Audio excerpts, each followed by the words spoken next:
Yes, sir. Yes, sir. Yes, sir. Uh,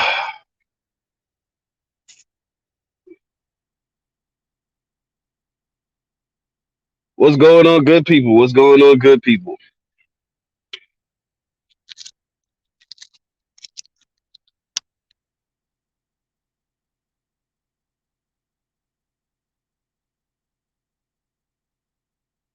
Hope all is well. Hope all is well. Happy Saturday, my brother. What's going on, man? How you doing, Mr. Buck City Kennels in the house? How you doing, brother? Man, I'm cooling today. This is episode 17. This is episode 17, bro. Yes, I'm getting sir. there. I'm trying to get like y'all, bro. I'm trying to get like y'all, bro. This is tedious. I got to rearrange my whole schedule to get these lives off, man. Hey, man. I tip my hat to y'all brothers, man. You want to do a good job, so it ain't like you just slapping it together either. You know what I'm saying? So the community appreciates it. Trust me. I do what I can. I do what I can, man. I do what I can. This is a wild ass community, man. This is a wild ass community, man. But we all got to pull our little part together, try to make this thing peaceful yet teaching moments. It's just so much stuff that goes into this shit with these dogs, man. That's why I guess everybody could write a book, man. It's just a never ending saga of information that gets handed around, man. Shit, let me get a couple of shout outs to everybody in these comments, man. Shit. Shout out to Jolin. Shout out to Soul Power, aka Gamed Up Kennels. What's going on, brother? Salute to that Samurai Kennels movement y'all brothers got going over there.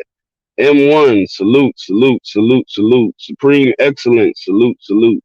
Dirt Road Kennels, what's going on? Glad you in the building. Heart, Heart and Finish Kennels, what's going on, brother? I see you floating around, man. Shit. Glad you had time on this Saturday to kick it with us. Dickie Foster, this man is everywhere. This man, I just seen him on Samurai Cook Up and shit. I was over there with them brothers. I was over there juicing and shit, man. I had a little couple New Year's resolutions and shit. I started juicing and shit. I had my little juicer going and shit while them brothers been cooking up, man. It was very, very entertaining. Good, positive brothers over there. Samurai Kennels, what's going on? What's going on? SBO Kennels, what's going on? What's going on? What's going on? Lamont Grant, what's going on? What's going on? Mug Thug, let's get it. Brandon Blue, Kevin B, J83. Damn, y'all came in here pretty damn quick. David Jackson. I don't know if I said Supreme Excellence. If I didn't, what's going on, my brother? Donald Phillips. More Keith. What's going on? What's going on? What's going on? Glad everybody's swinging through on this Saturday for some good old bulldog talk. Y'all know how it is. We're going to talk our shit. We're going to crack jokes. We're going to address shit in the community. We're going to have open discussions on topics that may be uncomfortable for some people. That's Some right. people, this information needs to be heard. You know what I That's mean? right. That's right. This is That's what it right. is. In the world of bulldogging, feelings is not involved in this shit. It really isn't. Yeah, feelings is self-esteem. All the keywords you hear: self-esteem. It's how you feel about yourself. If you got a little soft, tender skin, you don't take criticism too lightly. Bulldogging is not for you because everybody's quick to give it. They're quick to give out their criticisms. So if this may not be for everybody. So unfortunately, this is the sport and the dogs that we love. We love this shit. Spend thousands of dollars taking care of these animals. All these high tech setups, all this medicine, workout equipment. Your old ladies in your ear. When is it gonna stop? We got a Mercedes Benz sitting out there on the yard. All these things, but we do it because we love it. We can't let it go. It's somewhat of an addiction. I've been hooked for about 20 years. Been trying to get off cold turkey, but I don't know what to do. Man, it's in you. It's in you, not on you. It's Andre Jake, harder to get it. It's harder to get it out of you than it is to get it off you. man. There's more people floating in the chat. Jay, the Big Hill fam. Nazaro Watkins, Andre Drake, man. We got a lot of people in here, man. Hold on, I got somebody else swinging through. Oh man, we got Welcome Down Ram in the building. Salute, gentlemen. What's going on, homie? How you been doing, man? Pretty Salute, brother. goddamn great. Ready to get to the fuckeries. Oh yeah, man. Yeah, man. Salute, Lot of salute, shit. my brother with Salute. a V, Hell yeah. my brother. Zoe Spindabez, or how you pronounce that for? I guess that's a Hispanic homie, Zoe. I'm just gonna call you Zoe. Shout out. Appreciate you coming through. Oh man. So what's going on in this fucking community this week? I'm trying to get these lives consistent. I can't do them every week, That's but ain't I try spin to. the beans. That's like spin the beans, nigga. Spin the block right quick. I'm gonna pop Oh, out on spin the this bit. nigga. Oh Yeah. man, I immediately thought it was some Puerto Rican shit. My bad, bro. I Spin the was thinking rice beans. and beans and roast capollo and grilled pork and shit. My bad, homie. That's what it was. Mike J. Shout out to Vad Kennels, man. VAD Kennels, man. Y'all check that brother out, man. He doing good things, man. I guess he started a podcast too, man. Y'all check his episodes out, man. A lot of positive brothers coming out the woodworks, man. You know, we make videos and stuff, we do stuff, but you know, a lot of brothers is getting up on the podcast, sharing their input, their their thoughts, their feelings. You got some brothers that been in the dogs. You got some brothers just getting into them and stuff. You know, some people don't realize what it is. Some people realize what it is. They trying to make certain changes. It's a lot going on in this beautiful community, man. A lot going on. A lot of fuckery too. IDT Kennels, check this sister out. She's got some beautiful looking bulldogs. She shows her dogs. She's up here on YouTube. Y'all like and subscribe. That's a sister out here bulldogging. She's doing her damn thing.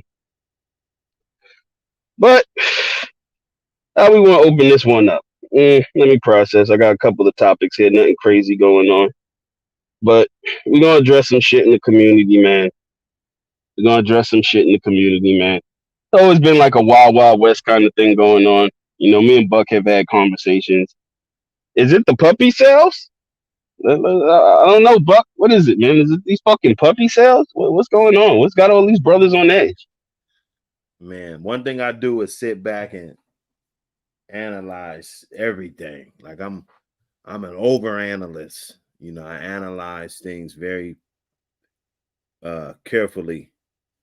And you know, and that's why I don't really be like spazzing out on dudes, because you know there's always something behind what they do, you know,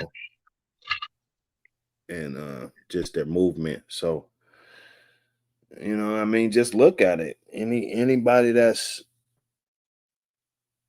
doing, you know, I mean, just pulling these stunts, and then you look at what's going on. I mean, you know, it makes sense. It makes a whole lot of sense from a marketing perspective. And this is the thing that we're taught from day one. You know, rather if it's politics or if it's motherfucking hamburgers and shit. You know what I'm saying? You got McDonald's hamburger, then you got this big ass Burger King hamburger just come through and boot him right up off the table and shit and say, yeah, my shit's better than your shit. You know what I'm saying? That's like marketing 101. So I understand what motherfuckers is on, but I just want to represent the more people that, you know, at least get accurate with, you know, the things that you allege, or, you know, I mean, you know, because it's kind of elementary, you know. I mean, if we just gonna make up rumors and do, you know, just do stupid shit, you know what I'm saying? I mean, we're supposed to be adults. This is entertainment for us as adults. But at what point is it just like a pure just garbage shit show to where, you know, people just get to what, you know, they want to tune out because it's just getting stupid, you know? Like, I'm not gonna get on here and spew out a whole bunch of shit that I don't know, or some shit that, you know, could be halfway false or halfway true, or, you know what I'm saying? I'd rather just talk about what I got going on, and you know what I'm saying, make content out of that. I mean, I think that's how you display, you know, your true talent and you know, doing this instead of just trying to uh piggyback off of bullshit. You know what I'm saying? Like, but you know, it is what it is, man. I know people don't mean no harm, and it's just that clout burger, you know, that they want, you know, that clout burger, you know. The double cheese clout burger. Yeah, that motherfucker juicy than a motherfucker, man. They, you know, the beef been aged on it, you know, everything, you know, and It's Well, I that told you, wagyu clout. dog. No, it That ain't. wagyu clout. That clout you burger know, made out of dick meat, man. yeah, That's that's why this it. shit don't never fulfill you. You don't get no nutrients off no clout burger. You niggas out there eating dead dick meat. Yeah, yeah, that part, Oh, you know. So, you know, so I know it's not like, you know, a motherfucker really like hate a motherfucker, because it's kind of like, you know, where is this shit coming from? Sometimes you got to ask yourself, like, you know, like, damn, where, you know, where is this shit coming from? You know, like, why does a motherfucker feel that much mad about, you know what I'm saying? And just like, you know, like he motherfuckers go as far as to say that, you know, if you purchase dogs from certain pedigrees, and you know what I'm saying, that you could be getting watched and looked at, and you know, all of this shit, all just to pop up with a litter of pups and shit, you know what I'm saying? I mean, and as much knowledge as I know about all the bloodlines in a whole, I get up here and for the most part, you know, I don't shit on bloodlines, you know what I'm saying? And there's a lot of bloodlines that I don't like. And you know, you might not be able to pinpoint that out by just my every day-to-day talking, you know, because I want to be more like an analyst more than, you know, this biased guy that's calling into the show, you know what I'm saying? So I keep it like that. But if I wanted to shit on a motherfucker's bloodline or the dogs or the program or the lack of, you know, that would be very easy. But you know, I tend to just want to you know what I'm saying, just kind of do my own flow. And yeah, I mean, you know, it'd be fucking easy as that's shit. my evil maniacal laugh. This shit. Right? So, you know, I just say, man, just everybody, man, keep the peace, bruh. You Yeah, know, you got a different kind of trolling going over there where you at. yeah, I don't know. I mean, I think a motherfucker got a picture of you on their wall, bro. The I don't know what the fuck. motherfuckers hate you, bro. They got me on their vision, but you know those vision boards that motherfuckers be making? Motherfucker got a picture of me on their vision board. Like, man, get a life. You know, I don't even Man, be thinking about motherfuckers. That's what's funny, because I really don't. Like, I don't have time to really think about motherfuckers. You know, I really be doing my own shit. You know, I guess that's what's going to separate the meat from the fat in this equation. The people who actually putting in the work and showing the work, opposed to the people who's talking about the work and not showing the work. You know what I mean? The cream always rises to the top in this game. But the clout burgers have been selling. We can't lie, man. These motherfuckers is going like them Popeyes chicken sandwiches. These clout burgers, they're in high fucking demand. They really are. I'm starting to see that. And, you know, I'm here for it. You know, most people who are familiar with me, no, I'm trying to be as peaceful as I possibly can be. I don't really engage in too much wild ass conversation. Most of the time, I just keep it on the concrete level. I don't speak on things I haven't seen. I don't speak on mysterious breedings, how this was bred. There's age demographics in these dogs, and I guess we're gonna have to break it in. You know, y'all got some years on me, so your age and these dogs and what you guys have seen, I haven't seen. So I feel hard pressed to put myself in a position to argue or dispute something with somebody who's seen it, and I'm just going off a he say she say kind of activity. You know, I really try to stay away from downgrading any bloodlines or anybody's dogs because I haven't seen those dogs. You may see them on video, but I've never seen one in some of these dogs in person. I've never put my hands on them. None of that. So, you know, and I don't think that's good for the breed at the same time. You know what I mean? if we're up here down in these dogs that we supposedly love, you know, what does that really make you look like? A fucking hypocrite, you know what I mean? Or you have some type of motive behind it. And, you know, Buck brought it up, puppy sales, you know what I mean? I guess we're in this group of dog men now we have where everybody's trying to find their niche. And I get emails about this stuff. It's hard for me to discuss it or try to put it into words, but I got two good brothers on here with me. They can probably put it. You know, YouTube. I've been on here a long time before it was popular, and I've watched the waves of kennels come through. I watched the wave of podcasts come through, and we got like a lot going on. You got the older brothers who is out here full fledged action champions, grand champions. These brothers are come. They came out. They started giving out their information on the dogs. You got the samurai kennels kind of movement. You got the neo dogmen. They're on the scene. These are the new brothers who got into the dogs. They haven't been around back then. I'll just throw like 20 of them out there, for example. Like you got the 60-year-old guys. You got the 40-something-year-old guys. You got the 30-something. I kind of fall in the late 30. I'm 38, so I'm falling that 38 kind of graphic. Then you got the 25, 20-year-olds. You got a lot of people now, and everybody's trying to find their niche. Everybody's trying to find their avenue. How can they be successful in this? Because we all know you can't come on here talking about, yeah, I got grand champion dick meat and all, you know, no offense, Ram. You know what I mean? That's a good damn dog.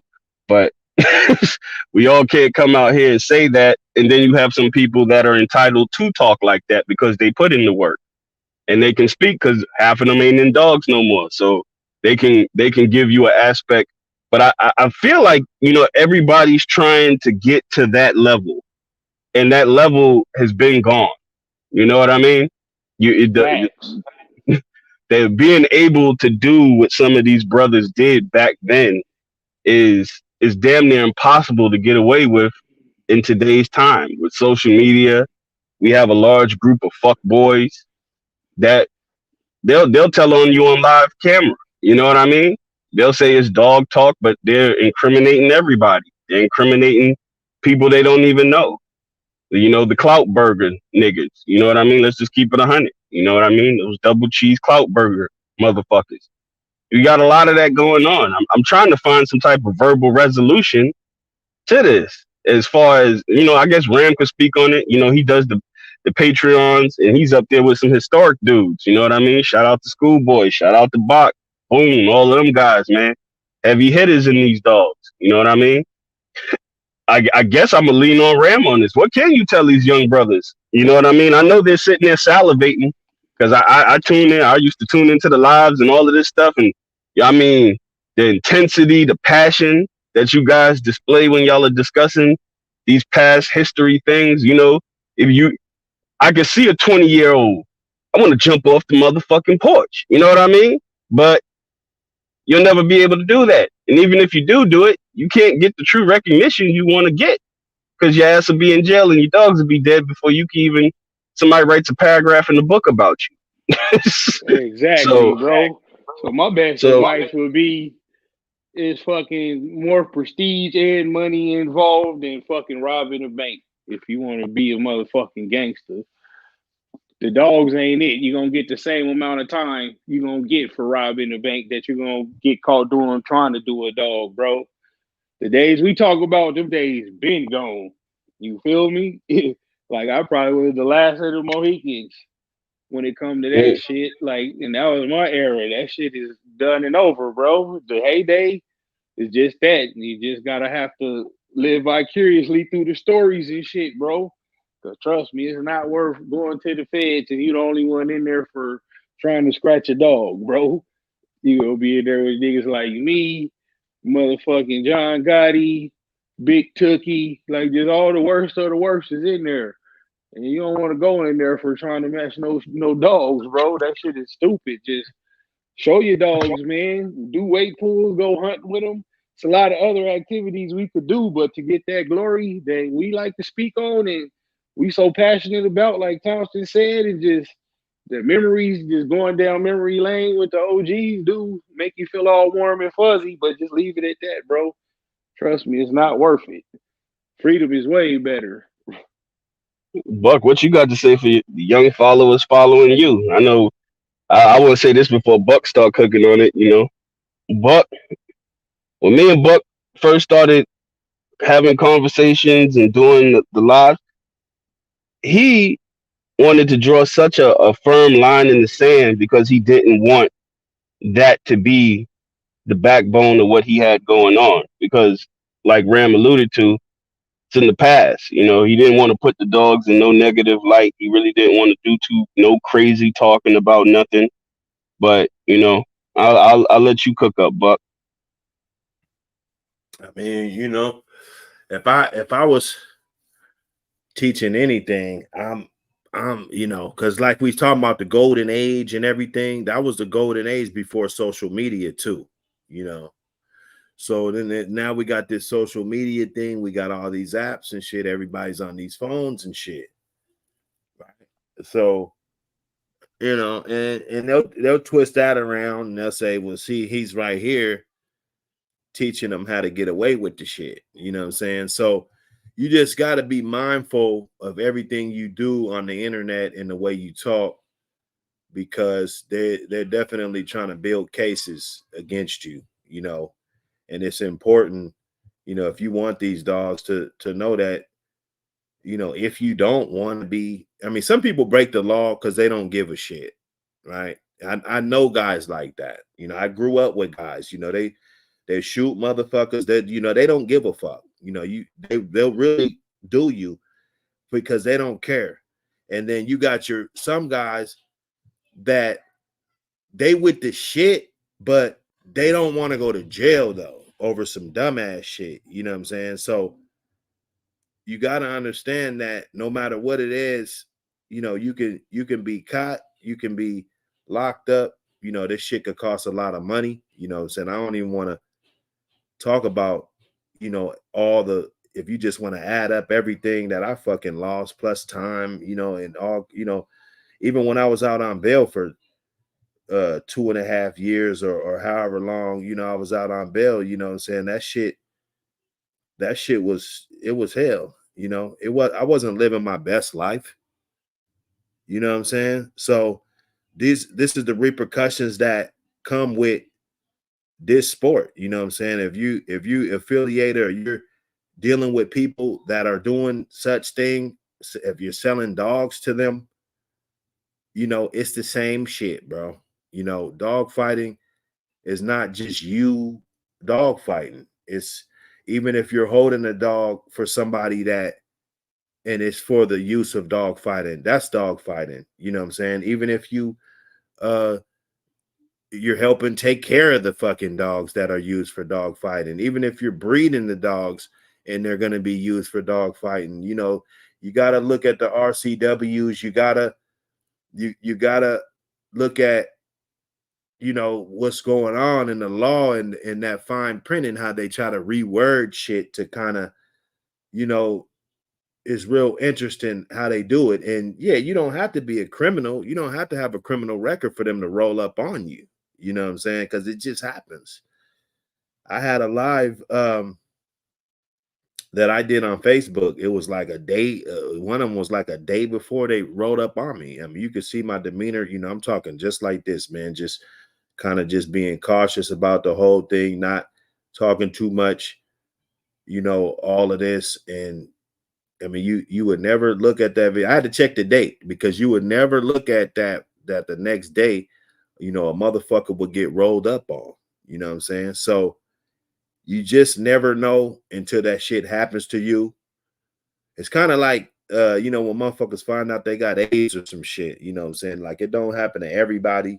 It wasn't happening to everybody, but I'm sure if somebody found out, you know what I'm saying, they were devastated. You know what I'm saying? It's a life-changing event. You feel me? So, yeah, it ain't going to happen to everybody. Yeah, we could all run through here and nobody, you know what I'm saying, everybody, they can't catch everybody. I mean, we understand that, you know what I'm saying? But they can have a good time rolling up on motherfuckers. So you got to be careful how you conduct yourself and the people you deal with, you know, period, you know. So that's all I could say. You know, I don't want to be like a pastor or nobody's dad and shit, you know, trying to tell people how to live their life and conduct their life. But, you know, at the end of the day, it's you know, if you got something to lose, then, you know what I'm saying, you might want to think twice if you're running around, you know, trying to live that life and, you know, trying to get old fame and shit. You know what I'm saying?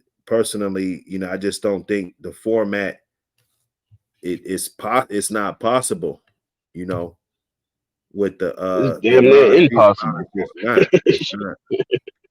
It's I not. may cut you off. Go ahead, finish your thoughts, man. And you ain't preaching. I'm gonna cut in real quick. I want you to pick up this. I was conflicted when I started the episodes because I didn't want this to be like a preachy kind of thing. But the information has to get. Somebody has to put it out. You get what I'm saying? We got some brothers. They want to put out news articles about dog fighting and people getting arrested and shit. I'm not on no sucker shit. Yeah. I don't come from that. I don't come from that neighborhood. You know, people who know me know I'm from Brooklyn. Exactly. And I I understand. don't. I don't do that shit. I didn't want to jump because I be wanting to jump in, man. No, we gonna cook tonight. We gonna cook tonight. We gonna fucking cook. The pots and pans is out. I think it was cause we, like I said, we all know each other at least a little bit. Like, you know, my voice, you know, I do Wake and Bakes, Buck City, you know, everybody making disparaging videos about me and shit, right? But okay, so I heard Fat Bill say that, you know, that information was helpful to the community, and in many ways it can be helpful to the community, but I just don't see thousands and thousands of dog men that call themselves real dog men and go through this shit. Because a lot of people done called me and said, yeah, man, they've went through situations where they've gotten their dogs taken too, and animal control dealt them a bad hand also. So it's a lot of people that go through this shit, and it's hard for me to believe that even half of the fraternity or, you know, whatever is rooting for this shit. Like, this is, oh yeah, let me tune in. Let me go in the other room because this live is about to come on and it's talking about some dog man that got fucking busted, you know, which means to let me know that of who the core audience of this shit is. And it could be the tree huggers that we talk about all the time, you know, and it's the information that they don't know also. So we can turn a small fire into a big fire. You know, that's basically what I'm saying. I'm not telling people how to run their shit. You know, YouTube got billions of motherfuckers, and you can choose to watch whoever you want to watch. But why make content that's good that can possibly make a bigger fire in somebody else's life? You feel me? I don't agree with that at all. But, you know, it's just me though, you know. No, I'm in the same boat as you. And as I was alluding to, I don't come from that. I wasn't raised that way. I was always told as a young and mind your fucking business. If it ain't got nothing to do with you, it ain't fucking your money, your family, stay the fuck out of that. It goes against the G code of how I was brought up. And you know, shit, it ain't no funny style shit here. You know, shit, we got the little Herschel dude. You know, he seems to be pretty obsessed with me as of lately. Can't get through an episode without bringing me up every 5 minutes. Now, I look at this as a lot of layers too, Who? because you know, Who is with Herschel? the pussy bay nigga, the pussy bay Oh, nigga. Earl. That nigga Earl. Yeah, Earl, that's his name. I don't know Earl. I don't know the motherfucker. I don't know him from a hole in the wall. But yet again, I know him. oh yeah. So you know, the dude does the news things. And yet again, I'm not no content police. I don't police what other people do on their channels. But what I do police is You creating a hot environment. Everything about what you got is hot. Why are you bringing me up in your hot shit? You get what I'm saying? It gets to like that street level with me. Like, I ain't never been charged with dog fighting. I ain't never been convicted of dog fighting. No animal cruelty charges, God forbid. I haven't had any situations. I've been pretty much kind of walking on the honor code since I've been around. But when we have these environments and we have clashes of personalities, this is just grown man alpha shit. You know what I mean? We all aren't going to get along. We all aren't going to agree with each other. But we got to have a basic level of honor in this game. You know what I mean? A lot of people reach out to me. They kind of want to be internet friends. You know what I mean? They'll hit me up wanting to do interviews, like Earl, whatever the fuck that dude's name is. He wanted to do an interview with me. I asked, what the fucking interview? What did you want to talk about? Dude got upset, turned into some whole shit. I was like, okay, I'm going to let it slide. Now these puppy sales kind of come up in play. You know what I mean? It's like, let's discredit what he got going on. Like that could stop what I got going on. There's nothing that none of you motherfuckers can ever do to stop what I got going on. It's like throwing pebbles at a bulletproof glass. It's just not going to work. It's too much work, too many good dogs, too many happy people with the dogs that can taint what I have going on. It'll never happen. So if you're going to try a different route, you may want to start it now. But with that being said, when does the fuckery stop? When does the real begin? When does the fake shit end? And when does fucking reality set in?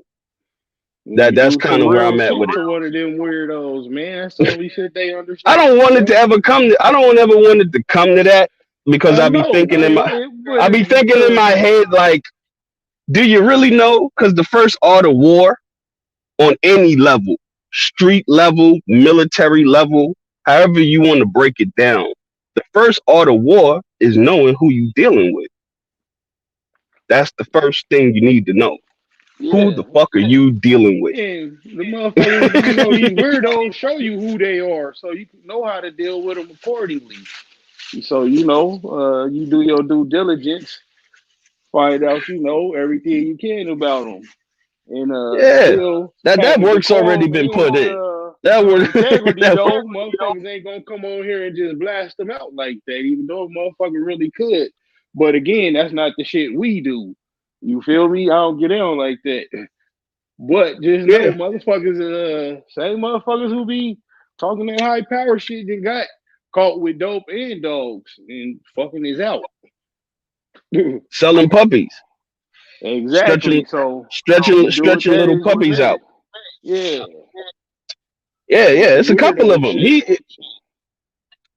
He's not the only one.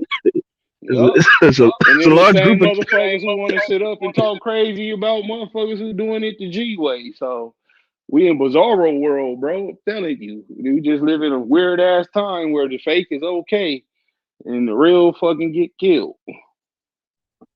Oh, I ain't finna die, nigga. I'm finna die, nigga. Shit.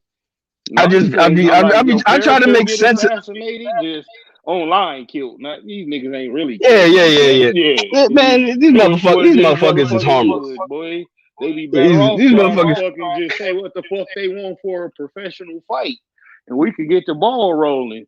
Buck already said he'll fight the niggas. I'll fight one of them niggas. Shit, what you want to fight? Who want to fight me? What you want to fight? We'll put the money together. All these rich ass boxers and shit we hang around with us. Them niggas is waiting to put some money in on us, bro, to get some promotional shit cracking. Let's do some fucking dog man fights then. But niggas ain't said what he want for the fight. Niggas just say, I'm my own promoter. Well then, nigga, what do you want to fight then? Unless you just want to fucking jaw jack your lip slack, nigga. I ain't good at that. I'm good at That's what I'm kind of getting tired of, man. We've been rocking together for some years now, man. When 78 had the joint, before 78 had the Bulldog, Buck was doing Bulldog Sundays. It's been going on for years. It's like a never-ending saga. You know what I mean? There's always some unhappy camper that feels excluded, left out. They're the real ones. Bitch, pussy Everybody's hurt. fake. Like, nigga, Do we have to start reinstate? Do we have to play like the Doctor Hood thing and start reinstating masculinity?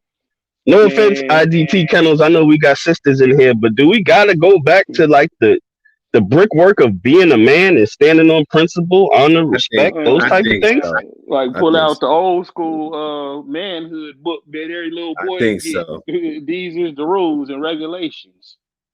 To being a man. So we gotta be stepdads. I'm used to fathering children. You get what I'm saying? I got 3. So I'm used to being a dad. Yeah, I got a son. Some of these I feel awkward sonning the motherfucker who's older than me. You should know how to be a man. You should know how to conduct business. You should know what principle, honor, respect is. You should know what you shouldn't do or say and how it can affect other people that you don't even know around that person. You get what I'm saying? Exactly. Like, and shit like that make me wonder what type of man they fathers was, if they was even around. Cause hey, I'm trying hard to keep myself from being just fucking big stepping mini me. You feel me? Because you just see the masculinity little step, like little step. Yeah, little step. See that shit and you see people respect the manhood, so you think, that's the way to be. So they daddies couldn't have been like me or my daddy, bro. Like, these niggas was raised with some bitch ass mamas who wasn't shit. Like, bring Shaq mamas back. Motherfuckers man. that. I never had a I never had a problem with somebody saying, "Hey, yo, your dogs ain't shit. This is that and that." That shit doesn't bother me. It really doesn't. Because if you've been bulldogging or been in these dogs for any period of time, that's what always goes on. It gets personal. That's when it gets personal to me. Because see, I break shit down to the nuts and bolts of shit. I'm not no ignorant person. I'm highly educated. I'm not gonna pussy bitch and this and that. Nah, we don't do all of that stuff. I take what comes out of your mouth and I use it against you. Because everybody, these let's just call them the fatherless kids.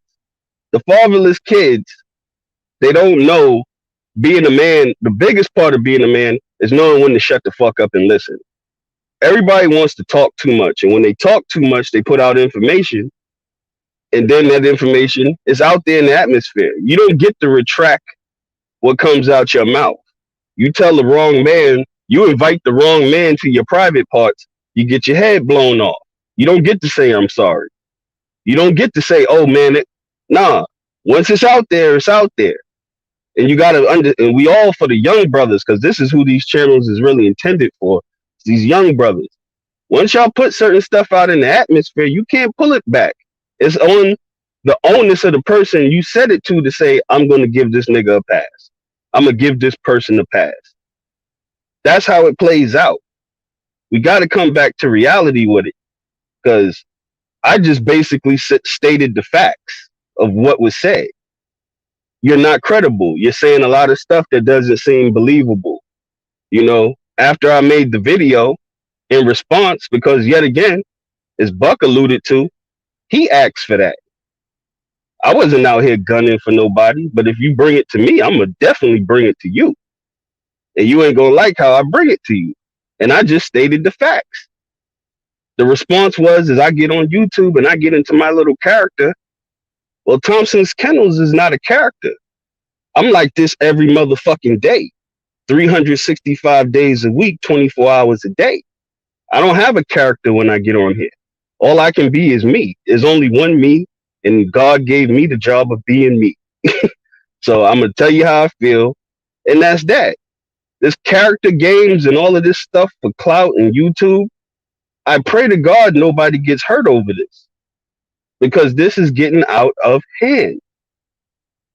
I literally had a homie send me a link with Pro and Game talking crazy about me and Buck. Very disrespectful shit. You got me in the crate of your van, or whatever little fly shit you said.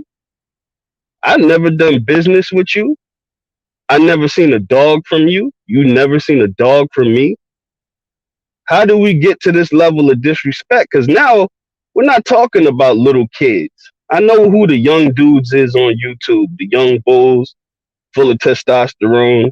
They trying to get a YouTube badge of honor. I don't know what the fuck it is. But some of these dudes, you're older. I don't understand what's warranted that type of response to a grown ass man who you don't know and you have no idea who you're dealing with. How do we get to this level? That's why I'm so conflicted, because I just alluded to Buck has a different kind of hater. He's a different type of weirdo activity that goes on with this shit. I'm trying to make sense of it, but at the same time, I'm not for the fuckery of games. Never have, never will be. But we just got to clear the air as me as a grown man. Because, I have New Year's resolutions. I have better things to do sometimes than have to destroy y'all little YouTube careers and shit. I really do. I got dogs, family, little son. I don't be wanting to have to come on here and embarrass y'all and destroy y'all little social media careers because you wanted to bark up the wrong fucking tree. I really don't. I would rather all of you brothers be successful in what you're doing and not have to try to step on somebody or discredit or disrespect anybody on your path to greatness. You get what I'm saying? It's not necessary. I didn't come up off a conflict. Never have, never will. My channel wasn't started on let's fuck with this person or discredit this person or talk shit. I never took that avenue. I'm old enough where the dogs spoke for you. That's where I came from and how it was always taught to me. I don't know. Maybe you guys could weigh in. Shit, that's always been the rules. It just ain't nobody out there to enforce them no more, and that's why you get fucking 6ix9ine still running around free. You feel me? Cause ain't nobody really enforcing the rules, bro. And motherfuckers, until the rules is once again enforced, it's the shit we gonna be stuck with. You feel me? Motherfuckers ain't holding nobody accountable. It's just what we got left with, bro. So that's why I'm like, we can cut all this shit out. What you want to fight, man? Put it on the undercard. Get like a fucking B-level fucking professional fighter to head the card. Like an up and comer, whoever gonna get Jerron Booth Ennis to fucking be the main card. That way this shit'll really pop. But don't nobody want to do that. I'm just talking about with boxing gloves. I ain't talking about popping out where you stay at. You waiting for you to come around that corner. I hit you in the head with a bat. I ain't even on that. I like doing that, but I'm just saying we could get paid. I'd rather get paid than fuck a nigga up. Some of these niggas got drug ravaged bodies. You ain't ready to go for a 5-mile walk, nonetheless throw hands with no fucking body, man.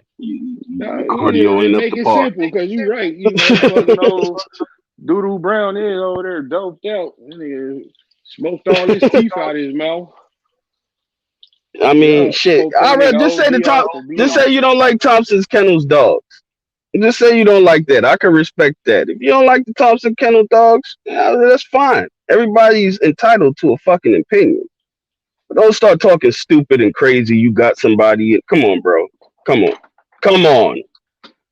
What happens when I see you outside the corner store? That nigga come on. That's gonna be the first nigga on the streets to PC up.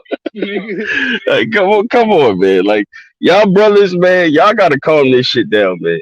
If you take half that energy you got bumping your gums, show your dogs in a positive light. Samurai got a great thing going on with those dog shows. Get your dog in shape. I was doing that before the dog shows were ever invented by Samurai. That's what my channel started off on, was me working dogs. That was it. Not a whole bunch of talking, not a bunch of shit. It was just me working dogs. Some people liked it, gravitated towards the shit. They sat there for year after year and they started watching. Oh, that dog came off of that dog. That dog was working. Oh, that's another dog that came off of that dog. That dog was working. The dogs will sell themselves. It doesn't have to be an extra pitch. You don't have to come off. How long fucking Yellow been dead? Somebody please tell me this. Shit, before fucking I was born. So This is a long fucking time. This dog's been dead. Yellow been dead about I'm thinking of Yellow John. Yeah, maybe Yellow 30 years. Yeah, Yellow been dead about 30. When was Mayday born? Wasn't Mayday one of his last dogs? I think Mayday was born like in between like 92 to 95 or something like that. All right, so 95. We're talking damn near 30 years. 30. Come on now. Now, if you want to sell your pups, you should probably come up with a different marketing scheme than other than saying that these are yellow dogs. Saying that yellow's been dead for somebody's a young poor black man's lifespan who lives in the hood. He's been dead for that amount of fucking time. You should probably rearrange your marketing scheme. Same amount as Tupac. Yellow been going the same age as Tupac was when he left. Oh no, they said Mayday was born in 90. Yeah. Oh. so you may want to change your marketing scheme with the yellow dogs. You may just want to start calling them Pelican Bay dogs or something. You know what I mean? Because somebody comes up to me talking about, yeah, I got these yellow dogs. I kind of look at them silly. The dog's been dead a very long time. So what do you actually have? A great grandkid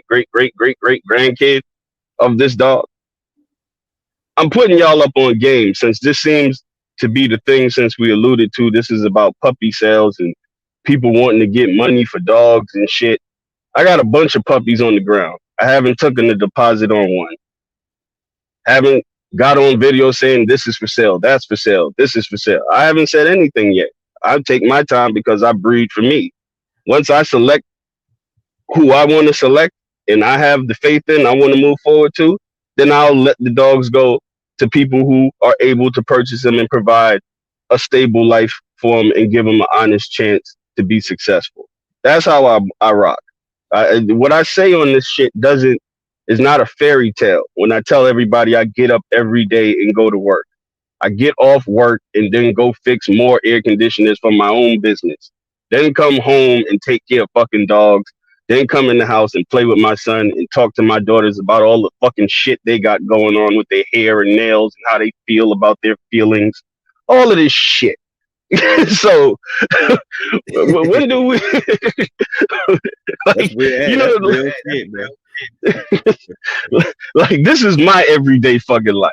So it's like, you know, come on, because I'm tired of it, and and like the next series of videos, if it gets to this point, upcoming forward, it's gonna be bad where people are gonna have to take their channels down, because then all the shit you've been up here spewing and talking, when people see behind your window and what you personally got going on, it ain't gonna look too good for you.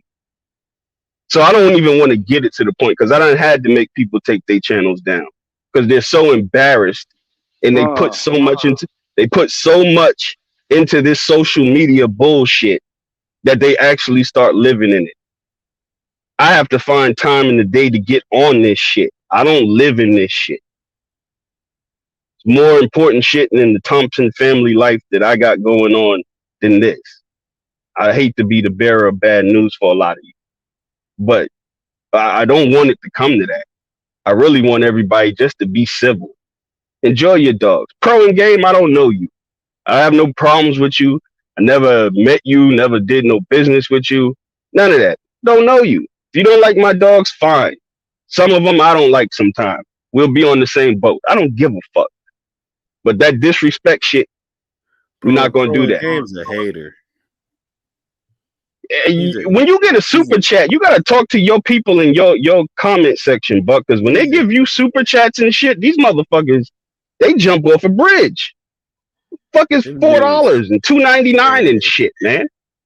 I saw a live of this dude, you know, like right after a motherfucker went down and shit, you know what I'm saying? And just jumping on there talking about what he's gonna do and how he gonna start this podcast and, you know, all of this shit. Just, you know, just the demise of a motherfucker just as a motivation for a motherfucker. That's the part for me. You feel me? Because there's enough out here for everybody, bro. And it shouldn't have to be somebody demise for you to try to get your shit, and then you see a motherfucker the other day talking shit, and it's like, bro, your podcast haven't improved at all, bro.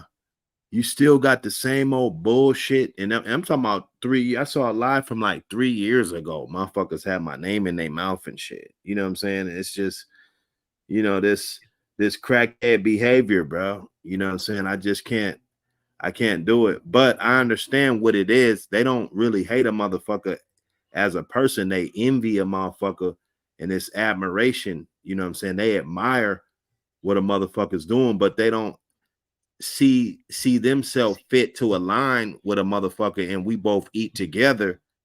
So they'll rather just take shots. You feel me? And you don't get far with that, because when people don't want to wake up and hear bullshit, then they're not gonna come to your channel. You know what I'm saying? They're not gonna just be sitting here and the real motherfuckers. And when the tree huggers and shit, they're gonna leave. You making these videos for tree huggers and shit, and aligning with tree huggers and wanting to hug trees. And I mean, I heard it. I heard it.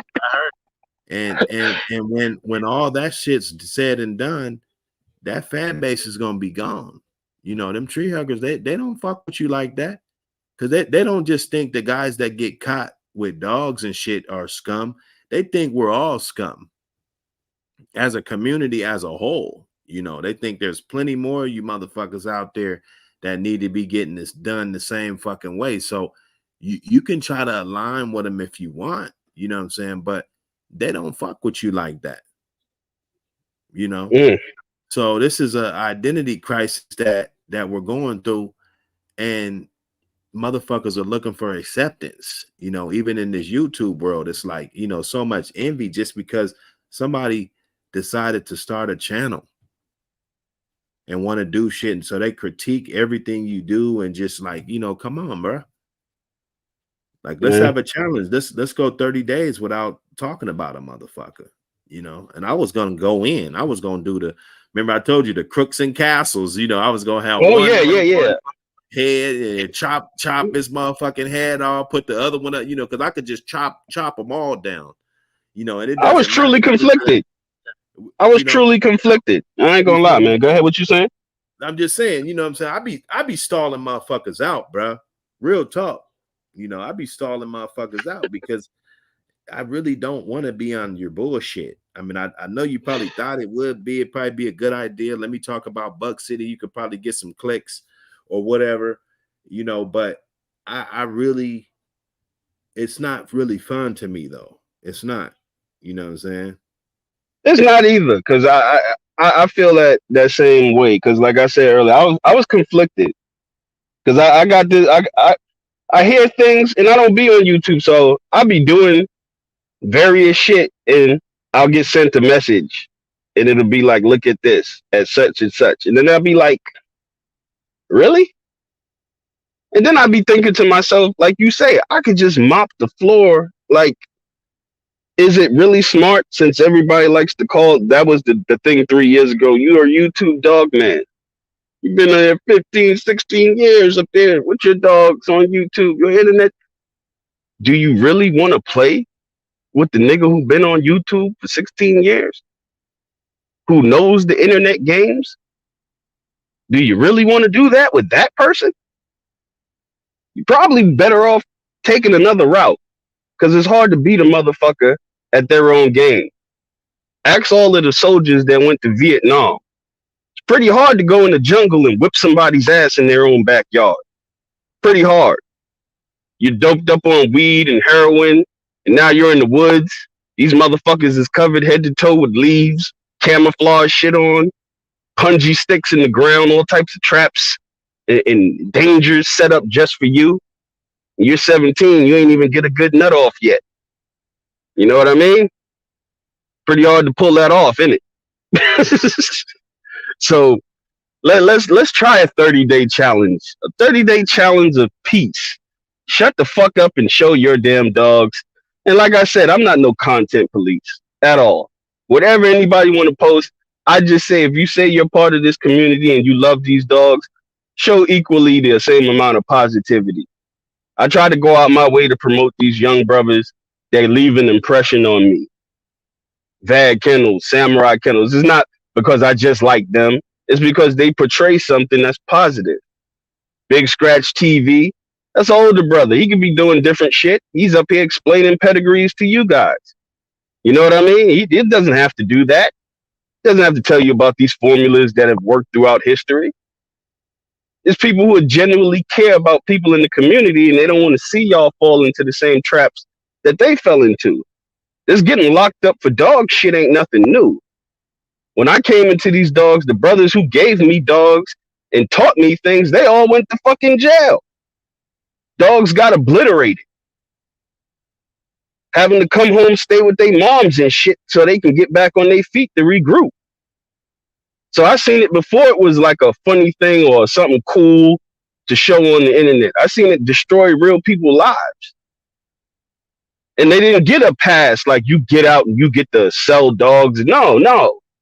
I had a homie that got locked the fuck up for them dogs, got out, had to stay with his mom's. His mom has some kind of fucking overweight poodle shit. Its stomach be dragging on the ground. He's sitting on the front porch. The dog is in the front yard. They come to do a residency check on him. They tried to jam him for the fucking overweight 9-year-old poodle. He's like, that's not my fucking dog. That's my mother's dog. I have to stay here. Y'all fucked my whole life up. You know, this, what I'm saying to y'all ain't a fantasy story. I done seen this shit. That's why it rubs me such the wrong way. It really does. But yet again, I'm not a content policeman. Show what you're going to show. But, you know, it weighs heavy. And when you got them same type of situations going on, it really raises an eyebrow towards you. This is real shit. I don't know how any other way to cut it. I'm trying to be like a spokesman for the community, but you motherfuckers make it hard to take y'all in court. It really is. It's like you be fighting a never-ending battle with these fucking dogs. Because at the end of the day, I want to keep my motherfucking dogs alive. I don't want to see any more stupid-ass laws passed. I don't want to see none of this shit. I told y'all what my family life consists of. The dogs is one of the few peaceful times that I have just to exhale and relax. You know, I truly love this shit. And I know there's a bunch of people who love this shit just like I do. But, I mean, we're tearing shit down. We really are. But, I guess how we opened up the show, I hope this was free game, free information. I hope these words that was said, because like I said, I was conflicted. I was going to get here and jump Billy Badass and start embarrassing motherfuckers. Because that's what it all seems like to me when I hear all this silly shit on the internet. Man, you niggas lucky these two brothers came up here and shown some grace. I was ready for the bullshit. All of it, nigga. Like, I had time to think. That grace fucking for granted, my nigga. I mean, some you know, of you niggas, this the second fucking lifeline you done got. You ain't getting 3. Leave well enough alone. That's why if you was prepared to crack, if you was prepared to crack a melon, I mean, shit, you might as well just. You know what I'm saying? I got the truck and everything outside. You know what I'm saying? What's up? What's happening? No, man, we gonna keep it how it was, bro. We gonna let it because they gonna pop back out. And y'all niggas gonna be more mad. I just want a motherfucker to just know they stalled out and just, you know, just cool it. You know how they say, just cool it out, man. Cool it out, young blood. Be cool. Cool out, bro. Be cool. What that Russian tell Cedric gonna be cool? Be cool, nigga. Be cool, man. Yeah. Be great and be cool, bro. I mean, it's whatever, man. You don't. That's what my pops used to tell me, man. Lower your temperature, son. Lower your temperature. Haters anyway. So motherfuckers that already showed that they haters and shit. I just don't align with haters. So, and they don't have nothing to do with dogs. It's just haters, period. I don't fuck with them. You know what I'm saying? So seems to be a very unhappy life. But you know, you guys could still be out here. You know what I'm saying? I'm gonna let you guys still be out here, bro. You know? Yeah, I showed grace. That's what I'm. Because I told y'all I'm on that. I've been getting on that guard fear and shit. You know, the older I get, you know, I think about my grandmother and her relationship with the man upstairs. So I'm trying to show amazing fucking grace. I really am. You niggas is lucky. Cause I don't care. I'm willing to risk it and sort it out when I meet guys. I ain't Martinez 50-50 Game chance Dog I said, got it. let it off your 50-50 chance I chest. don't.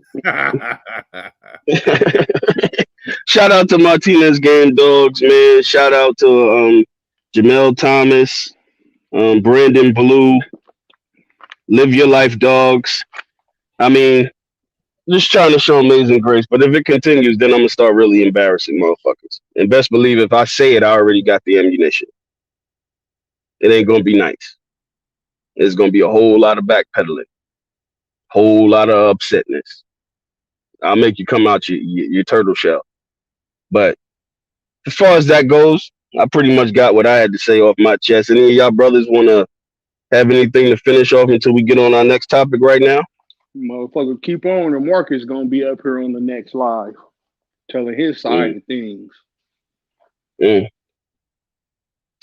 Let's take heed, son. But our next topic, hey Buck, you had anything you needed to add? No, we good. I know they're gonna pop out. Motherfucker gonna wish they, smash them motherfuckers out now. But it is what it is, man. Let them live to see another day. There's gonna be crooks and castles out this bitch. But with the next the next topic, series, I'm gonna do the series on their ass. Come on, bro.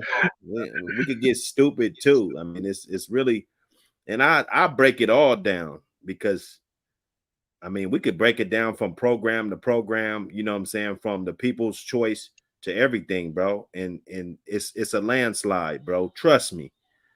Then now that whenever any you can go to any 5-year segment of your whole career, I guarantee you. So it is what it is, man. I'm here for the shit though. Don't think I came peaceful, but I'm just waiting on somebody to jump. Ain't nobody jumping, so it is what it is. Oh yeah, you just sit mine's right back underneath the seat. Because I don't give a fuck, but I just don't really care to be on the bullshit. You know what I'm saying? I don't. We got a lot of young followers, man. Like when you was back in the day when you was doing the fucking breaking down those brothers' pedigrees and stuff and showing them stuff and like, hey, did you see this in here? Did you see that? It's a lot of young brothers. And I used to have OG Fred up here, and Fred just having those emails come from because it's kind of fucked up, man. But it was already said. It seems like a lot of these guys is longing for like an older male role model. You know what I mean? A lot of these guys, they may not even really be into the dogs. They may be more into what they think may be camaraderie in these dogs. You know what I mean? Because I get brothers that be like, and I ain't on no bragging shit. It's the most humbling feeling in the world for somebody to say, man, damn, bro, I wish I could get my stuff together like you. You know what I mean? You would never think that you're a role model to somebody. You know what I mean? I'm just an average Joe that get up and go to work and shit like everybody else do. But for a young brother to say that to me, it makes me feel a certain kind of way. Makes me feel like I need to have a conduct of honor and code because people are watching me. This is real life to an extent. There is somebody who's observing you. When people follow Buck and follow 78 and Ram and them boys, those guys, some of those dudes been following them guys for years. Years. You know how crazy that is for somebody to say, I've been watching you since I've been 15 and I'm 21 now, 22. That's fucking crazy. But that's the type of power this social media holds. And a lot of you guys need to understand that. And for all of you news reporter guys and that hot clout chasing shit, understand DJ Academics can't walk around nowhere by himself. He has to have security. Vlad TV, they got to have security because of the conduct in which they're promoting themselves and what they promote around them. They can't walk the streets safely. So all that money they got, now they got to have 24-hour security. A lot of you motherfuckers ain't in that position. You can't afford a box of cereal and some 2% milk. Nonetheless, pay somebody to protect you. So know what comes with all of this internet crazy shit. Because there's been a lot of people that lost their lives on this shit. And I'm not on no violent shit. I'm just saying in general. Because everybody doesn't conduct themselves with amazing grace. Some motherfuckers go in the house and smoke a blunt, listen to that shit you said 5-10 times, and then hop in their fucking car and make a slide mission on you. That's how it gets with certain individuals who ain't mentally stable. So for all of you young brothers, it's not worth it. Little $200, $300 YouTube check, and I know that seems like a lot of money, and it is a lot of money to certain people in certain living situations. But there's no amount of money that should endanger your safety, your family, or your dogs if you love them that much. No amount of money should be worth that. So I'll leave it at that. But as far on to this next one, I got an interesting email. This one was about who are the papers important to? I mean, the breeders, the performers, the handlers, the conditioners. Are these papers just in a situation where just the breeders? Because I thought it was kind of a interesting email. Like, you know, the breeders, the papers only matter to the breeders. Buck, is that true? Or, you know what I mean? Put your input on this thing. Because, I mean, this paper thing has become like, it's an old subject, but I don't know what can be explained more about the papers. We know certain people did certain shit. We know we can't prove this because some of us ain't been alive. But who are they really important to now in 2024? Like, I think both the breeder and the consumer, they're both important. You know, I think it's just a peace of mind because once you get it, you know, I've had pedigrees, you know, I got pedigrees that say, you know, 1997 and 1996 and shit on them, 99. And I probably only looked at them a dozen times. Okay. So it's not really the fact that, you know, I can't live without these papers, but it's a peace of mind that I can keep some lineage and in a certain database. You know, you're being a part of in ADBA's, if we're talking about them in particular, your dogs are kind of a part of a club, kind of. So rather if I'm a breeder or not, you know, I can enter my dogs into those shows, which they do a really good job coordinating across the United States and various different states, you know. And you know, some people, a lot of us started off with no papers. So you just kind of get to that point where, you know, you kind of want your shit.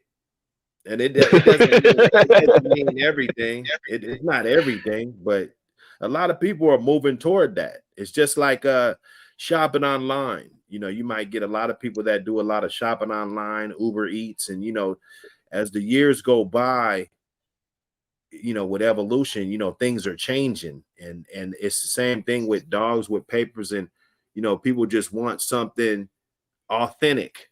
You know, I mean, if you had a Ken Griffey Jr. card or a fucking, you know what I'm saying, a card that, you know, and you didn't have the papers for it, you know what I'm saying, it's not going to be worth as much, you know. Or let's say somebody dies and they got one dog on their yard, you know, and you go in there, you know, nobody knows how he's bred though. You know, he's not on Facebook. He's not on YouTube. He's just a regular guy. The real people in these dogs, that the regular guys. I came from that. I came from the no paper land. You know. Yeah, exactly. I've been there. I had a whole yard of dogs without papers. What happened? Your foot down, didn't you? It was a time that you said, "Okay, I'm done with that. Let me do this now." I was excluded. I was excluded. I had good fucking dogs, but I didn't have papers.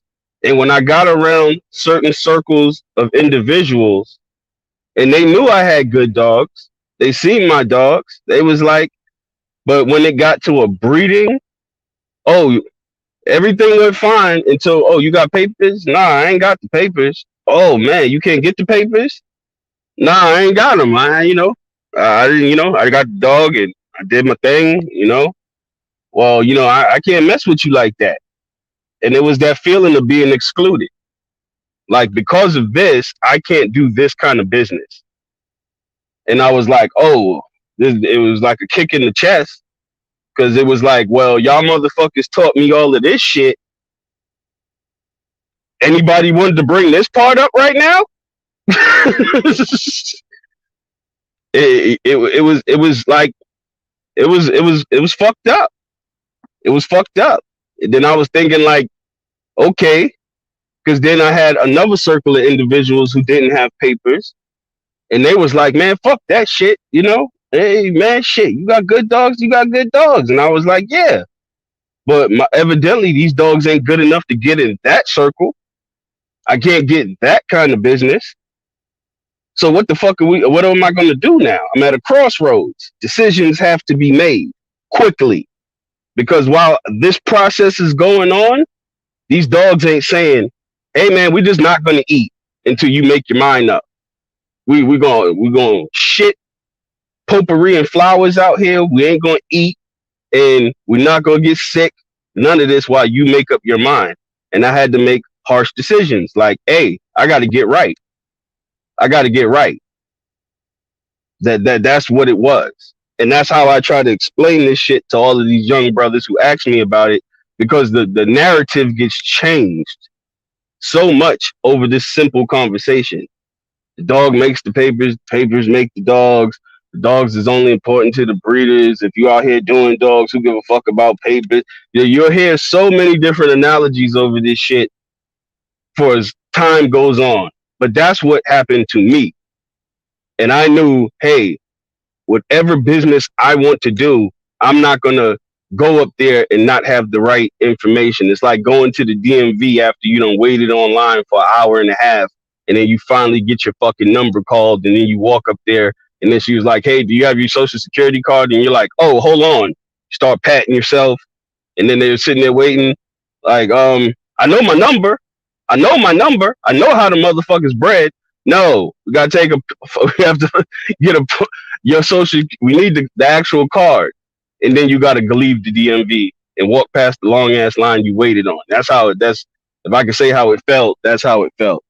So that's to answer the question would be, it's important for everybody, unless you just a stone cold motherfucker. Because the crossroad decision was, I'm either gonna rock out with these no papers, or the ultimate treason, I'm gonna hang papers on them. That's the crossroad. A lot of y'all come up. That's the crossroads a lot of you brothers get to, because then the choices and the opportunities, because you can't say, hey, I got to take this as an L. There seems to be a way out of it now. I can put papers on these motherfuckers. I can do that. And then all that hard work I put in with these dogs, it'll just go on. And my best advice to you young brothers who are in those situations is learn how to take a L. Alluding back to early in this conversation, grown man shit. Knowing when you made a bad decision. Knowing when, hey, this is how it's got to be right now. Knowing that and understanding that, and not doing no fuck shit. Because that is not the way out, ladies and gentlemen. Do not hang no fucking papers. Even if you think you can get away with it and everything lines up, this motherfucker looks like it can be that age, and no matter what, don't do it. Because yet again, everybody does not handle themselves with amazing grace. Somebody can take that as you tried to straight fucking play them like a sucker. And you took their money.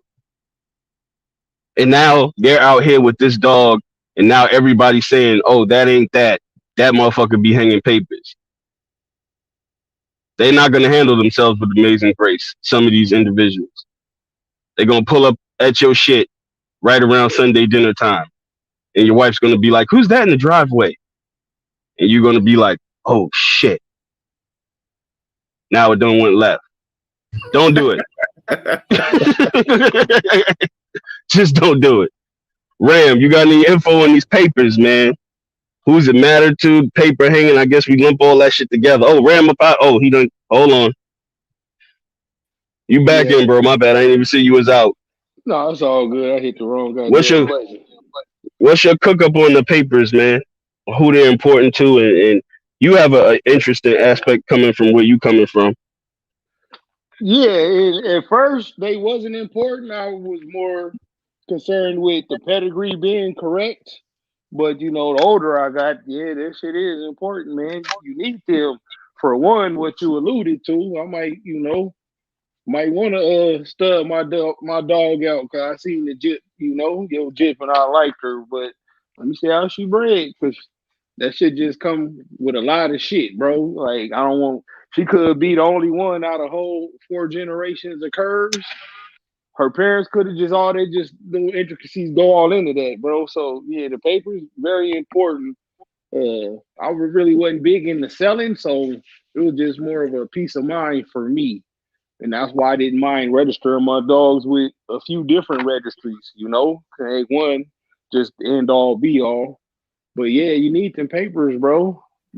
And the papers got to match the pedigree. The dog don't make them, because I got a box full of papers, all dead dogs. The papers gonna outlive the dogs, especially if you didn't breed the dog. So yeah, Facts. the papers are important, but the papers don't make the dog. The dog make the papers.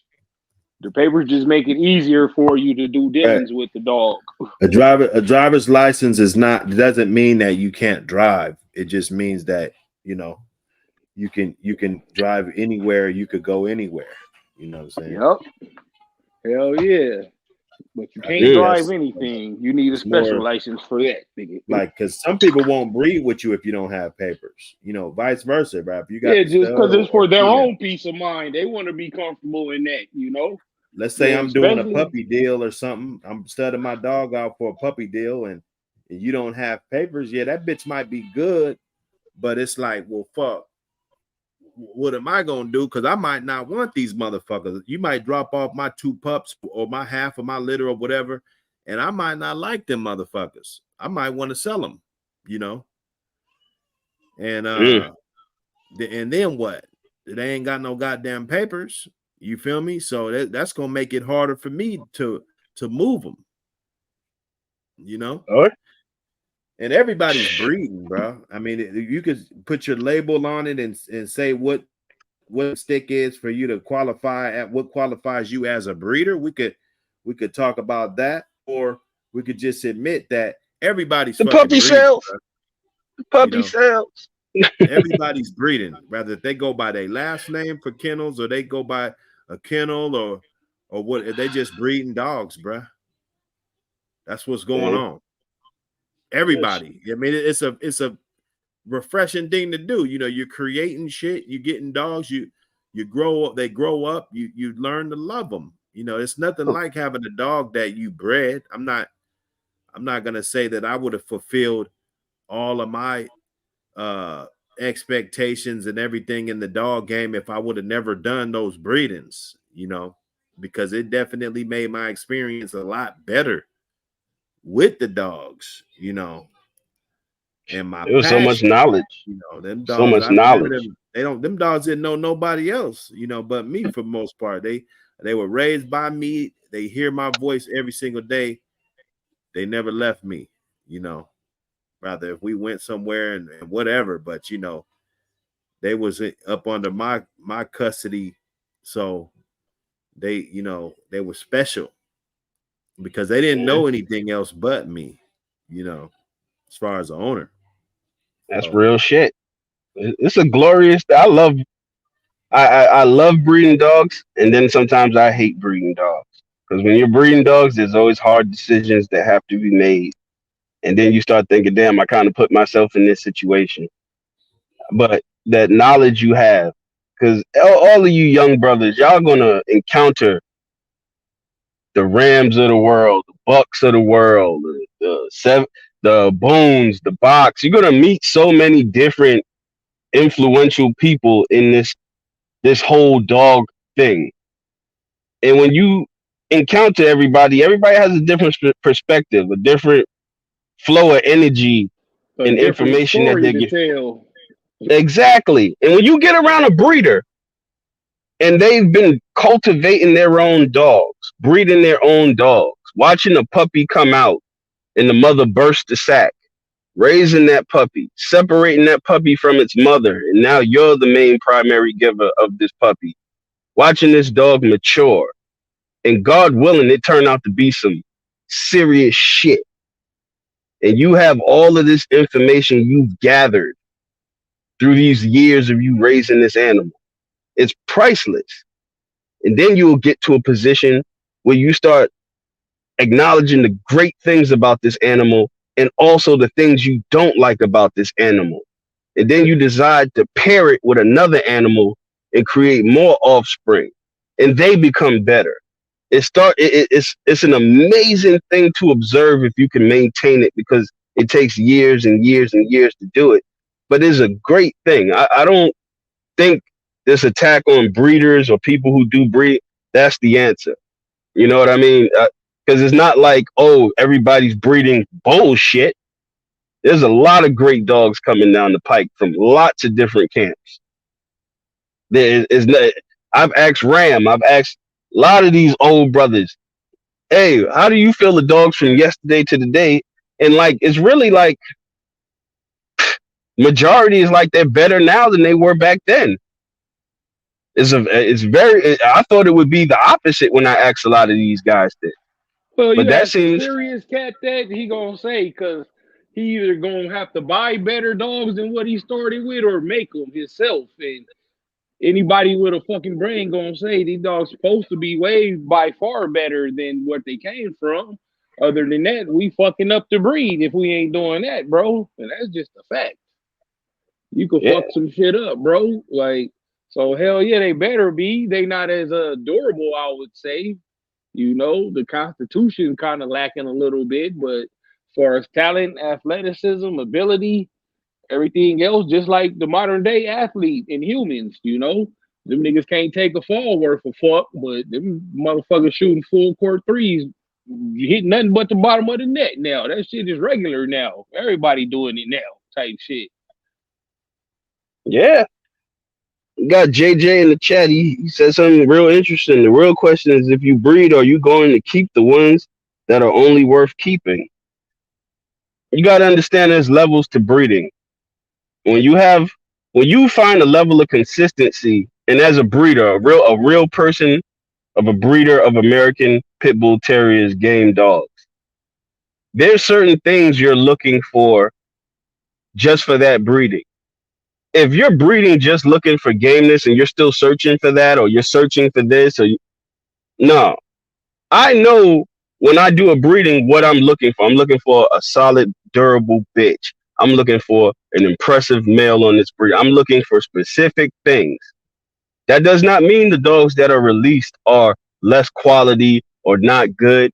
I just know what I was specifically looking for. Everything I do, I try to have a specific motion for it. If a lot of people who follow me know, I don't repeat breedings. I don't. The last repeat breeding I did was Beast Reba. So think about how fucking long ago that was. And that was just me trying to find some type of level of consistency with my husbandry and what I was doing with these dogs. A lot of them dogs went to pig hunters in Jetburg and all around the Carolinas for next to nothing. I was basically giving my dogs away just to get some kind of report back on, hey, those dogs became very popular pig hunting. And I said, well, hey, I'm on to something. But it's a levels of, it takes effort, just like how people historically talk about champions. That was never an easy thing to do. It was hard to get one. Two, nonetheless, talk about a champion. Or three, it was something you had to build up to. Some of these brothers will tell you those dogs came around the corner once every 10 years. They wasn't something that was frequently just walking out. Some of those dogs were truly special, exceptional individuals. Everything is going to take a path to get to. But as I was alluding to before I rambled the fuck off, every dog that gets sold isn't bad.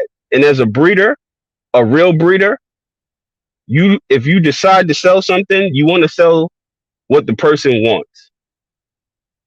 That communication we talk about, because a breeder will keep a less quality pup and give you the better pup because they want to see you be successful. Because as a breeder, you don't want complaints. You don't want people talking about, oh, the dog was sick, the dog was this, the dog was that. Plus, you don't want that. And you keep all the good shit, like the public ain't getting none. Like at that point, you really not a breeder. Like you just breeding shit to keep yourself. Mm-hmm. But if you getting something to the public, it would be in your best interest to put your best foot forward. You know, especially if you like breeding consistently good dogs, like. You don't care about giving away the good ones, you know. I made them shit. I got the motherfucking daddy still. The next breed I make finna be better than that. Yeah, man. As for me, everything's about being able to move forward. Like I said, I don't repeat breedings. If you get a breeding from me, or a dog, I should say, off of me from that breeding, that's a one-time affair. Whoever got in on that, that's what you have. It won't be recreated for me. I'm moving forward. I'm going to take one of them pups off that same litter that I sold you, and I'm going to raise mine and do what I got to do, and I'm going to move forward with this motherfucker. That's, to me, a progression in the program. I never considered just a person who repeats the same breeding 50 times a real breeder, because you're playing in the safe zone. You're just sticking with what you 100% know is going to work, but you're not going to go out on that limb to say, hey, can I make this better? Can I move this forward? I'm always forward thinking. Always forward thinking. That's why I kept so many dogs, because I'm moving forward with those dogs. I got dogs that's 10 years old that have been bred 3 and 4 times in 10 fucking years. To different males, different females. That's the way I move. I don't expect everybody to move that way. To each his own, but I'm just telling you how I go about it. But it's a lot to it. And I hope brothers can find their niche, man. Because there's a niche for everything, man. There's a niche. Life is a puzzle. There's some part of this shit you're going to fit in. Now, where you want, it may not be where you want to fit in, but there's some place for you to fit in. And you can be comfortable and be yourself. Because it's hard to do what those brothers did historically back then. It was never an easy thing. Never. A lot of risk. Everything Ram alluded to, and them brothers tell y'all, God's honest truth, because I seen it. And I seen it crash horribly. Flames, smoke, the whole 9, yellow caution tape. Explosions. Like all the bad shit. Look like Michael Bay set up shop out that bitch, nigga. You know, I hope y'all take it with a grain of salt. Yeah, just be mindful of that, man. You know? It's all right for them days to be done and gone. Shit. You just was born in the wrong time period. Ain't nothing wrong with that. Shit, the hardest working man in showbiz, 78. I ain't mean to cut you off, Ram. Tyler Costco, M1. Hey, if you need to get on, man, 78. If you got something you need to get off or say on your chest, man, we've been on here just having an open cookout, man. It ain't no. I'm too scared to fucking try to send it. If one of y'all brothers got the link, y'all need to shoot the 78. Yeah. If you need to jump on. Right, yeah, we just having open discussion, man. We just trying to embed this community, man. Try to get all on the same fucking page, man. I mean, no preaching shit. I'm just giving free game to the youngsters because some people just set in their ways.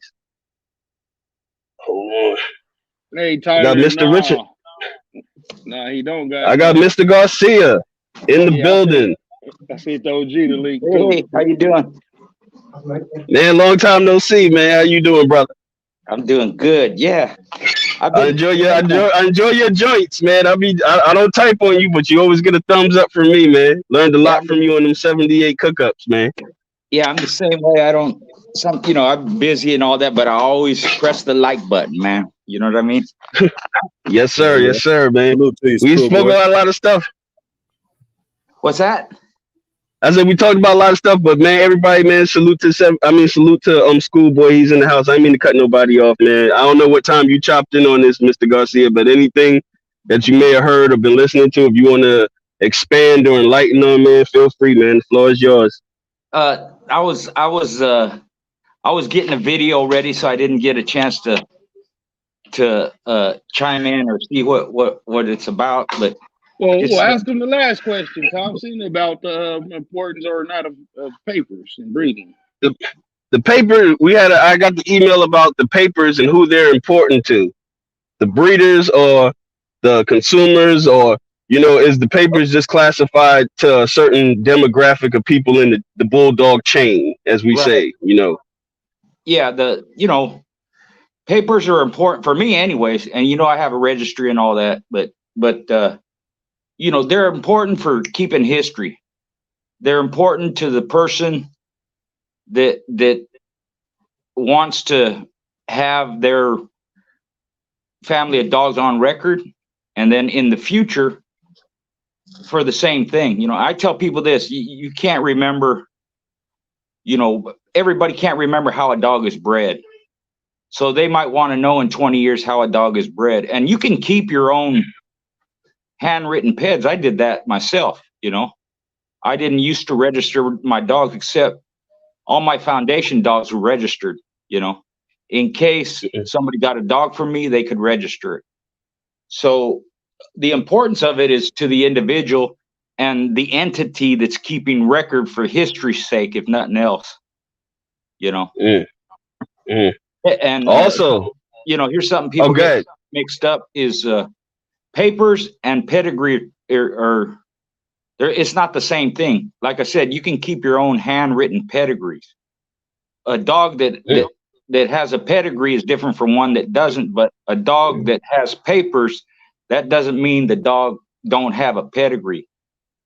You see what I'm saying? Papers, yes, sir. They're registered with an entity, with some entity that keeps the record. But at the same time, you can keep your own handwritten pedigrees or type pedigrees or whatever you want to do, which is different from a dog that has no pedigree, unknown breeding, Yeah. We cooked up on the large demographic of people coming into these dogs. I alluded to the you and Ram and 78 Sports Show. We have a demographic of dogmen, historic dogmen, who were famous for these dogs in combat and breeding, and they're in that grace period of 60. Then we got our 40-year-olds. Then we got our 30s and 20s, and we are the young guys. Because I always, when I listen to you guys, man, it's such a passionate thing when you guys go through these stories and stuff, and the experiences you guys been in with these dogs, and how motivating the verbiage is. And for the young guys who want to jump off the porch and it being a different time again and them crashing and burning. So I know the information y'all give out is intense. It's inspiring. Shit make you want to just go. Yeah. But what's your words on for the young brothers, that the context and at which this information is being given out, and how to operate, saying now that you own the registry and you do a lot of different things with the dogs, if you just want to expand on that. Yeah, that's something that's come up, in other venues, and it's come up personally with me, different people, tagging me or typing, messaging me and stuff like that, and questions that dog guys, older guys from the past, and one of it was, in today's atmosphere where you can't do illegal stuff, give me some headphones, please. What do you do with the dogs? How do you preserve them? And how are they important? Are they just a pet to you, or are you just interested in pedigrees? Because if they're just a pet and all you care about is the pedigrees, that's going to denigrate the breed if you don't do anything with them. So you got to do something with them. It's a performance-based, sporting-based breed of dog. So we can't do what we do in the past, but you can get involved in legal sports. You can hunt hogs. You can hunt coyotes. In most states, there's no limit on coyotes. You know, you don't need a license, anything like that. You can hunt varmints. No, the other one. Or you can hunt squirrel, whatever, right? You can French lure course, weight pull, treadmill race, wall climb, all that stuff. And it's not the same like what we used to do in the past. And I'm not talking about gameness or anything like that.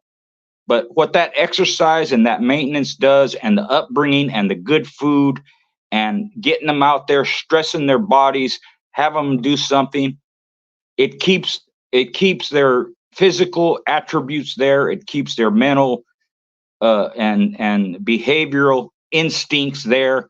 You can still, key on prey drive and speed and strength and all these other things that we talk about besides the past, what we used to do with them, that's necessary to keep them as a working breed or sporting breed. Because, I talked to one guy, he and we talk a lot, and he's got a big following on YouTube. It's Joseph Carter, the Mink Man, and to make a long story short, he incorporate pit bulls he hunts, rats. He clears out rats from people's barns and all this stuff, but he also hunts raccoon and badgers, all kinds of stuff, right? And he incorporated pit bull. He's got one and she's working out good for him, but he goes all over trying to find these pit bulls, that can do the kind of work that he wants, right? And the one thing he said is, Richard, aren't pit bulls aren't supposed to be durable and strong and tough, I'm finding all these pit bulls with thin skin, and when I test them out, because they have to be able to hunt every day, right? Or at least several days a week and all the time, and they're just not durable enough. They're not tough enough. And he's got jagged terriers. He's got other breeds of dogs, and they are, right? They are tough and they are rugged because, they do have thick skin. So when you don't do something with the breed, you're going to lose all these other traits that's apart from the original intent of the dog. It still should be a sporting breed or a working breed, and they make great pets and all that. But if that's all you have them for, and you do any kind of breeding, you're going to lose a lot of the other attributes that the dog itself has, that thing me and Ram talked about. If you don't use it, you lose it.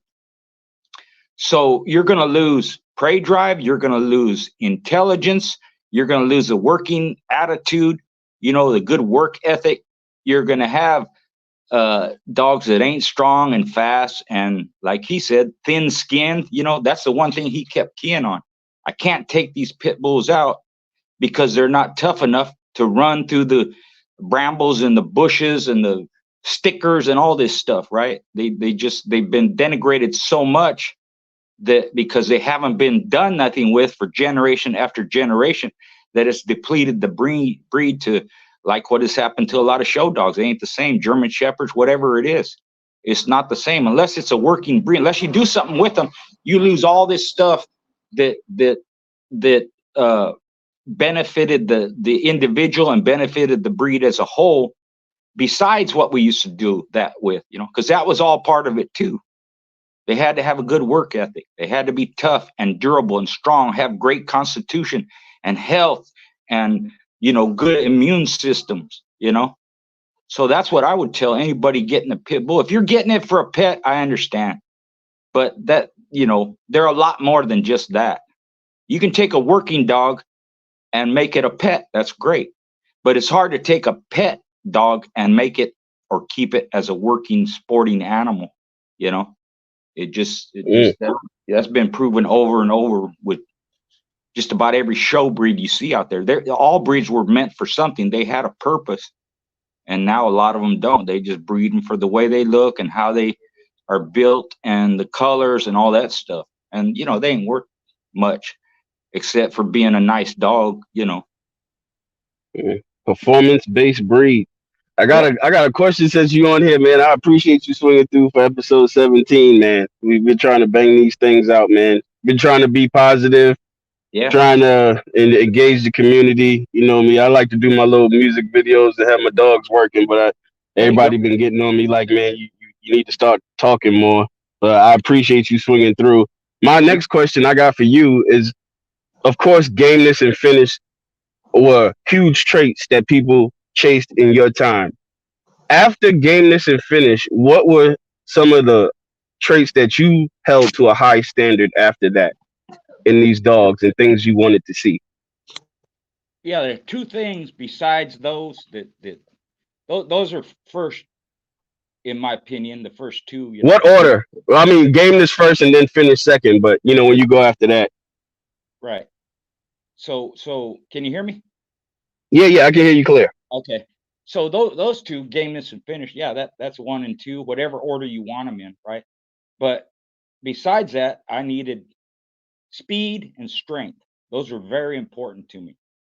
So a lot of times when people we talk, what did you like about your dogs, or what do you like about, what you used to do with the dogs? What attributes did you have to see, So, a lot of people speaking of the past, they go, I like a stifle dog. I like, a chest dog. I like this and that. I like intelligence and all this stuff, right? I try and break it down a little bit more. So I wanted my dogs to stay in hole, not to turn, scream in the corner, scratch hard, be strong, be fast, not stupid, you know, things like that. Dominate, no matter what's happening to them. I want them to focus on what they're doing with the intent to finish. And irregardless of what they got going on, whether they're ahead, behind, rattled, hurt, doesn't matter. As long as that intent is there, that's what I was looking at, you know. And all those things that I just mentioned, that was part of it, you know. I didn't like dogs that scratch slow. I didn't like slow dogs. I didn't like dumb dogs. I didn't like dogs that couldn't figure out a situation. I didn't like dogs that didn't take advantage of certain situations, right? And again, in today's times, those mental attitudes, those benefits or those attributes can still be used in whatever legal thing you're doing with the dog today, because those are basic things, not so much turning and scratching and all that. Those are basic things that are involved with working and sporting dogs.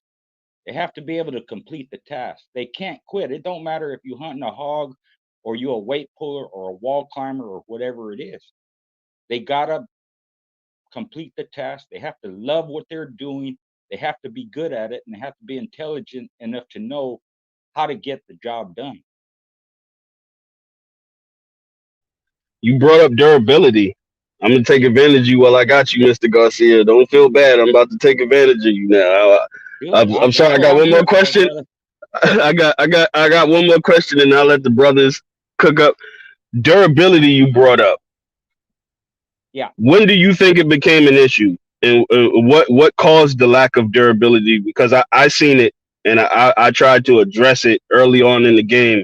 But what was the causes of the lack of durability, and what happened in the dogs? Was it from the lack of them not being used in a combat mode? Is it just something that breeders didn't acknowledge? I'll let you expand on that. Yeah. It's all those things, what I said, when you don't use it, you lose it. But what happens is, if you are breeding dogs based on their pedigree first and not on the traits, then you're going to lose a lot of attributes that they have, because your focus isn't on what the dog can do, it's on how it's bred, who its daddy is, who its mama is. And you have to understand that regardless of what dog we're talking about, whether it's Art, Zebo, Honey Bunch, Bo, Jeep, Mayday, whatever, there's offspring off of those dogs, Red Boy, all that were called because they weren't worthy. So Mm. going to the past, if you think that way, right, that hey, I'm going to use what works, and whatever doesn't work, I'm not going to breed it. Then ahead 30, 40, 50 years, you still have to have that same mentality. Doesn't matter if Jeep is in there 50 times in the pedigree. It has no bearing on the individual that's in front of you, unless that dog exhibits Jeep traits. So that's what I think messed everything up. Just like Joseph said, where's the durability in these dogs? Where's the thick skin and the toughness and the ruggedness? The only way to see it is to see it with your eyes. And the only individuals you follow are the ones that have it. So first thing you got to do when you got your family dogs, if you consider yourself a breeder or you want to start breeding, you have to have standards first, certain rules for yourself and your dogs. I'm going to accept this. I'm not going to accept that. If the flaw is too prominent, I'm not going to breed that dog. And if the flaw is slight, but it has a lot of other good attributes that I like, then that dog could be good enough for breeding. But that's where I think it went south. Is people stop thinking about each dog individually, regardless of how it's bred. Doesn't matter if it's off a Jeep. If it's not worthy, don't breed it. And now it's just, look at the pedigrees and look at how it's bred and look what's in there, and that doesn't mean nothing. It doesn't impress me, and I'm not being rude, and I don't mean, I see a lot of peds, and people ask me for advice, but it's just that it's gotten so far the other way that I have to speak a certain way and explain myself a certain way that I didn't in the past, because it wasn't a question that much in the past. There were still guys that did things that they shouldn't have done and bred dogs they shouldn't have in the past, but it was more the dog itself mattered. If you look at some of the dogs that were bred in the past, they didn't breed to the dog or use the breed dog in their family of dogs or include it in their breedings because of how the dog was bred. They actually saw the dog perform. So it didn't matter how the dog was bred. This dog, that's a Corvino dog. Okay, I saw it, I want to breed to it. That's a Carver dog, that's a Tudor dog, that's Heinz, whatever it is. And they worried about the pedigree later. It's just the performance of the dog impressed them, or whatever the dog did they liked, and they wanted to breed to it, and that's the big difference.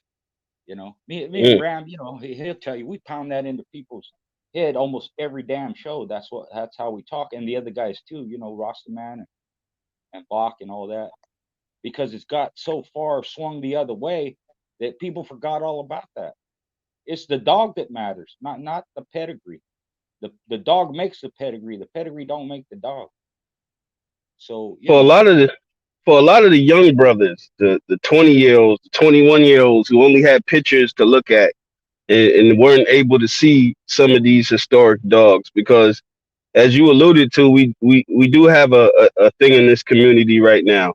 And let's have an open discussion about it. We correlate to these dogs that you guys readily had access to. I remember me and you had a conversation. He was like, dogs off a Jeep was like you had dogs directly off him that you didn't like. You know what I mean? In today's climate, people are like, oh, you know what I mean? Like, cut his mama's fucking foot off for a dog off a Jeep right now. Well, that's because it was plentiful back then. Back in the day, there were so many of them, you didn't care. Right, but again, in today's time, there's dogs that are plentiful off of whatever dog is popular at the moment, right?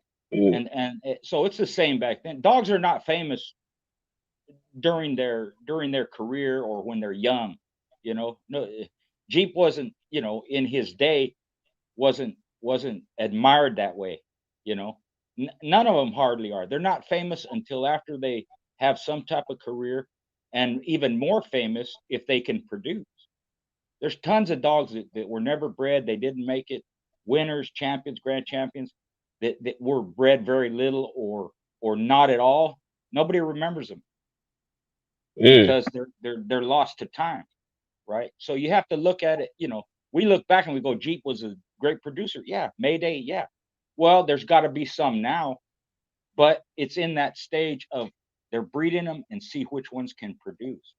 So they'll be the ones of today. They'll be more famous later on, right? That's why that standard of the dog matters more than the paper does, because you don't know if they can produce. You don't know what type of history they're going to have. You don't know what their worth is until later. You got to make the breedings on the individuals that are in front of you, and you have to have a good reason for doing it. Not just, you know, this is a grandson of Mayday. This is a, you know, he's the grand champion buck is in his pedigree 20 times. You know, that's not the way to look at it. You know? But we're looking at those dogs that we're naming, and every dog that's significant in, well, for the most part, they had paperwork. You see what I'm saying? Mm-hmm. So they do. It's kind of like, damn if you do, damn if you don't, because, well, yeah, you know, I understand that. But would like Jeep be as famous as he is now if he didn't have paperwork? You know what I'm saying? Like, no, he wouldn't. You know, but we're speaking in real time, right? So if the dogs are good, that pedigree, that paperwork behind them matters, right? I'm not saying it don't matter, and I'm not saying, we always say fuck the papers, all that. It's not that. It's it, like I said, it's swung so far the other way. Is you got to reteach people that unless that dog is worthy, that pedigree doesn't mean anything. But if the dog is worthy, that pedigree means everything. How you going to keep track of your dogs if you don't have a pedigree on them? They don't have papers.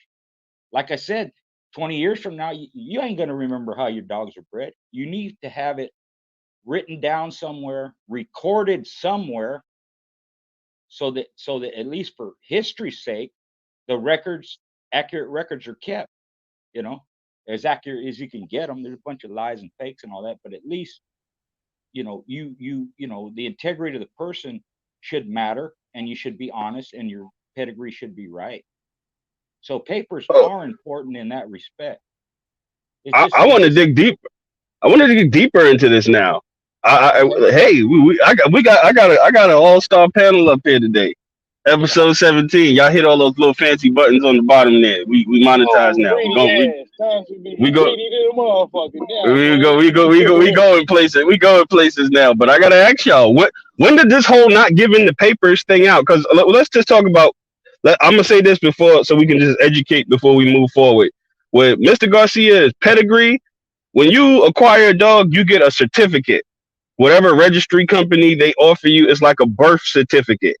And then with that certificate, they usually, depending on who you are, some of them give you a 4-generation pedigree with your dog's birth certificate. So that's the actual pedigree, because it's going to show all the dogs and how they were bred and what they produced. And that's how you acquired your animal. And then it is a separate piece of paper, which is the actual certificate, bill of sales. All of that's included on this one form.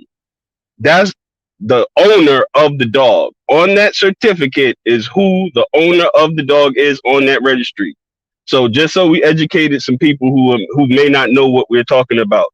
When did this thing of not giving the papers occur? How did people end up with the no paper dogs? I was one of them back in the day. You ain't watch earlier, but I went through my whole little diatribe of not having the papers, and then trying to do breedings, and people was like, you ain't got no papers, get out my face type shit.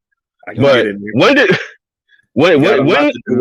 most of the time it's people not taking care of their business when it comes to paperwork. A lot of times, go ahead, y'all start up, Buck. Go ahead. Well, now you'll just get a stub and you won't turn it in, and then you have a litter or something down the road, and you just never get around to it. The years go by, and then you got a couple litters, and people got these dogs, and maybe they might breed it, and the paper trail, it gets lost. You might still know how the dog is bred, and there's registries that you can go back and they can clean all that up, fix it all up, as long as you were the owner, you had proof, and certain things people are still around, you can patch things up. But basically, if you're getting an American Pit Bull Terrier from a breeder or something, and then you got litters and people don't end up having their papers, it's because you either lost a certificate, or you just need to, it's some business that hasn't been handled when it comes to paperwork, or some people just didn't have it. But most of the time people do have it, but it's kind of insignificant. Like I told you, I got paperwork from the 90s that I probably only checked out a few times. And how many, for everybody in the chat and everybody on the panel, How many times have you just went to that paperwork just to look and see how old your dog is? I've done it dozens of times. You know, you have a litter, you got some dogs and stuff, they get 20 months, 27 months, and 3 years old and stuff. And you just don't remember everybody's birthday all the time, you know. Very good point. And I'm glad you brought that up, because that's another reason why it's important. That's part of the history. Why you have papers, because you won't, just like I said, you won't even remember how they're bred in 20 years. Not exactly. You'll get it wrong. It's off of this dog. No, it's this one. Then you go back and forth, along with who the breeder was, who the owner is, what's the birth date. Because most people, when you handwrite it, you write the pedigree out. Most people don't put the dog's name, the owner's name. They don't put their own name down. They forget to write the birth date, and they're scrambling around a year later, 2 years later, 5 years later. When was that dog bred? If you just go online and you look up these famous dogs, most of them don't have a birth date. What happened to it? It's not included. Somebody didn't put the information there. So you have to search and search and search. And usually it's somewhere, but a lot of times it's not. When was Boomerang bred? If you read about Bolillo, it tells you when he was bred. And there was a controversy lately. Somebody said, well, Boomerang's brother, which would be Goras in Mexico, right? He's really Boomerang's sire. And I refuted it right away. That's bullshit. He can't be his sire because they were born the same year. And the way I got to it, I don't have Boomerang's birthday, but the way I got to it was like this. Bolillo was born in 1969. You can read his story. It's put in there, right? Born in 1969. Boomerang started his pit career in 1971, which would make him around 2 years old if he started at 2, right? If he was born in 68, then he started at 3. But irregardless, they're the same age. There's no way Bolillo's brother could be his sire. And that's what happens, exactly what you're saying. But people forget. They don't know the birth date of their own dogs, So that's another good point. And if you keep your own records, that's fine. But if you sell a dog or you give a dog away, the person that's getting those dogs, they want to know that information. And most people don't have it if the record hasn't been kept. When was Honey Bunch born? When was Art born? When was this, that? Unless you have the papers, and all those dogs do have paper, they're registered, right? So somebody has those dates and owner's name and breeder's name and all that. But on a lot of them, they don't. And the ones that ain't registered, the owners themselves can't remember when they were born. Even if they remember the year, well, what day was it? What month? And sometimes they get the year wrong. Oh, it wasn't 2003, it was 2004. They forget. So yeah, the papers are important for all these reasons, and just to keep a record, to me, that's important. But like I said, when you're letting the dogs go to someone else, it may not, it's important to them. They want to know, anything, I gotta open up Pandora's box again. I gotta open up Pandora's box again.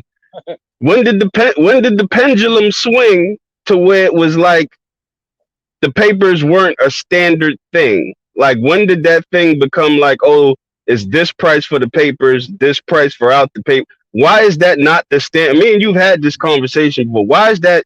It should never be an issue of, oh, this dog has papers and it's more valuable. Why is that not just the standard thing? And how are people able to monopolize off of that? Like, oh, you give me, oh, it's 1,200 for with the papers. You can get it for 500 without the papers. You get what I'm saying? Well, you said it without even realizing you said it. It's for money, right? The fact of the pedigree or papers shouldn't make a difference on the price of the dog, right?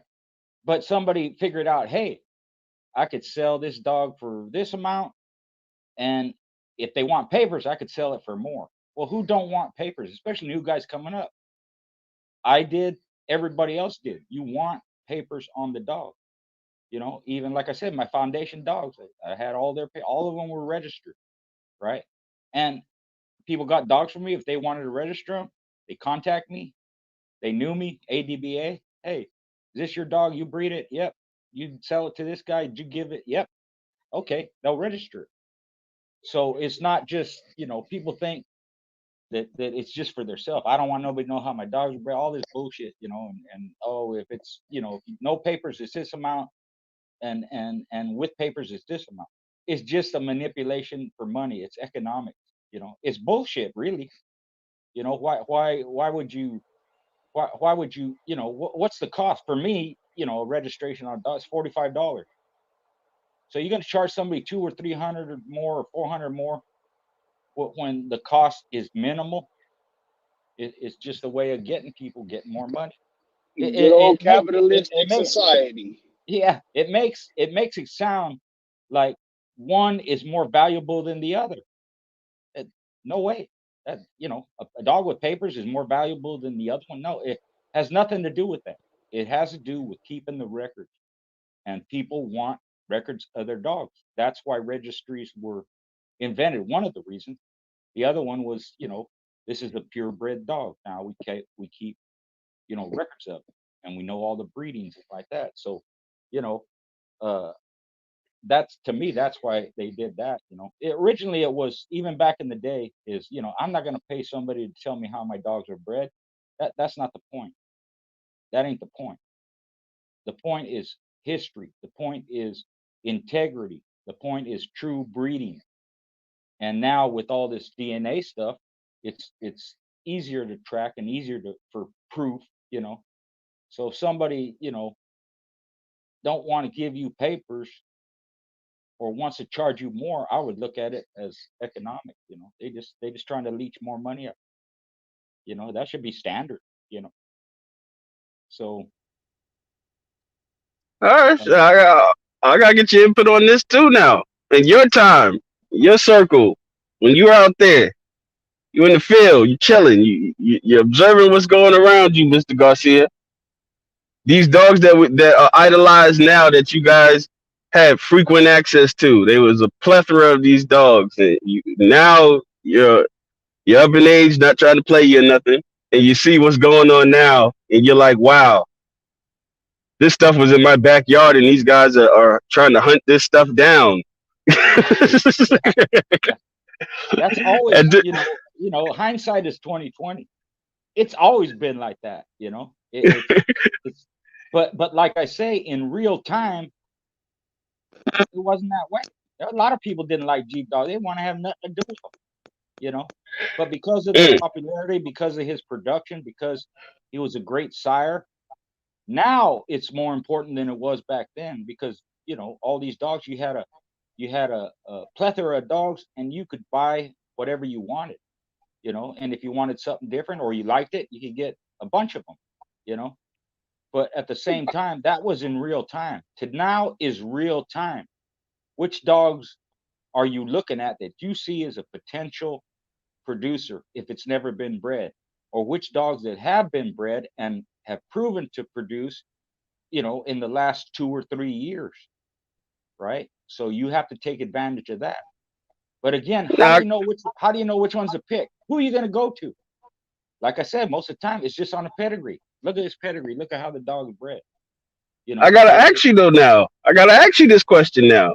You're in this era, and what was the word, Buck? You had it on fudge.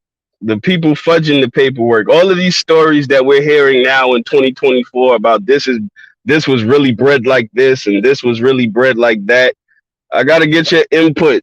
I gotta get your input on what validity does it hold right now for a 20-year-old getting into these dogs right now, and how can you play that part of, we can look at these pedigrees and now people just say like, oh, I got to take it with a grain of salt.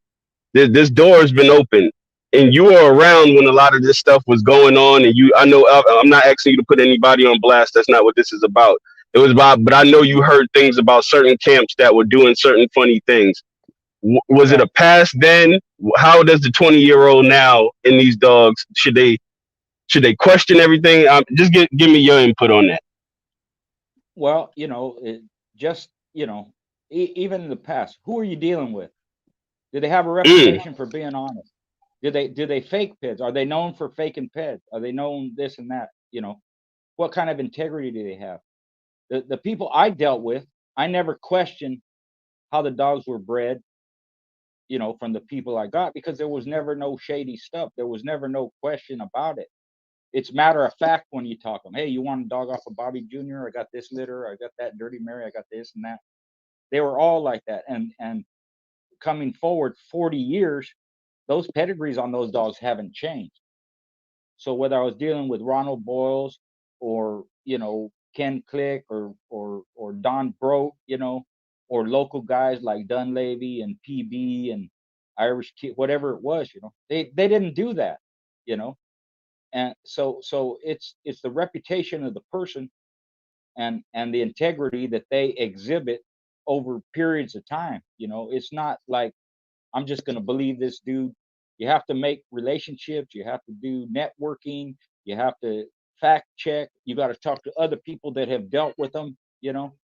Everybody's going to have something negative, and there's always going to be somebody that's not going to believe, you know, how a person's dogs were bred for whatever reason, or they go back and say, well, Bo Leo ain't bred that way. Jeep ain't really bred. This dog ain't bred. I don't care about the past. They told me that when I got some of my dogs. Oh, Richard, they're not really bred like that. Bred like that. I told him, I don't care. From this point on, I don't lie about my pets, so I know how my dogs are bred. Every pedigree I got, it's true to a fact. And I swear on it. And there's never a question about it because I wanted the dogs that deserved the credit to get it. And if they didn't deserve it, they weren't getting the credit. That's just me. Other people are different. But those are also the kind of people I dealt with. So you could always question, you could always this and that. But the good thing about it, if you acquire dogs and you breed them yourself, now it's on you, regardless of what is behind your dogs, who said what. That shit shouldn't matter. Because again, when you're breeding on traits, not on pedigree. You're breeding on the accomplishment of the dogs. What can they do? All their temperament, all their behavior, all their structure, all their intelligence, whatever you consider good traits, that's what you're breeding on. So you want to keep those, in my opinion, anyways. You want to keep all that stuff straight, so in the future, where is this stuff coming from? You have to know the dog in the pedigree. If you got 3 or 4 generations of your dogs in a breeding, they're all yours. You should know what each one did, what it accomplished, how good it was, all their litter mates, all their parents, grandparents, and their litter mates too, so that you can have accurate records, because you can't remember everything. When I did my dogs, I wrote about all their roles, all their temperament, what they did, the good, bad, ugly, everything about it. And I have notes going back 40 fucking years of them dogs. I got tons of them, just so I could look back, even when I'm doing the breedings in current times, and it reminds me, okay, that's what this dog did. Okay, that's how he looked in a row. This is how he won. These are his times, who he beat, how many turns, how many scratches, all that stuff. And I've mentioned this before in other places. People don't keep fucking records, man. Nobody keeps records, and so when you talk, what are you talking about? What are you saying? Give me some facts to back up what you're saying. Most of them don't have it because they can't remember. And if they do, they embellish it anyways. It's like if I tell you Mr. Rowdy won in an hour 28, I can show you in my notes that he went an hour 28 and won, and who he beat, and what was the dog's name, and who the referee was. And you can also refer to the Sporting Dog Journal because that matches in there. So it's almost like cross referencing, you know. And if you're just a liar and a cheat and all that, that shit comes out, man. People, if I was lying about what I said, there's people alive today that saw me and saw my dogs and all that. If I lied about it, they'd be the first ones to call me. Richard, you didn't beat that dog. You didn't go into that guy. That's not what it was. But they don't. They say, yeah, Richard, I was there. I remember that dog. Yeah, Bill looked great. Mr. Rowdy, badass, like that. So you can't escape it, man. Somebody's gonna know. And you can't remember all your lies. If you're a liar, you can't remember them. The truth is in there. It just comes out. You know, you don't have to think about, you know, oh, what did I say and this and that. The truth is the truth. But lies, that's different. Can't remember them. Yeah, there was always good people and there was always bad people. Always. So that's what I would say. You got to network. You got to talk to these people. And if something comes up, you get a dog and somebody comes later on and say, oh, I'm not really bred that way. I would tell them, I don't give a shit. I bred him going forward. I know what he produced, and I know what his grandchildren are, and I know great-great-grandchildren and all that. And then you just take it from there. Because everybody got fake shit in their heads. But you don't have to be the one doing it. Just because someone else did it, that don't justify shit, you know. Mm. I just don't like liars, man. I don't even like even my damn kids and my wife. Don't lie, man. Tell me the truth. You know, I tell the truth even if it gets me in trouble. At least I didn't lie. You know, they'll get over it. Honesty is the best policy when it comes to these dogs. Buck, you got anything you want to expand on? Ram, anything y'all want to expand on that, man? I'm gonna expand on this JJ comment that been sitting up there for like 20 minutes. I blocked homeboy. I just now caught it. I'm over here enjoying this conversation. I know we're gonna have some trolls come through. Hey, it's all good, but expand on that. Well, his mom been cared more about these nuts. Yeah. If I care about the paperwork more than the dogs, your mama been caring about these motherfucking nuts. Okay, more than you cared about them more than you cared about your last Christmas. I mean, you know, the paperwork thing. I mean, you know, it's one of them things. You know, what we gotta say when you're breeding. Hey, like before you go on, bro, I jump off right quick, man. But thank you, good brother Thompson, for having me up. And thank you, OG, for popping up too. And I sent you the link, man. Appreciate that. Yes, sir. Yes, sir. Yeah, yes, sir, man. Appreciate you sliding through, Ram. Yeah, already, up, brother. Well, when, no doubt. Y'all be good. I had a nice. I mean, I did like a breeding when I first got in. Just kind of really being serious about the dogs and the pedigrees and everything. That's when I like to draw my establishment time from there. But yeah, I did a breeding shortly after that turned out really, really good. But for the most part, the first, I want to say probably 10 years, you know, the majority of my animals were animals that, you know, I purchased from breeders. So they were basically left with the brunt of dealing with all of that paperwork shit. You know what I'm saying? I think when we cross the line and say, because I mean, people quote it all the time. They'll say, when you breed or when you're doing a breeding, when you're, you know what I'm saying, in this kind of in the same context of, you know, you're being a breeder. So that comes with a different set of responsibilities, you know? Exactly. So if we're talking about being professional and, you know what I'm saying, people want their shit, you know, like you go try it, go sell some pups, you know, and be late with the paperwork. You know what I'm saying? Everybody's not going to bug you. You know, some dogs, you know, they might not make it to full maturity, or, you know what I'm saying, they just maybe not work out and, you know, or they lose them or whatever. So, you know, they might not worry about it, or some people genuinely really don't care about paperwork. They just wanted a good dog. But I think when you're selling, because they can go spend their money with anybody, you know, at the end of the day, you know, for the people that, you know, want to get in here. Like if you breeding, you know, you're putting yourself in a different category, in my opinion. Now, if you're breeding for yourself, that's cool. And that's what I did for a long period of time. You know, it was 17 years before I let one single dog go to the public that anybody can say, oh, yeah, well, yeah, this is a Buck City dog. You know what I'm saying? You know, that motherfucker wasn't sold. And it wasn't a whole lot of them. But I was in the game 17 years, you know, and never registered not one fucking piece of paperwork. I still got stubs from the 90s, you know. I mean, of course, I don't go back too far. You know what I'm saying? I mean, I'm an 80s baby, but Join the club. So I mean, I wish I could, go back. Sometimes I wish I was back in the 40s and 50s and 60s and 70s and stuff. You know what I'm saying? I wasn't though.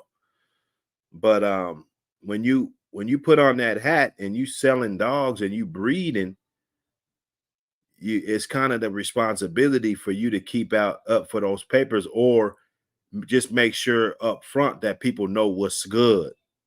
I think everybody deserves at least that much. You're right. I mean, if your reputation matters to you, then you should be honest, right? You're right. Exactly. And if someone's just keeping their dogs however they want and they don't put them out there to someone else, then that's fine. But I guarantee you, those people are still going to keep handwritten peds of their dogs. They do it. Everybody does it. There ain't nobody that just breeds and don't keep no record of nothing, right? But the difference, like you're saying, is when you cut them loose, you owe it to that person to be honest. You can't think of yourself or your dogs, I'm so above everybody else that I don't have to tell you shit. I don't have to be honest. I can do whatever I want, and if you don't like it, eat shit. That see how far that carries you. And there's people like that, and you can do that. But when you start getting heat and people start talking about you because of the type of person you are, that's your fault. That ain't their fault. You lied anyways, right? And even in defense of Carver, right? Because everybody knows what he did. Well, the reason they know what he did is because he said it himself. So if you wanted a Carver dog, you had to accept that maybe the paperwork wasn't right. That's on you. That's not on Carver, because he didn't hide it. Most people hide it. They just ain't going to tell you, or they're going to outright lie to you, right? That's the only little defense I'll give Carver, right? And who knows? Maybe a lot of them that people think it's this and it's Ironhead and it's really this and that. Maybe that was his game. I'm gonna fuck with their head. It's really bred that way, but they think it's not. They think it's this and that, and whatever the reason was, and whatever the reason people do it now, they're gonna have to live with that decision. It's gonna come back and bite you, man. Because if you're in this game or you breed dogs for any length of time, the shit's gonna come up. And then what happens? People think because they're online, they can say whatever they want. They don't give a shit what people say. They don't have to be professional. They can talk shit about anybody and do that. Believe me, it's gonna eat at you. It's gonna bite you in some way. You ain't gonna sleep at night. And no matter how tough you think you are, or mentally prepared, or you don't give a shit. That's why you see all these old dog guys. Why do they have so many problems? Why are they so lonely? Why do people hate them? Why are they talking shit? Why don't they get online in these chats? How come they don't respond to all these comments that are made about it? It's because of how they live their life. I'm older, so a lot of this stuff I learned through the years. And people that are younger, they don't have that foresight, so they think they do whatever they want and it's not going to affect them. Well, when you get older, it affects you. When you're weak and you're at a disadvantage, that's when it's going to hit you. You ain't tough your whole life, man. You can't do whatever the fuck you want your whole life. Somebody's going to check you. And it's usually going to be some younger guy who don't respect you and don't give a shit. And then you're going to have to deal with it. Wise words. Wise words from a wise man. Yeah, I got you. I got you. Hey, we had a whole cook 'em on that about an hour before you came on, man. I'm glad you I'm glad you got on here and said you wasn't even looking at the joint, but you're echoing pretty much what we were trying to say earlier on in this live about the level of disrespect and the things that go on this internet. But I got you on here, man, and I watch your show on your personal channel, and you cook up on this breed, man. I gotta ask you to emphasize. You said something that empowered me on a level, and I want you to expand on it for the younger brothers and stuff. When we were talking about the outcrossing and the traits that you describe and the things that you see that you're not pleased with, and not waiting to do certain outcrosses, like waiting till it gets bad and then now you're trying to fix stuff. but to keep a line going and outcrossing in general and how you feel about it in comparison to a lot of what's been really popular as of recently, because you brought it up when you were talking. This is in here 20 times. This is in here 30 times. This is in here. You know what I mean? Instead of just go ahead. You have the floor, Mr. Garcia. Right. That came kind of early on because you hear all this stuff that people say, and it's a lot of it is common. They're saying it because they learned that way, and they're saying it because they read it somewhere. They're saying it because somebody told them, right? But for me, if the shit don't make sense, then why would I do it? Just because everybody else is doing it, or they say that's how you're supposed to breed dogs. So as far as the outcrossing goes, what that came with is I told people, why would you wait for something to go bad to throw an outcross in there to improve your dogs? It shouldn't get to that point. So in your breedings, if you see something you like and it's outcross or it's not from your yard, it's somebody else, breed to it. Why are you waiting? What's the point? Because at some point you're going to breed to that anyways. You must like it for a reason. So why wait till you lost something? And once you have whatever it is in your dogs and there's consistency and you have a family, right? You should never lose whatever it is you've got, because then you're going to be looking for it again because you lost it. How are you going to lose it if you don't stick to your standards, stick to your rules, use the right individuals? And this is something you hear all the time, and I talk about it all the time. Well, you never know what you're going to get. Well, it's a 50-50 chance. It's a roll of the dice. It's all bullshit, all that. That's crap. That's crap, because across the board with pit bulls, with racing greyhounds, with thoroughbred race horses, with game fowl, whatever it is, the top guys that I've studied and I followed, they don't think that way. They don't breed that way. And when you have that consistency, it's not a matter of, what's going to work and what's the best way and this and that.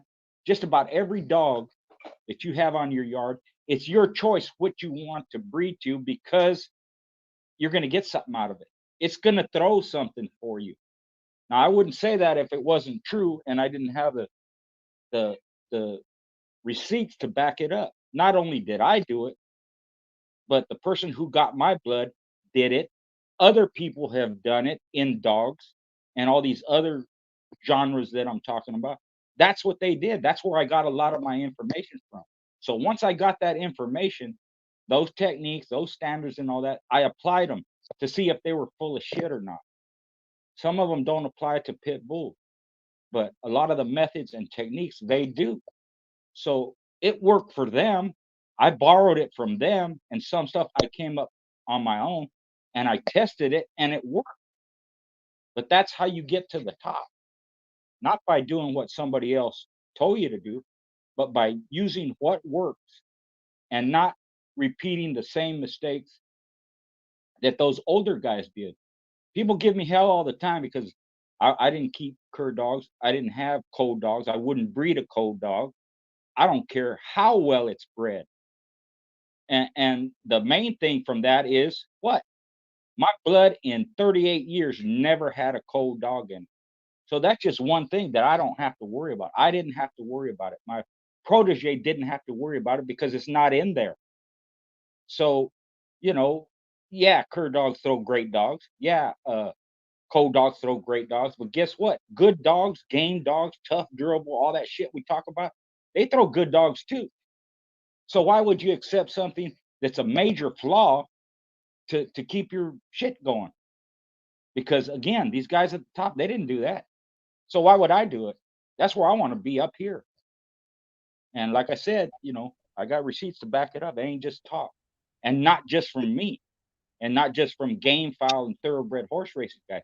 From pit bull people guys too. I asked them, is there any curs in your pedigrees? No, Richard, no. Did you breed any cold dogs? No. So it ain't just me. And they have records to back it up too. Because you're always going to get cur dogs. You're always going to get dogs with flaws, dogs that are unhealthy or whatever it is. That's going to happen. But if you keep them and try to fix them, putting thousands of dollars again into a dog that has skin problems or has some deficiency or has some flaw that's major, that you just adding to the problem. You're not fixing the problem. So Mm, a lot of it is health, and mm, a lot of it is maintenance. You know, they just the way you bring them up. What do you do with them? What do they eat? That's where that constitution comes. It's built over time. Tough dogs, tough dogs, over and over, generation after generation.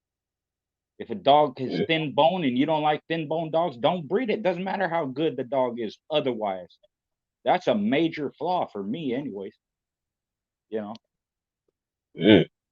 You brought up the cold dogs. That's been a huge topic for a lot of years. It got real popular on social media with the cold dogs and the cur dogs. I I got drilled into my head, man. There's good dogs out there where you don't have to do that. But we talk about history, and we've had some cold dogs that have produced good dogs, like you said. It was always punched in my chest. It was the exception, not the rule type of deal. You get what I'm saying? It's not. You're not That's gonna. exactly You're what not it gonna. was. You're not gonna consistently get that. But since that topic's been going up, when that was going on, or when it came out, that was a cold dog and all that. Was that ever like the fad, or it was just shunned upon? Because I look at it like people make. Let me put it like this: if it was a cold bitch, it was okay. You get what I'm saying? But if it was a cold male, you shouldn't do it. Like people put variations on this shit. Like if I Right. guess if I was gonna do the mathematics on it, it would probably be way more cold bitches that were bred than males. But yeah, just Yeah. your insight on it. Yeah. No, that's true. And it's not something that's popped up recently. It's been that way through the history of the breed. Cold dogs, cur dogs like that. Not with certain people, right? And some they would not accept that with a male, but they'll accept it with a female, right? So Hmm. one of the things I talk about is if you want to improve your dogs, look at the past breeders, look at the mistakes they made, and don't repeat them. So for me, that cold dog, that's a mistake. I'm not going to repeat it, right? And when people give examples of this dog that quit and he produced great dogs and cold bits, quick champions, and all this stuff, right? I tell them, have you ever tried not doing that? Did those breeders ever not do that? They don't even know the difference. You don't know the other side of it unless you've done it. So they're just taking what was done, what was said, what they were told, and running with it. All because what's his name? Used a cold bitch and she produced great dogs and this and that. Well, have you ever tried not doing that and see the results? Because that's what I did. That's where I get that statement I just made. I never had a cold dog. All of my dogs started. Some of them quit, but I never had that problem. Because when we talk about traits, what do we say? They can throw anything, right? Everything's passed on. Well, they're going to pass that on too. You're going to have a cold dog every once in a while. The best example is the first one I heard was Danny Burton. He had a cold bitch. He bred her. All the males in the litter were good dogs, man. He matched them all. All the females were cold. That's the extreme.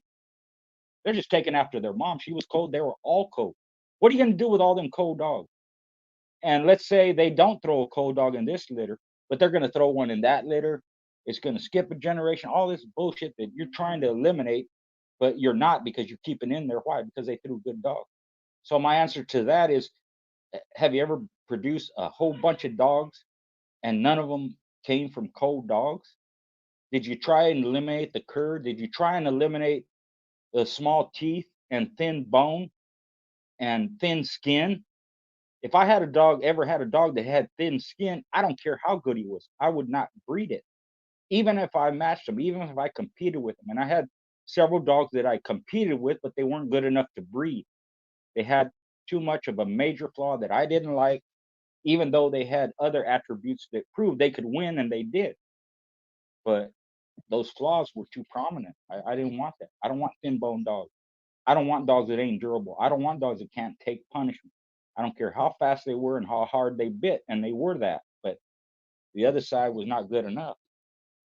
And the only way to do that is to eliminate them. And Just try it and see what happens. Try it. Nobody fucking tries it except these people that I'm talking about. You know, Frank Shy was a top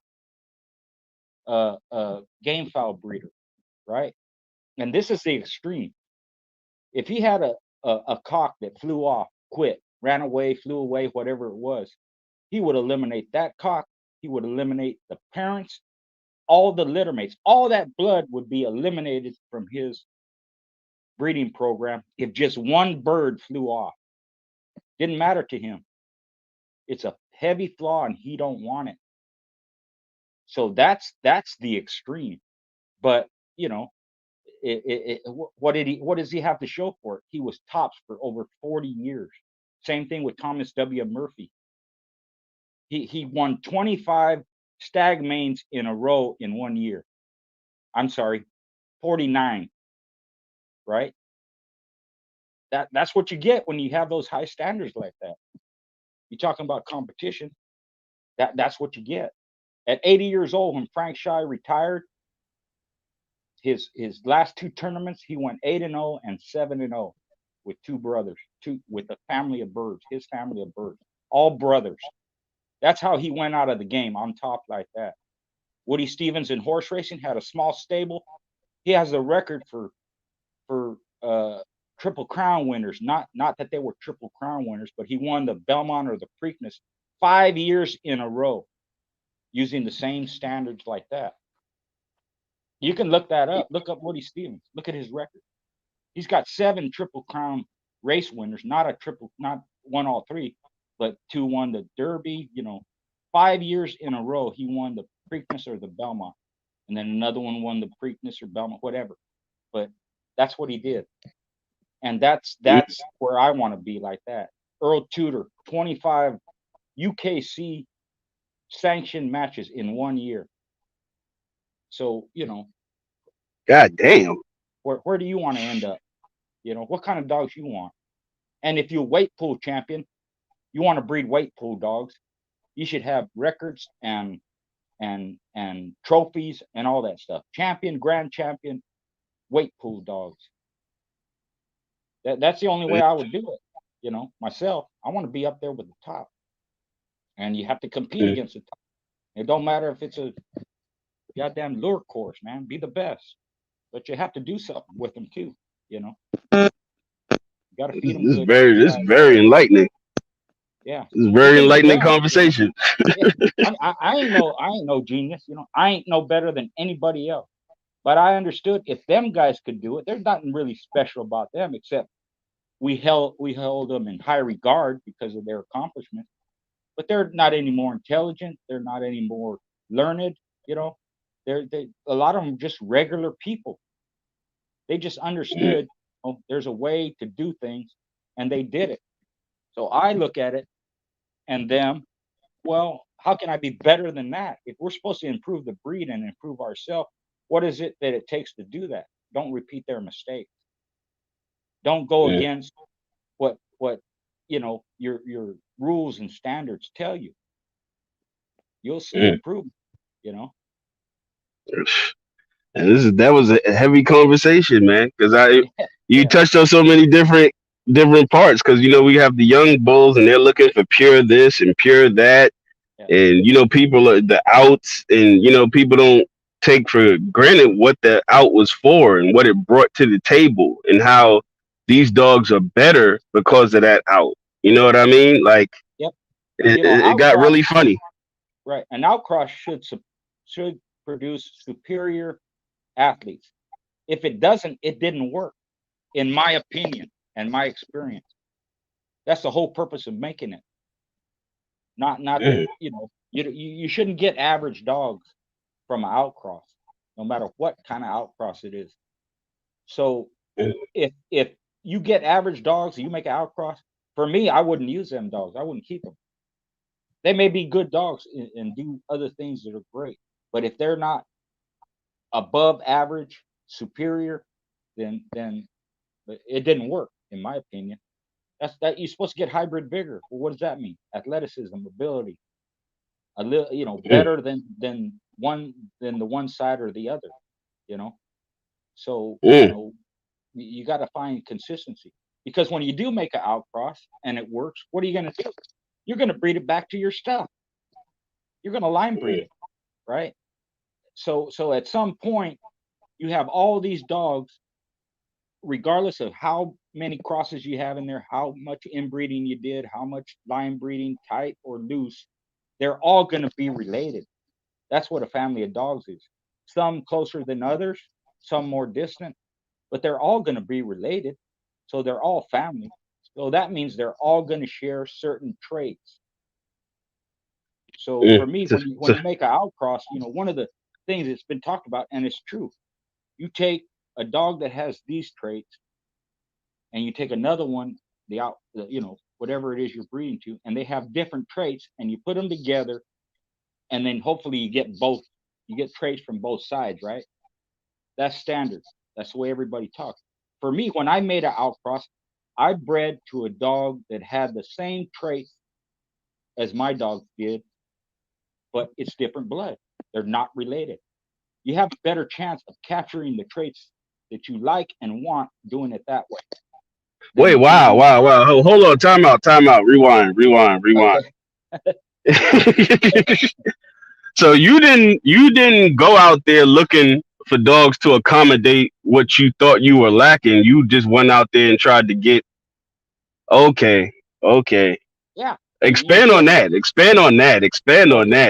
So Okay. you could like you did the homework and honed down each line and found each fit, because that's hard to find families that have the same different families but the same exact traits, man. Wait, cook Well, up. I want to hear this shit. and it doesn't mean that they have all the traits, but it's that it's something you like about them. Let's look at it like this. Jocko himself, stifle dog, right? So was Yeah. his daddy. So for me, when I look at Jocko dogs, I'm looking for them to be stifle fighters, right?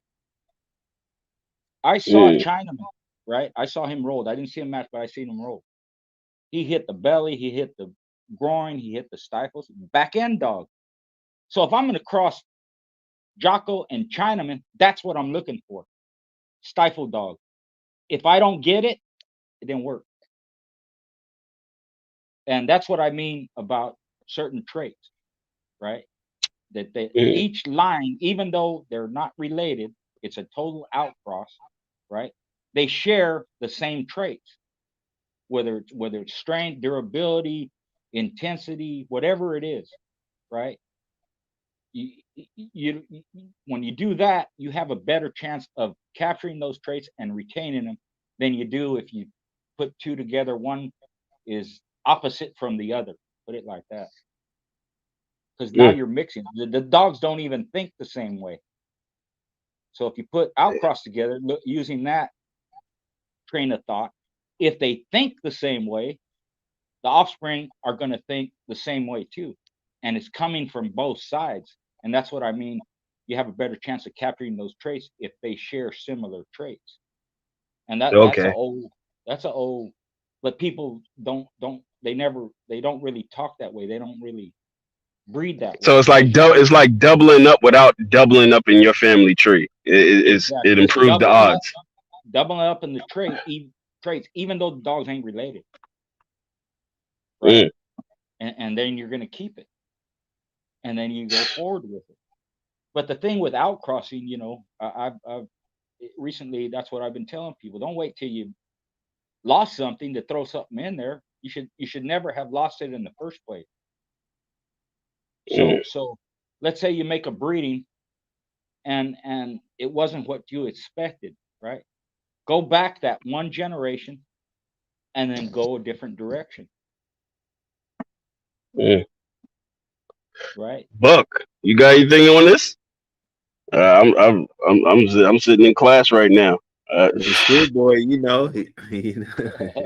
Yeah, I'm sitting in I find class right myself, now. I find myself being more animated because I'm getting all this, you know, uh, getting all these questions, and maybe because of my channel, maybe because I'm on chats and stuff like that. So people want information, right? So I'm trying to explain. I'm usually more calm, is what I'm saying, but I just get so heated up because you know in my mind, when I learned this stuff, or heard it, or read it, or whatever, it's like a slap in the face. Like, oh shit, that makes sense. You know, Total I sense. didn't, I didn't, I didn't do things like other people said just because they said it. And I tell people, don't believe me. Don't just do it because I'm schoolboy. Fuck schoolboy. That don't mean shit. Test whatever I say. Try it and see if it works. If it works, great. And if it don't, then it just didn't work. Right? So Mhm. anybody, you can't look at him like a superstar and say, he's the shit and I'm gonna do what he tells me. Nah, man. You can't do that because you're putting time and your own money and it's on you. You're the one responsible for your actions. So I'm not saying don't listen to these old guys. Take that information, see if it works, whether it's a keep, whether it's breeding, whether it's food, whether it's how you keep your dogs, the housing and the hookups and all that. Test it. And if it works for you, you can give them some credit. But if it don't, it just might not work in your situation, or that breeding didn't click, or those dogs just wasn't what you thought they were. That happens. You have to accept it, that might happen. Very true. Very true. Very true.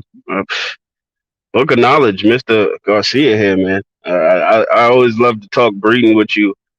That formula you just talked about, that going out and going back in.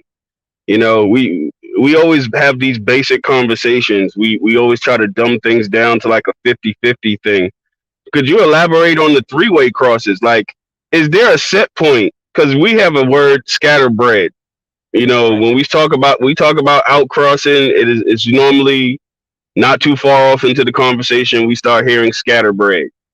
So, well, the 50-50s, the three ways, down to the eighths, the 16ths. Elaborate on how Well, far and what I just well, cook up. I just want to hear your input on it. well the scatter breeding, people have, for some reason, they've differentiated on the term, on the terminology, what it means. Scatter breeding is just junk. No performance behind it. There's no breeding technique behind it. It's crap. That's all it is.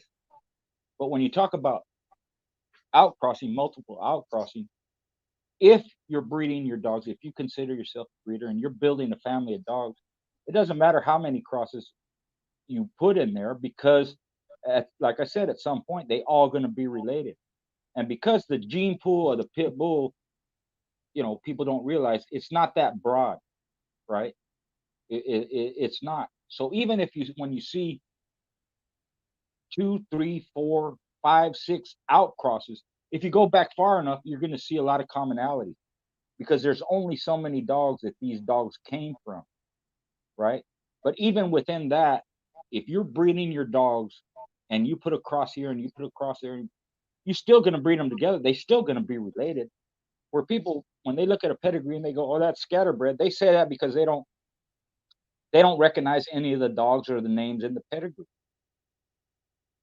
That's why people Mm, use the name Carver, Boudreaux, all that, Tudor, Daibo, and all that, because they don't recognize the dogs up front.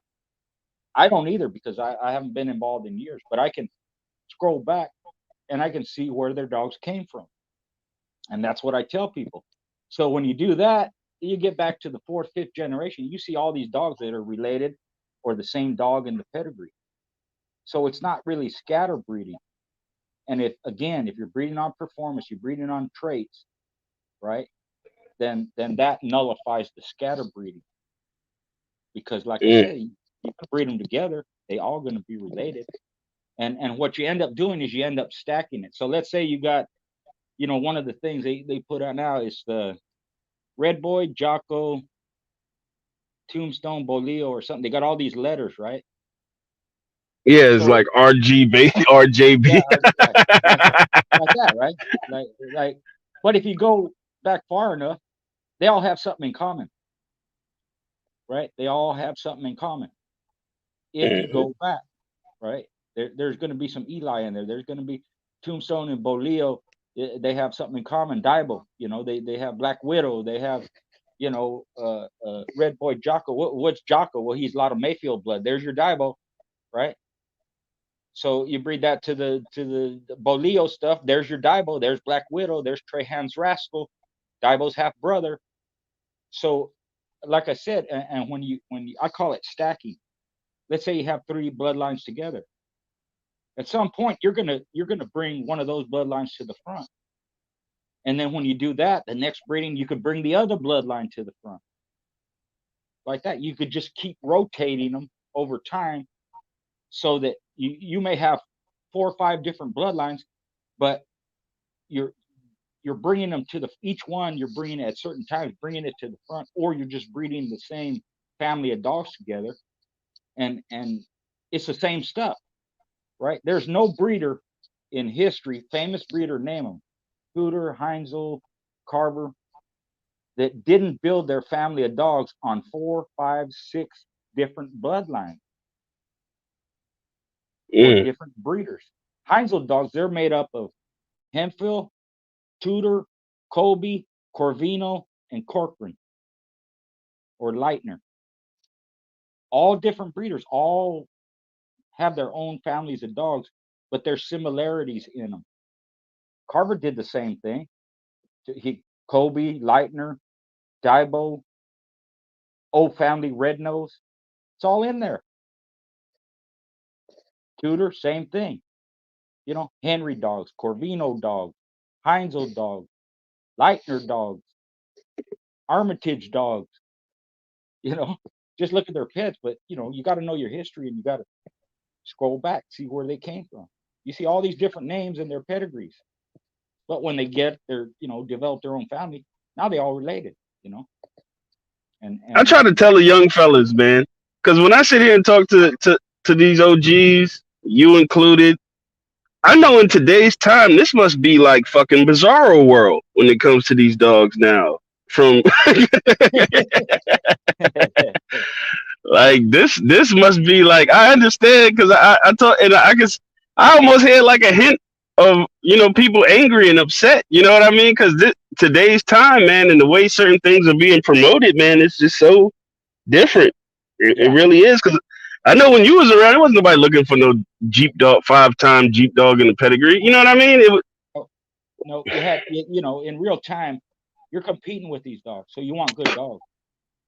The pedigree was not important that way, right? Not only that, you're in public, in a type of public setting. So if your dog quit, everybody knew it. You couldn't take that dog home unless you're a liar, a cheater, and you put fake papers and all that. But you know, not to be crude, but generally the dogs were culled on the spot. It just didn't happen. Now, you know, it's different, right? They don't have those types of standards, you know, and it's just again, why? Because the paper, oh, he's this way, and they use those excuses. Well, Bo quit. Well, Bully Son quit. Well, this and that. I've told this story before. I went to a roll several, you know, while I was still active, right? And this kid was rolling of dogs. course, of course. I want to hear this story Yeah, yeah, and because Bully Son's a great example. yeah, he had a couple of dogs, right? And they quit, but they were ranked, man. They were crying and hollering, didn't even go 5 minutes, this and that, right? And so he's getting ready to go home, and the guy, the host of the house we were at, he goes, "What are you gonna do with them dogs?" He says, "I'm gonna take them home." He says, "What? You're gonna take them home?" He goes, "Yeah." He goes, "Why? They quit." He goes, "Well, Bully Son quit. Well, Bo quit. Well, he's naming all these dogs." And I told him, "Look, that ain't the same thing. These dogs you're mentioning that quit or supposedly quit, it was adverse circumstances. It wasn't like that. It wasn't no 2 or 3 minutes and the dog crying, hollering, running away. Right? These dogs went through hell before they quote unquote quit. You know, I interviewed Red Wallings and Jerry Clemens back in the day, both of them, you know, and I had it on tape. I don't know where the tape is. I lost it, but it would be great to have if I could ever find it, right? So Jerry Clemens, he worked in a hospital. He did blood counts in the hospital, right? He told me Bully Son was 1/3 low on blood. His blood count was 33, right? He had chewed through a chain. He had fought through a chain link fence, and he still had the stitches in his mouth, right? When he went into that match with Benny Bob. Bullison was a 49-pound dog, 50 at best. That match was at 53. So he's coming up in weight. He was an older dog. He was sickly and still had stitches in his mouth. Of course he's going to quit. You expect him not to quit. You expect him not to fall out, not to get beat. An average dog could have beat him that day, right? Same thing with Finley's Bo, whether he quit or didn't quit. One of the guys who saw it, he said, Vindicator came out, bit Bo in the shoulder, and the blood squirted over the pit into the crowd. He wrecked him. He chewed his legs up. He beat the shit out of him. He still went an hour and 40 minutes. So I'm telling this guy, that ain't the same, man. When you see some of these dogs and they quit, same thing with Snooty, fat, sick, full of food, is just an off the chain thing against Rascal. Still went an hour and a half. That's not how you do dogs. That's not how you treat dogs. A couple of drunk guys getting together and throwing them down because of their ego. So yeah, they're gonna quit. But in that's a completely different thing than, and that's what people, that's the example they use when they have some dog who, and nobody would keep that dog except you. Well, that dog quit. Well, this dog quit. Ain't the same thing. Not even close. Man, I got a question for you too, man. Yeah. You brought up an interesting word, ego. Mm-hmm. Well, yeah, people because live you know, through the dogs, you know. is that so? This is nothing new. No, no, it's not. And the thing is, you know, I tell people I don't have an ego, which I really don't, but that is learned through years. That's not the way I was before, you know, and that's where you make mistakes.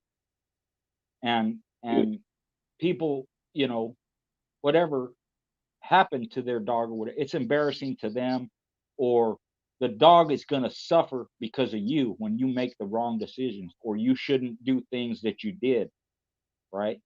And maybe you should have picked the dog up. Maybe you should have forfeited. He's not right. I've seen dogs go in there with the runs, with fleas and gnats on them, and wormies. Wow, wow. And top guys doing this that know better, but they still did it. And hopefully they learn from it. But the dog always suffer because of our ego. You know, you can get talked into doing all kinds of stuff. That's all it was with Snooty and Rascal. Two people talking shit. Let's do that. I could whip you and this and that and that. Knowing they shouldn't have done that, but they did it anyways. So that ego is a killer, but it's not a killer for the person till later. It's a killer for the dog when you make bad decisions based on your pride rather than what's right for your dog, you know. And it's just something you got to learn, you know. If you really, people always say, I love my dog, I care about my dog, and then they do bullshit like that. Well, you don't, not really. you don't really care about them how you say, you know. You just, but you have to understand you're gonna make mistakes. The problem is if you keep repeating them. If you learn from it, that's all a mistake are. That's all a loss is. It's a learning experience, and you have to go through that for you to learn. But again, if you repeat it over and over, you do the same shit, you're just an idiot, man. You ain't gonna never learn shit. And that's something you have to deal with. And like I said, young people don't think that way. I didn't think that way when I was young too. But them mistakes carry over into your older age. Even Bert Soros said, and he was one of the hardest dudes on his dog, man, that you would imagine, you know. Oh yeah, I bought a dog from his wife. Yeah, oh, his ex-wife, I should say. I apologize. Yeah. He made a statement one time. You know, he made a statement one time. He said, keep rolling them old dogs. You'll have nightmares for the rest of your life. Because they're not the same. They're gonna quit. You put them through that kind of shit, they're gonna quit. So even he understood that, you know. Keep hammering them. Keep hammering them. Keep skull driving. Keep doing that. What do you think's gonna happen? They're gonna quit. And what are you gonna say? Oh, he's a fucking cur. No, you're an idiot. Don't do that. If you've seen gameness and you know what it is, you don't question it. But if you don't know what it is, you're gonna search your whole life and you ain't never gonna find it. That's my statement, you know. And people just, you know, they make those kind of mistakes. They think you're supposed to hammer them, you know. It's like somebody who has hound dogs, man. You could run them all day, and they're going to perform for you. Do that 10 days in a row, and you won't have a dog at the end of that 10 days. They cannot keep up that pace and do that every day over and over again.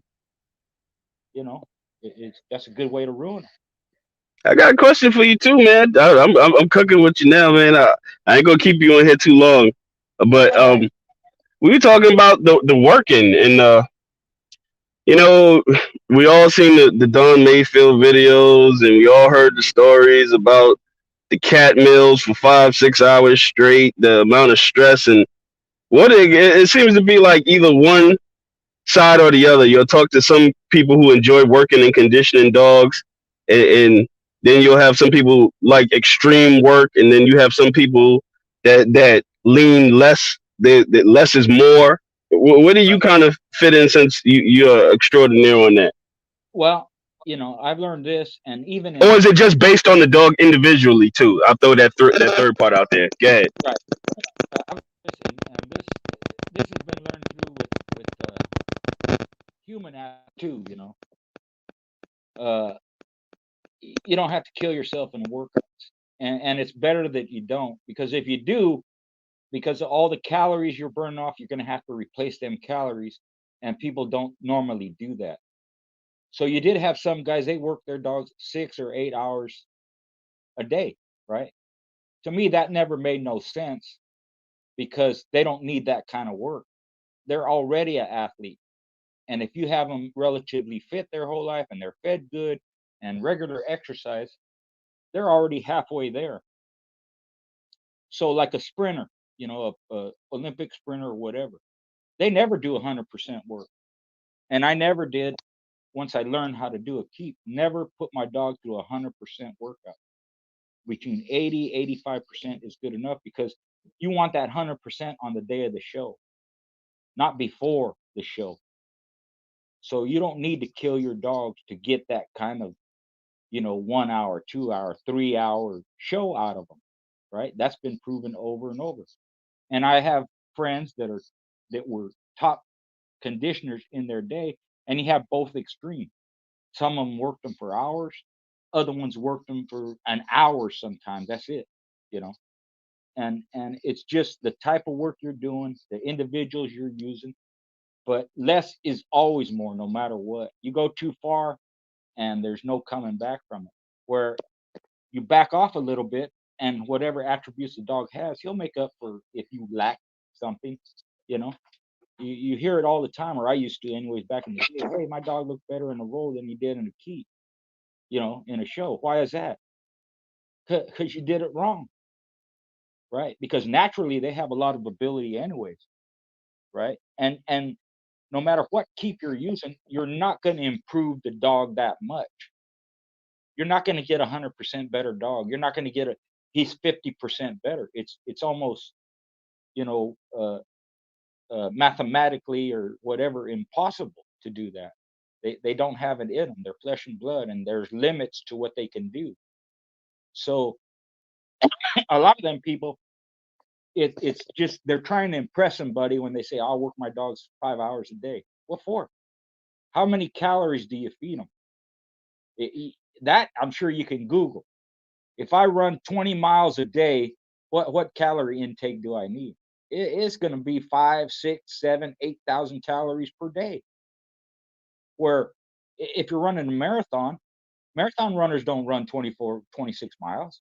They may run 10, they may run 15. Sprinters do about maybe 60% of their workout.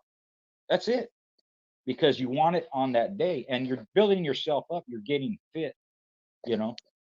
And if you overdo it and you peak them too early or you burn them out, it's almost like there's no coming back from it.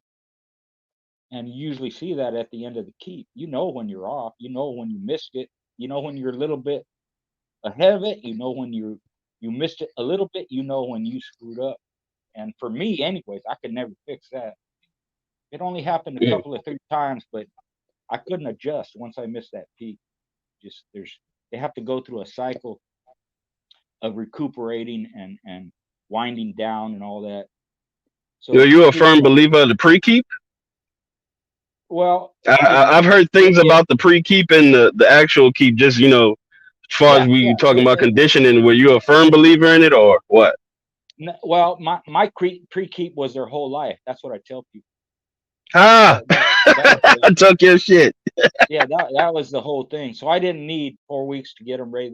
But it's important if you and this is the difference I see. A lot of people nowadays, they're exercising their dogs more, at least, doing they take them out and they get a treadmill and all that. Guy didn't do that.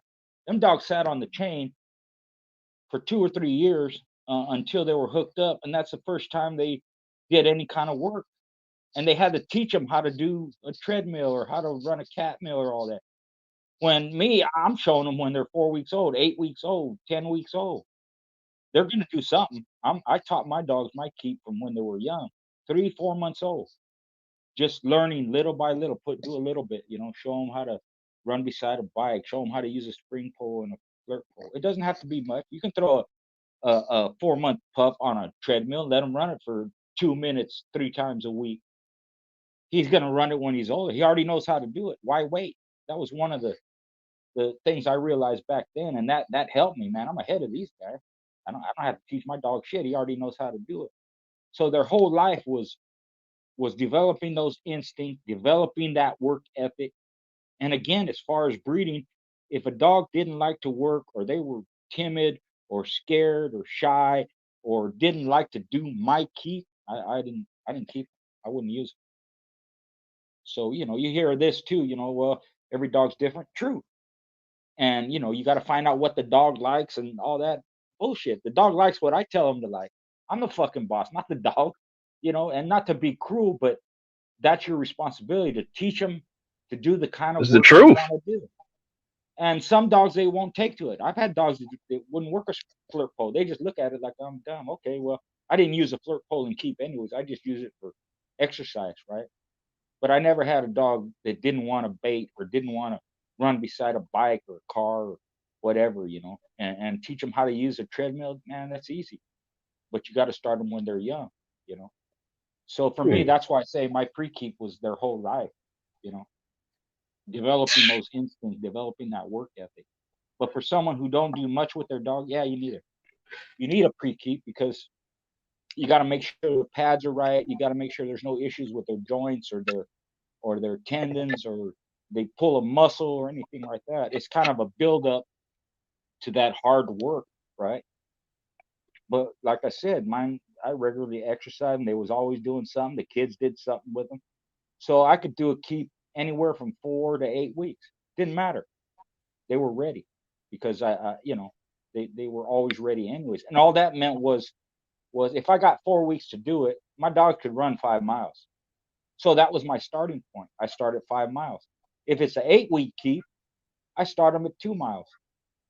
It's just, I just build them up incrementally, slower. Shorter keep, I just build them up a little faster. And I did a lot of dogs, not a lot, but I did several dogs at 4 weeks, 6 weeks. That's it. I was always ready to go, you know. You never let your dogs balloon up on the chain or nothing like that, or you can.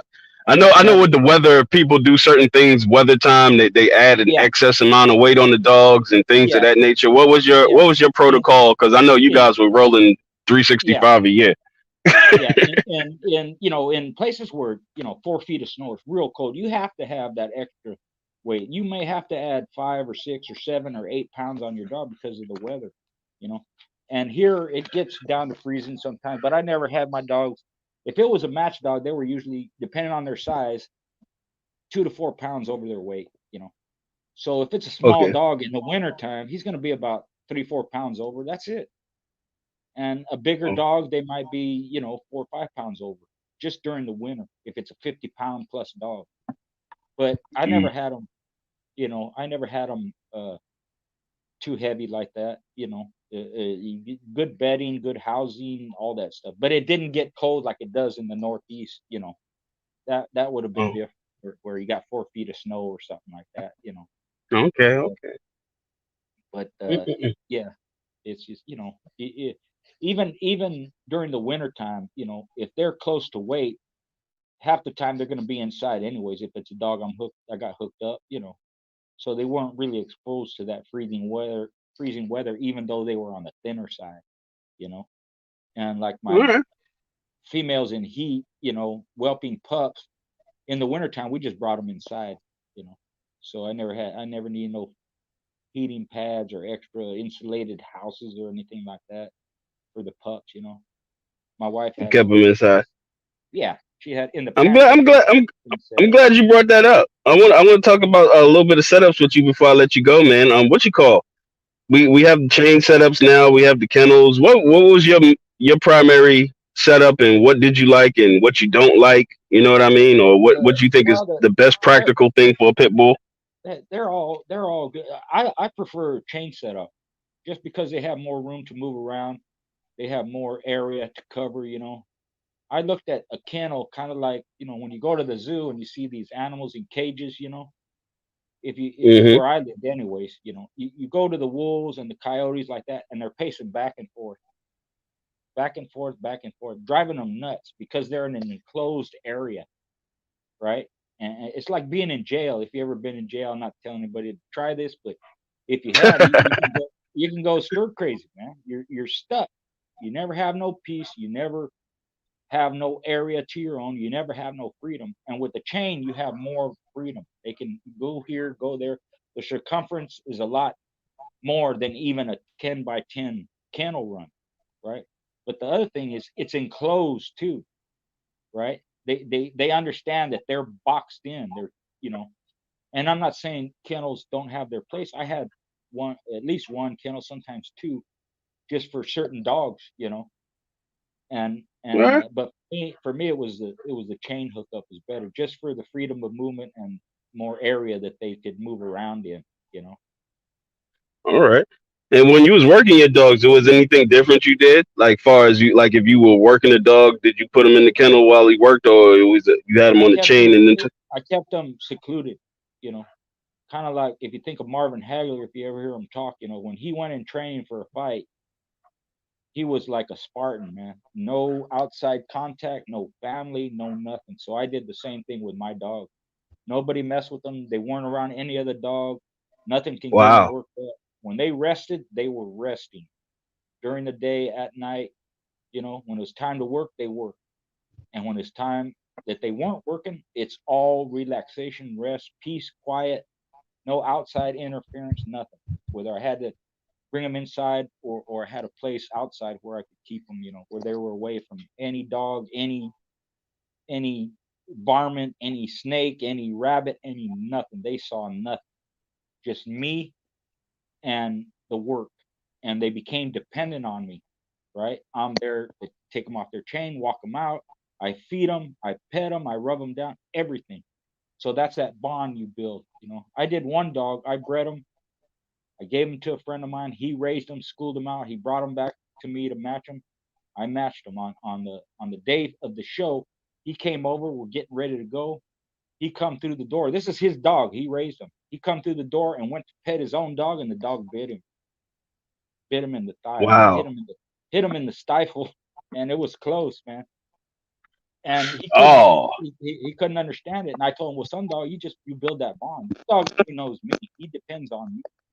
And I could see he was getting that way. So I made sure the kid, my dad, none of them got around him. So he was secluded. And that's kind of, what that does is it makes them focus on the task at hand, makes them focus on what they're doing. And it's you and your dog, a team, doing everything together, dependent on each other. And it changes their mind. It makes them like a wild animal. They just looking to get something. They already know what they're doing. They know why they're working. I'm baiting them. They're seeing something in front of them. So they just waiting for the time that I'm going to cut them loose. So all that builds up. And when you release them, boom, all they want to do is what's in front of them. So it's a lot of Extra the bond people, time.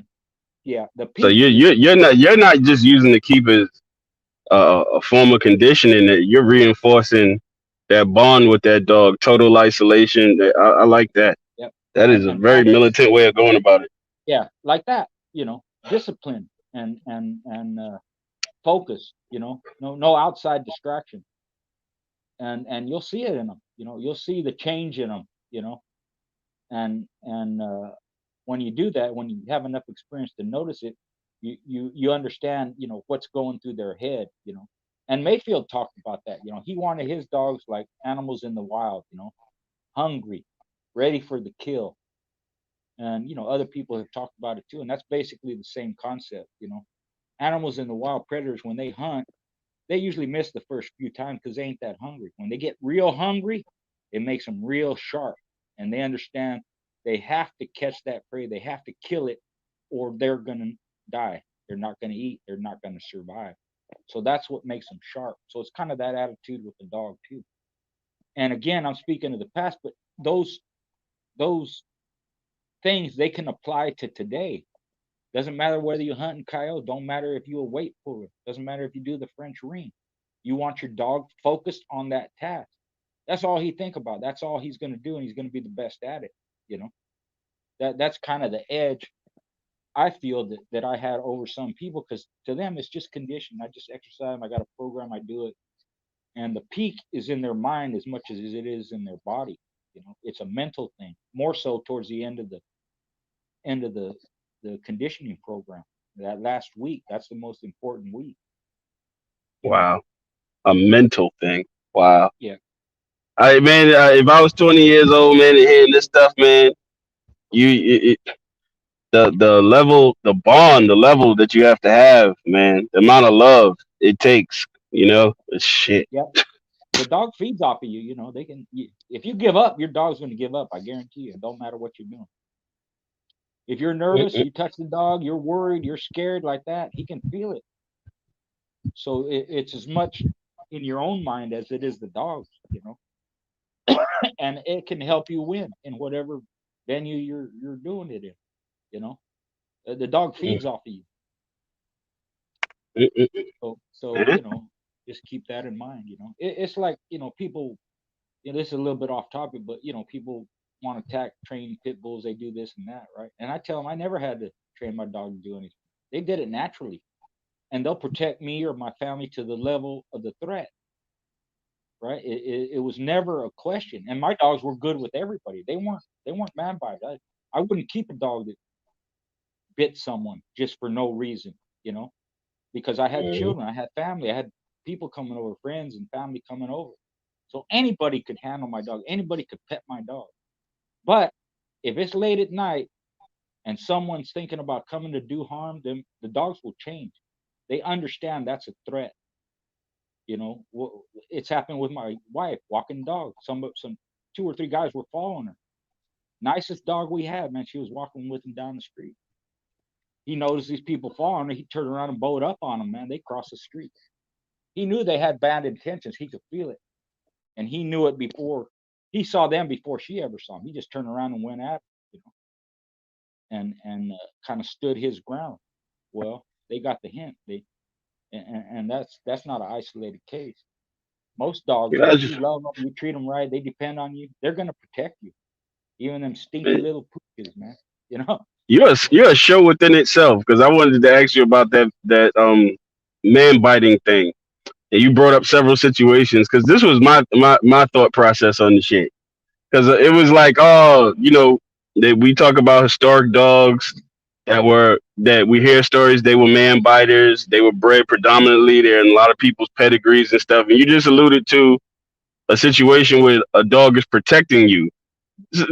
People try to make it where there is no difference. It just bites a person. It's a man biter. And then my argument was, well, if it bites the motherfucker you needed to bite, are you getting rid of it? You get what I'm saying? Like, people paint the American Pit Bull Terrier like it. I hear the stories of the nanny dog and all of that, but elaborate. It depends on the situation. Why is the dog biting? If you're holding him in the corner, the dog gets so worked up that he's biting you. He wants to bite you or tries to, so that you let him go. That's not a man biter, right? And I've noticed this even with my dogs. You can mess with them, do whatever you want when they're eating their kibble or they're just eating their regular food, right? Give them a piece of meat or a bone, they act a little bit different. It's just something in them that it makes them a little bit off. They'll protect meat more than they will kibble, put it that way, you know. And there's different situations. Some of these dogs that they're saying this dog man biter, this dog. So I talked to the people. It went around. They had a list. They had Bully Son, Bolio. Bolio was not a man biter, but he was that type. If he got excited, yeah, he would get you. That's not a man biter. And they put Grand Champion Art up there, right? So what do? I asked Jim Stinson. He owned the dog. I said, what was Art like? He goes, what do you mean? He was off of Eli Jr. and drop. I said, no. What was his temperament like? Oh man, he was a gentleman. He used to sit in front of the TV and watch TV with my kids. I took him to work every day in my truck. He sat by me in my truck and sat at the office, you know, in my business. He wasn't aggressive. Hell no, he wouldn't bite nobody. He was a baby. So some of these dogs they're not what you think. You know, they're not what people said. They said the same thing about Honey Bunch. He wasn't no band biter, you know. And but certain situations, and any dog that protects me or my family, my kids or anything, if they bit somebody because they're protecting them, then I don't give a shit. That's what they're supposed to do. It's a dog, you know. So yeah, I was always told if it got teeth, it can fucking bite you. I never believed that whole. you got what? If it's got teeth, if it's got teeth, it can bite you. So I just Well, always. I don't know, man. My kids, my son especially, not my kids, but my son. You know, I would put him in there when I was rolling dogs. You know, especially if it was his dog, and I'd tell him, you know, fuck with the dog. He could pet them. He could poke their eye. He could pull their lips while they're in hold. He could trip them up. He could pull their tail. And the purpose for that is I wanted my dogs to stay focused on what they're doing, regardless of the outside influence, regardless of what's going on everywhere else. Stay focused on your job. So that was the reason I did that. Man, he could put his fingers right on their lips, touch them, lift them up like that. They wouldn't try and bite him. That you know that that there's certain circumstances where yeah, you if you're stupid, you might get bit. Don't do this. You just got to recognize it and not put yourself in that situation. But again, it's how you raise your dog. My son's dog is not gonna bite him. Believe me, that dog depended on him. That dog loved him. So even in action, he knew what he was doing. He knows my son's there. He knows that's him. He knows there's a dog in front of him. He wants to get this dog. He don't care what my son's doing. It's just part of it. He thought he was doing good, you know.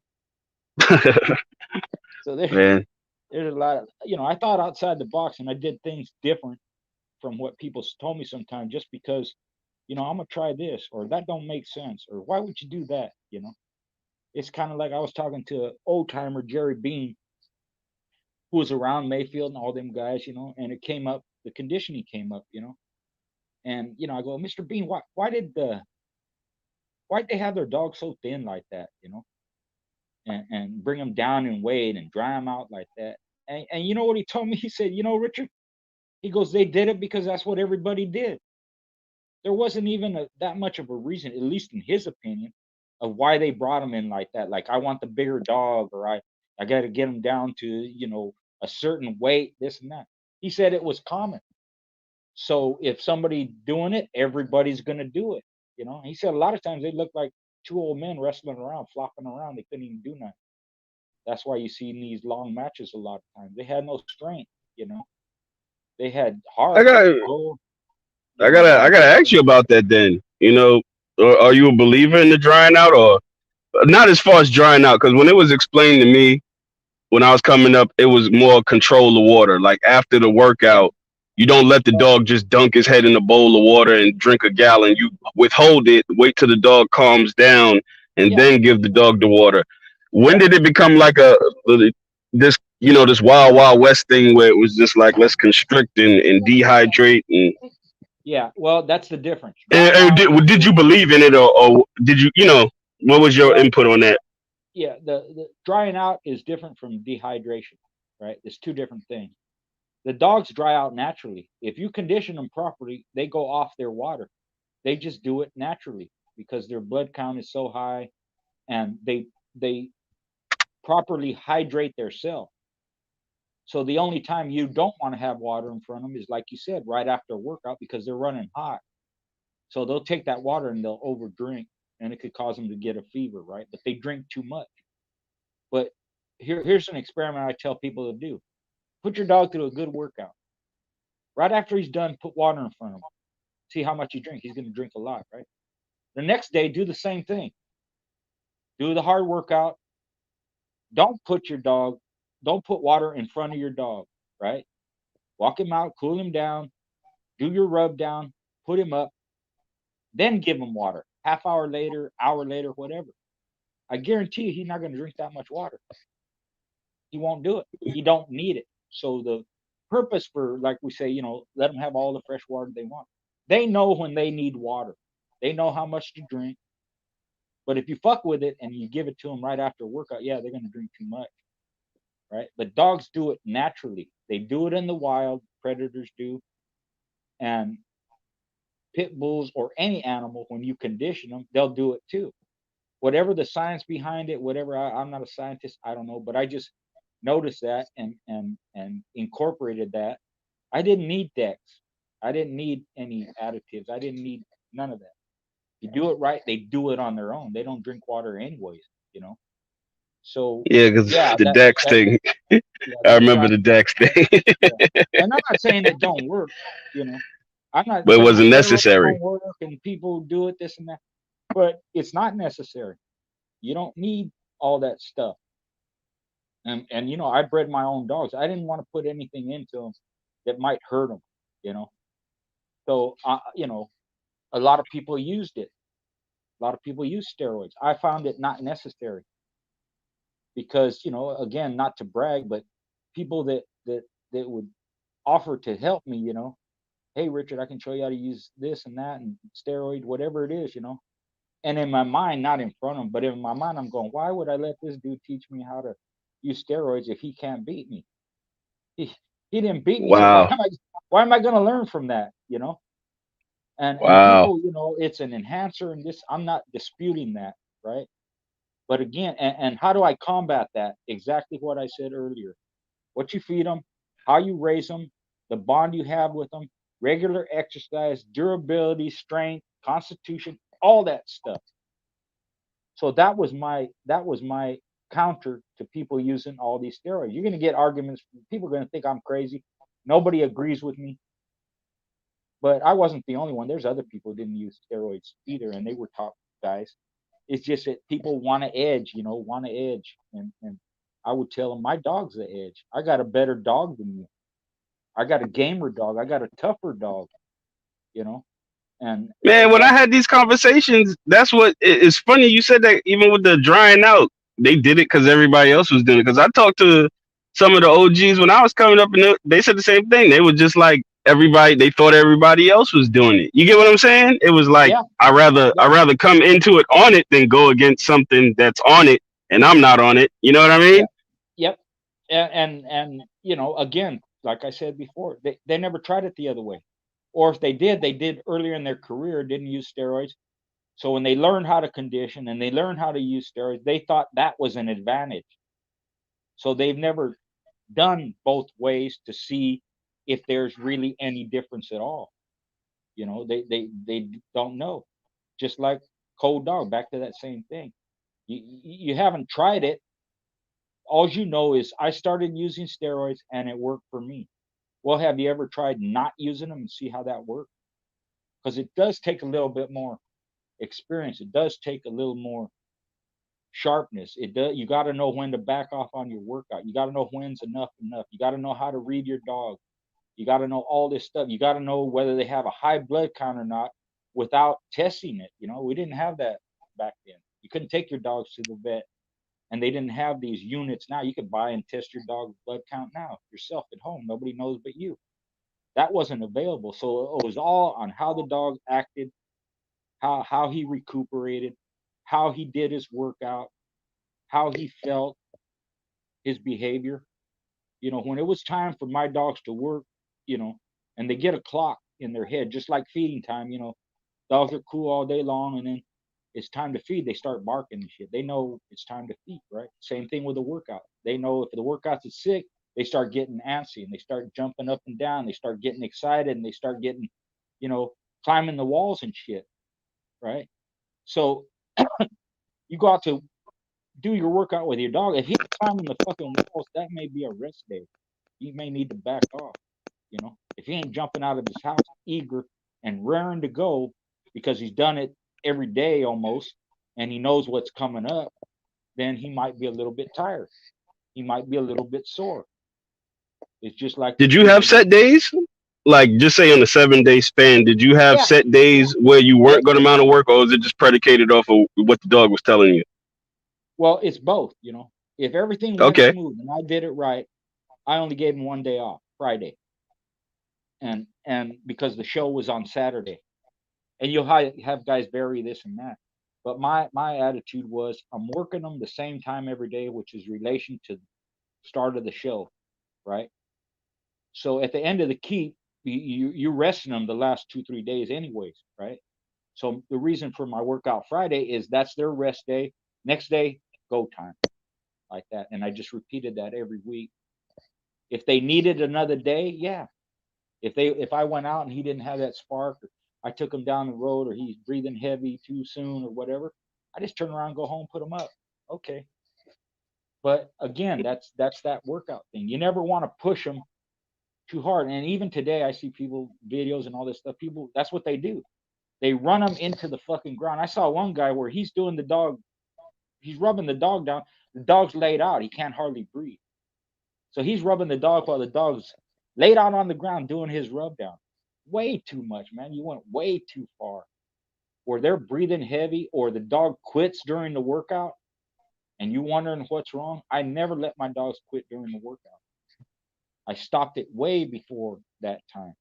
Not only are you teaching the dog to quit whenever he feels like it, now you're pushing him too far where you're overworking him and you're stressing him, and now your blood counts off, and he can't recoup.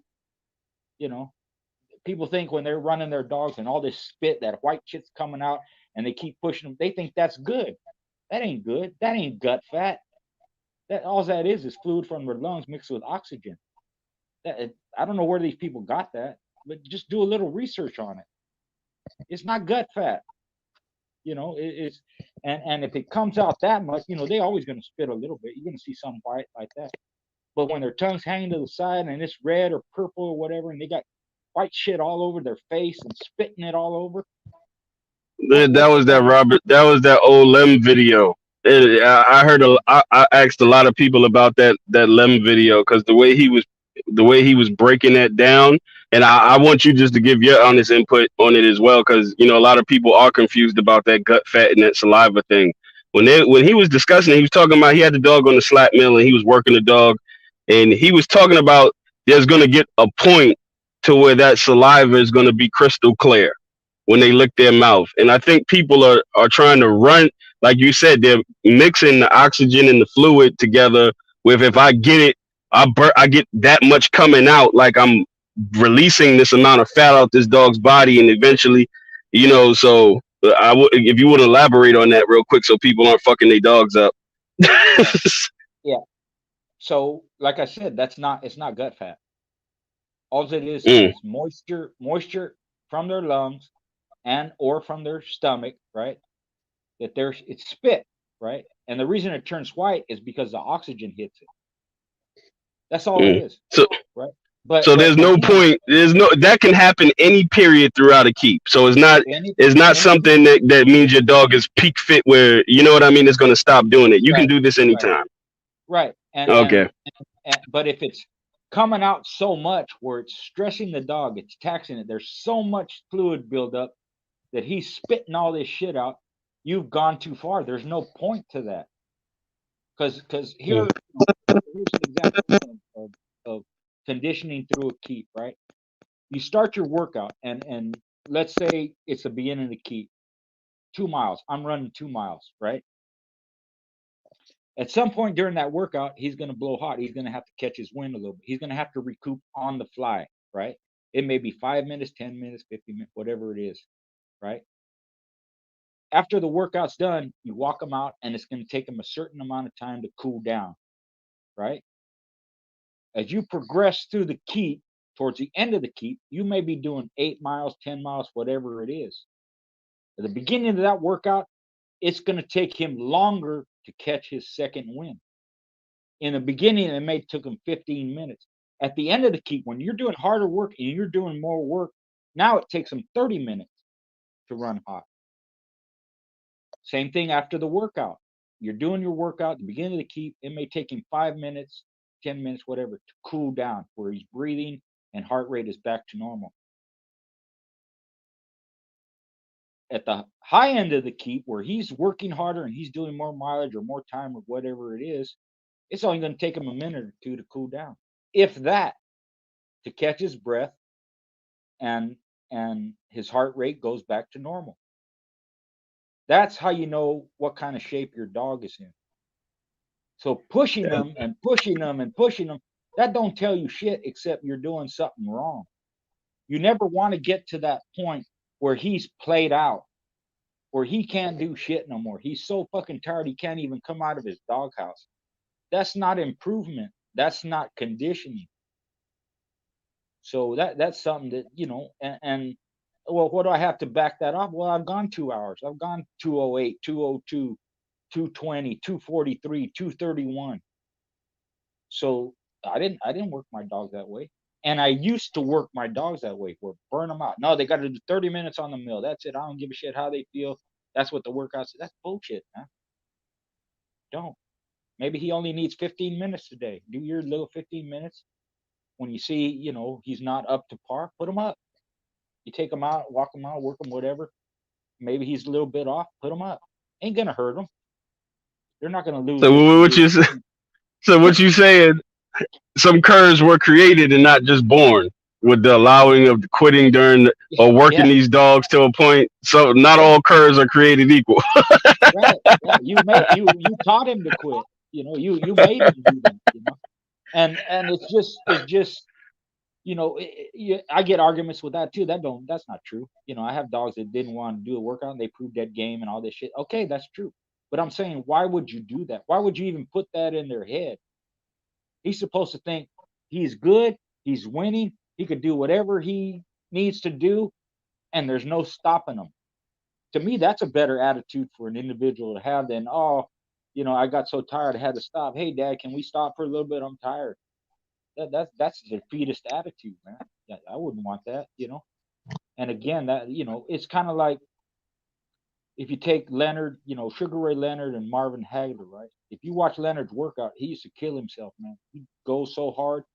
Great athlete, great fighter, heart, all that stuff, right? And you look at Hagler workout because the Petronellis were dog guys, their relatives were, right? They did him like a bulldog. They didn't push him. He didn't push himself that hard. In peak physical condition, he had no problem going 15 minutes. Now, the comparison between him and Leonard is who had more fights, who had a longer career, whose body wore out, who had more damage. Leonard's the one who only had 30 or 40 fights. Leonard's the one who had his broke eye socket. Leonard's the one who suffered cuts and all that stuff. And not that Hagler did too, but he didn't have no sustaining injuries. He didn't have no long-term effects. He was always fit. He was always close to weight. And he didn't kill himself in the workout. Yeah, that eye retired him. The eye retired, right? Hagler got hit. He could have had his head split open by Hearns. It cut his forehead, but it was nothing. Hagler took it like nothing. Mugabe hit him with all he had. It didn't do shit to him. So it's just, you know, it's the person, it's the dog, whatever. Everybody's different and all that. But you look at the two conditioning programs. To me, Hagler's was better because he saved it till the day of the show. He didn't leave the fight in the gym. And with Leonard, sometimes he did that, you know, and it showed. It just, he had superior skill and he was a great fighter too and all that. But his longevity wasn't nowhere near, you know, Hagler had twice as many fights. Duran had 120 fights. He didn't suffer that way. Like some of these guys, they only get 30 or 40 fights. A lot of it has to do with a conditioning program. You know, you only have so much time your body can do, and if you push it and push it and push it, you're just cutting your conditioning or your career short. You know, you're not lengthening it. So Mhm. that's just me. But This is again, wise words because this stuff can be applied to so many things. You guys doing the treadmill races, you yeah, guys doing all these competitive shows, these conditioning and tips that Mr. Garcia is sharing with y'all. This stuff equates heavy onto any type of physical competition with these dogs that you guys want to do. So I hope everybody's taking heed to this stuff because that was one of my concerns about the treadmill thing was like, people are just going to try and max out. You know what I mean? And it was yeah, going to, yeah. but It's the same I thing with the treadmill. He can go a hard 5 minutes when you start. If he can go a hard 20 minutes at the end, he's in pretty good shape. You know what I mean? They think, you got to look at it like, especially if they're just running balls out. There's no runner, horse on 4 legs or human on 2 legs, that can sustain top speed for any long distance. It don't happen. That's why the thoroughbred horse races, at the most, they're a mile and a half.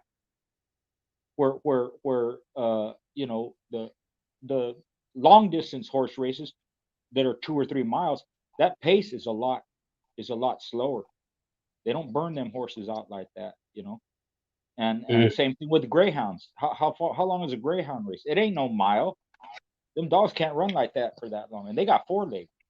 So you can't, you're never going to see a marathon runner sprint a marathon. It don't happen. They'll kill themselves. So it's the same thing with a dog. You put them on the mill and you expect them to run balls out for 30 minutes. You're going to hurt them more than help them. They can't mm, sustain it. So my workouts were generated like what a show is. You start fast, you have peaks and valleys, you pace yourself, you recoup on the fly, you pick it up, you slow it down. That's how I did my workouts. Same thing. And with the legal sports like treadmill, race, or weight pulling, I tell people emulate that day of that show, right? So, like a weight pull, you go out and you do a pull, you put them up. Come out and do a pull, put them up. Like that. You could do that all day long, all night, whatever it is. That's how your workout should be. mm. You shouldn't be dragging weights, for 2 miles. It's the opposite. You want to come out, do your pull, boom, and put them up. Little bit of rest. Them out, and the same thing. Have them empty before you do your weight pull, before you do your treadmill race. I've been to tons of shows where the dogs are emptying out during the day. They didn't feed them right. They didn't have them on a schedule. You doing the treadmill race?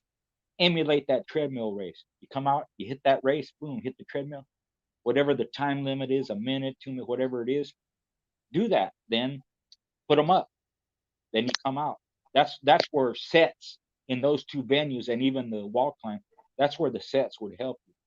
Do your workout in sets to emulate the weight pool show, and emulate the treadmill race show and the wall climb like that. There's a certain way to do things that would benefit you and your dog. And I ain't seen nobody that done that or that ever told me, "Hey, Richard, I train my dog for weight pool the same way we do the show." None of them. They just go and they drag weights and they pull and do whatever they do.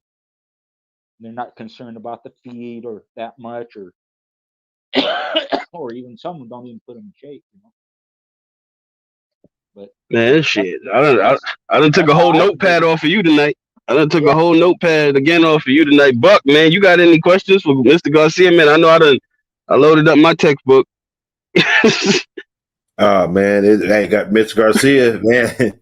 He sound like we've been chopping it up forever because yeah, I can't, what I'm yeah, saying, add nothing to it. yeah. I watch your Pretty show much, too, but pretty and much he what it had me is. on. He had me on not long ago. I enjoy it, man. I like being with good people. And I ain't the be all know it all. But I do have some experience and I do have some knowledge of that, and I'll share it. And like I said, it's just my way. It may not work for everybody, but a lot of this stuff, I get the feedback. People, I never thought of that. I never thought of doing it this way. And how do you breed dogs? And like I said, you have to have the results to show whether you're speaking shit or whether you're telling the truth. And I got the records to back it up. If I tell you what dogs look like in the Netherlands or in Panama or South America or all over Mexico, it's because I was there and I seen them dogs. The Europeans, for the most part, they take real good care of their dogs, man. They're healthy, shiny. They spend a lot of time with them. They bond with them, you know. Some people could learn a lot from them, you know. In Hey, man. Mexico, they live under Spartan conditions, man. Them dogs have to be tough just because of the way they live, you know.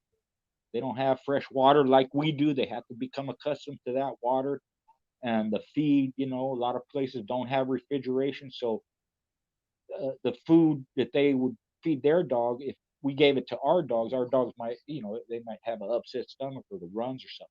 So it's like anything else, you know, they become accustomed to their environment and the feed and all that, you know. Well, this is your first appearance on the Thompson'S Kennels live series. I gotta just we give people their flowers here, man. I just gotta give you your flowers, Mr. Garcia, because in this crazy community and the short period of time I've been around, compared to you and Buck and a lot of your panelists on Game Dog Patreon, you know, I've been around a fraction of the time you have. I can honestly say you probably got one of the cleanest jackets in the dog. I never personally ever heard anybody say anything negative about you. And even when I got the opportunity to talk to you, you know, your reputation is impeccable, sir. I give you that, man. And I salute you on that, man. You've always been willing to help. I learned a plethora of knowledge just in the conversations we used to have back in the day on 78 Sports. You getting your flowers from Mr. Thompson, Mr. Garcia. I'm just letting you know, man. You're a treasure to the community, sir. I appreciate it. Much respect. You know, I treat people how I want to be treated. You know, I'm always here to help. Call me anytime. You know, if I'm free, I'll get on here. And you know, part of it is my upbringing. You know, my mom's always in the back of my head. You know, have manners, have respect. Don't talk to people that way. You know, and part of it is, you know, when you get involved in something, you want knowledge, you want help, and unfortunately, people weren't willing to do that. And I understand it because they realized early on I'm going to be their competitor, so they're not going to help me, you know. But you still want that knowledge. It's hard to get. So a lot of it was just hands on. I just learned on my own. But I understand how people feel. They want to know. And I'm going to tell them. I'm going to tell them what I know at least. And if it helps them, you know, that makes me feel good too. I don't even need a thank you or credit, nothing like that. It's just a responsibility that I feel I have to give back because there are people that did help me, and there are people that you know uh, that showed me, you know, certain ways to do things, how to carry myself, and like that. So it's a couple of things. Part of it's my upbringing, and you know, this helps me too. So thanks for having me on. And like I said, anytime I was on Buck too, that was a good. We had a good show too. I don't know. Oh I think yeah, we went like 2 hours or something, Buck. It was quite a yeah. while, you know. We cooked up. We cooked up. Yeah, it was Yeah, I good. tuned into that, man. It's always a pleasure. And if you guys aren't tuned into Mr. Garcia's YouTube page, you guys are sadly cheating yourself. If you want to Yeah, hear, check just it like out. he alluded to, some solid, just good knowledge and good information, Yeah, and just implementing standards into your program and standards on what you want in these dogs. Because the higher your standards are, the better the quality of the animals are going to be. I mean, if you're not tuned into this man, you really need to, or you're cheating yourself. Because every time I've spoken to him, I've learned something new. I mean, every time, like thanks, man. clockwork. So I appreciate it. I give it to you, man. Check out Buck City Kennels, man. Uh, Wake and bakes are back in full effect, man. Yeah, Yeah. Wake and good bake, show, wake man. and We bake got some champ good is back. topics, you know, and you need to do Yeah. some more too, Tom. Keep coming on here. You know, you Well, you have our I want to support. piggyback. I want to piggyback a little bit. You know, you guys. You know, come on now, you guys.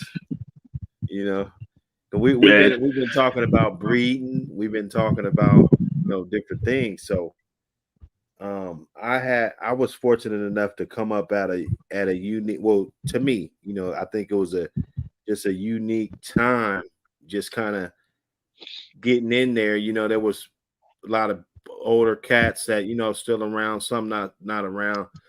And you know, those were the times where, you know, me being a young man, and I had a couple partners, it was like a thing to call older dog man and talk to them on the phone. And you know what I'm saying? That was like a big thing. You know, before this cell phone era, before this, you know, when when he's out on the yard and his wife answers the phone, and you know what I'm saying, it's somebody named blah blah blah, and he might call you back. Or me being on the West Coast, you know, I gotta call Mr. Burns before it gets too late over there on the East Coast. You know, I had the pleasure to see their yards and ask about breedings and ask about this and that. And as the years go by, you kind of get to see some of the patterns and stuff in the things that they were doing. Because when you first get in this game, it's well, to me, you know, I'm speaking on my own experience. It's more like these mystical like myths and legendary shit, like witchcraft like shit, like, you know what I'm saying? Yeah. But really, you know, it's a whole lot of trial and error. You know what I'm saying? I mean, I seen a whole lot of female dogs getting bred that were young. You know, I seen a lot of stuff, and I want to say that it had a lot of it had to do with the size of yards and the cheap cost that it was to be able to feed a lot of animals, and the standards of living conditions that they could be in, you know, enable dog men to keep a lot of dogs. And anytime you called, they always had dogs, you know. Yeah. And a lot of those bitches, like somebody would say a cold bitch or something like that. Well, she probably got bred at 11, 12 months old and probably produced something good. You feel me?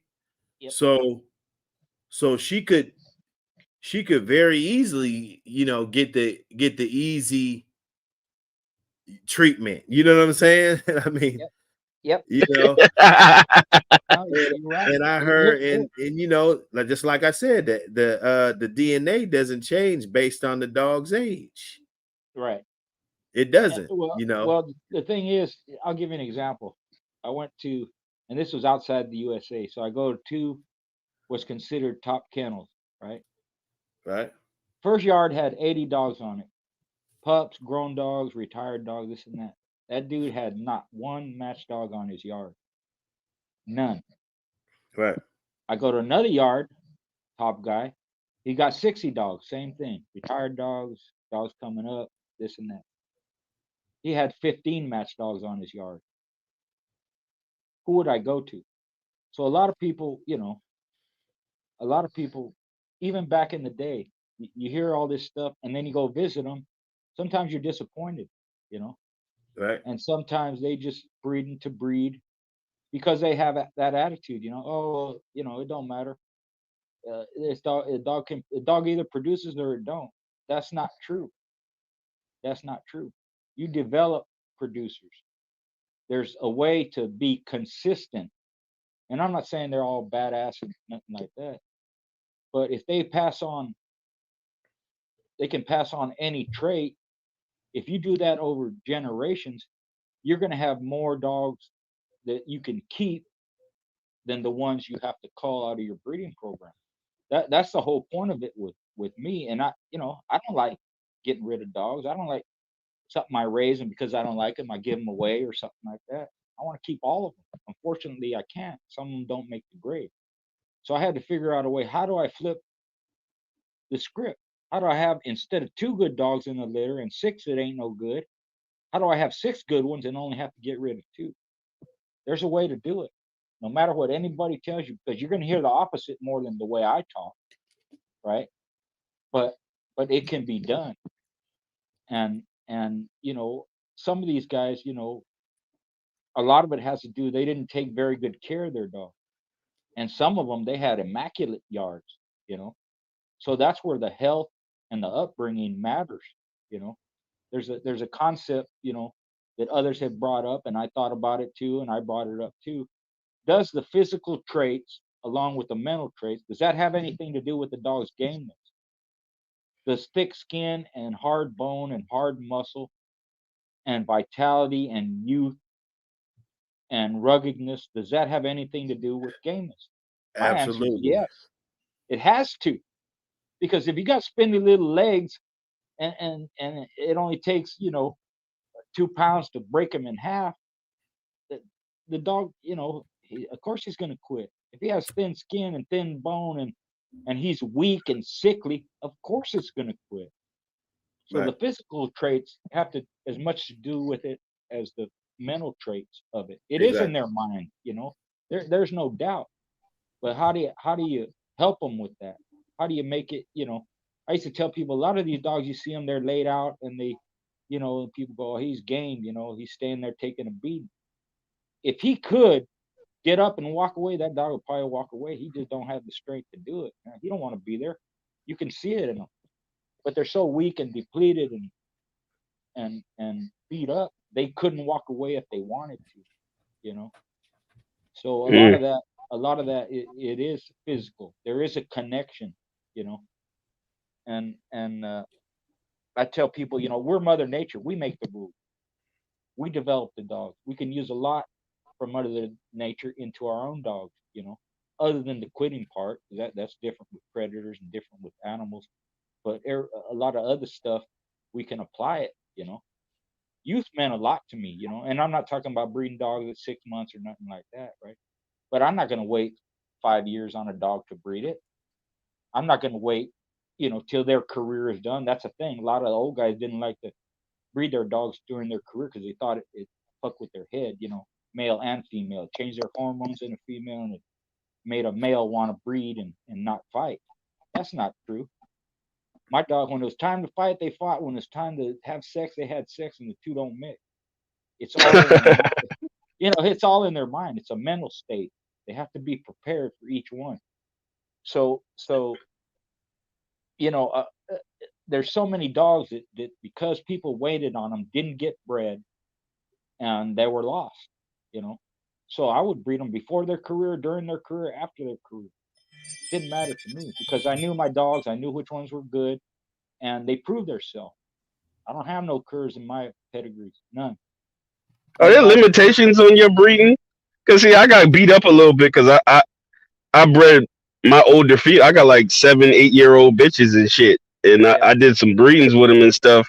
And people hit me with the stagnant shit. Like even when it comes to males, like the sperm, I can see the vitality of the sperm, but the actual quality of the dogs, I don't believe that changes with age, and I don't believe there should be like an age limit unless you have a veterinarian tell you, hey man, this female, you know what I mean?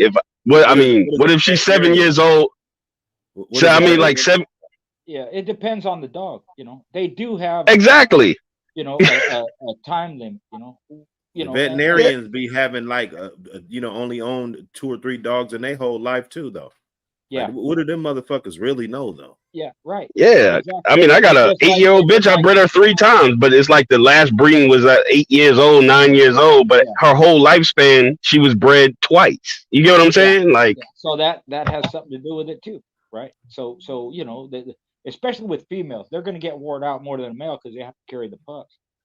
And there could be a problem with their uterus. The lining could drop. But the quality of that puppy does not change. It could have an effect on their ability to carry the pups, right? In my case, I had bitches that produced better when they were younger than when they were older, right? And to me, it's kind of like Mother Nature, At some point, animals in the wild are not going to breed. That's why the younger ones kick the older males out, because they're depleted, they're weaker, right? And there's an argument. People argue with me all the time, And one of the things they say, well, they throw the same they did when they were older as when they were younger. And I said, when did you start breeding her? 5. So you don't know what she threw when she was 2 years old or 3 years old. You can't make that statement. I did. So I have at least my own experience with that. So again, it's individual. But what did the numbers have something to do with it, though?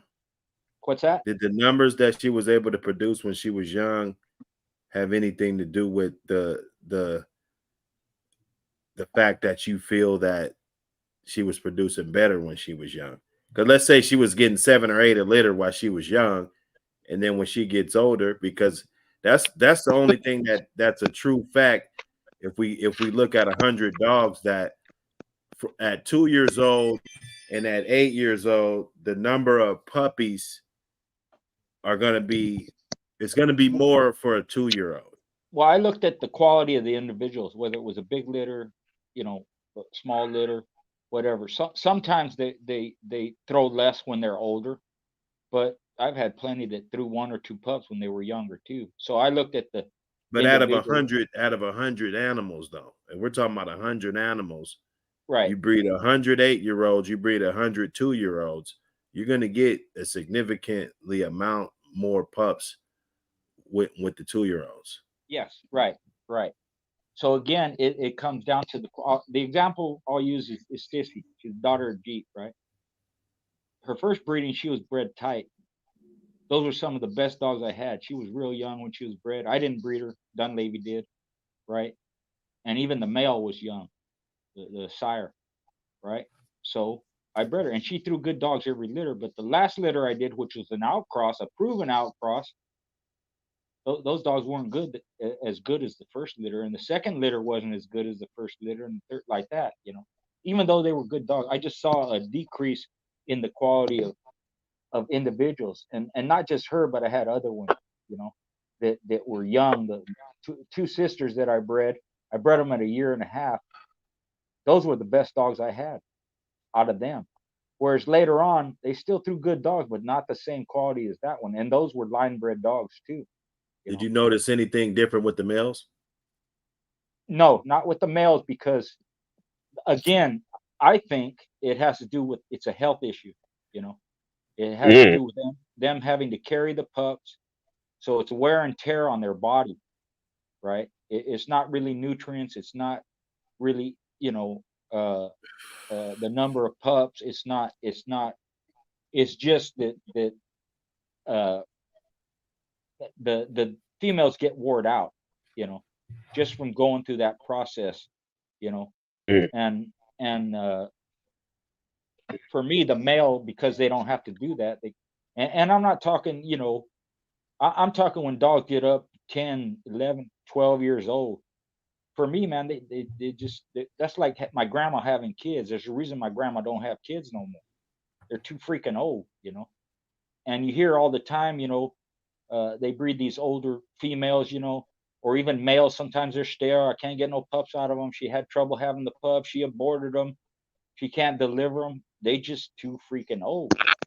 So at some point, I stopped. When I saw things like that, they were done, and that's just my own experience.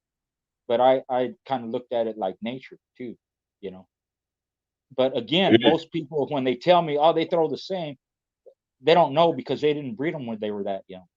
They didn't breed them at 3 years old. They started breeding them at 5 years old, and then they bred them till they were 10 years old. So you only have that 5-year span. You don't have the other 2 or 3 years beforehand to make a comparison. So that's normally what I get, when they say, oh, they throw the same. You don't know that. You didn't do it, because people are reluctant to do it. Now they breed them at 6 months and like that. That, to me, that's wild. That's some wild shit.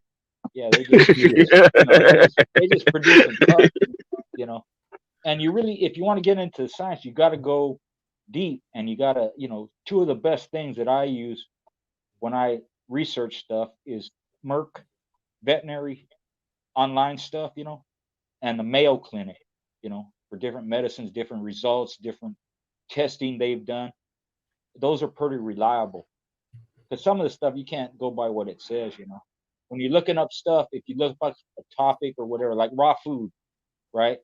You can punch in, is raw food good for my dog? Because you put that word good, what's going to pop up? It's going to say, yeah, raw feeding is good.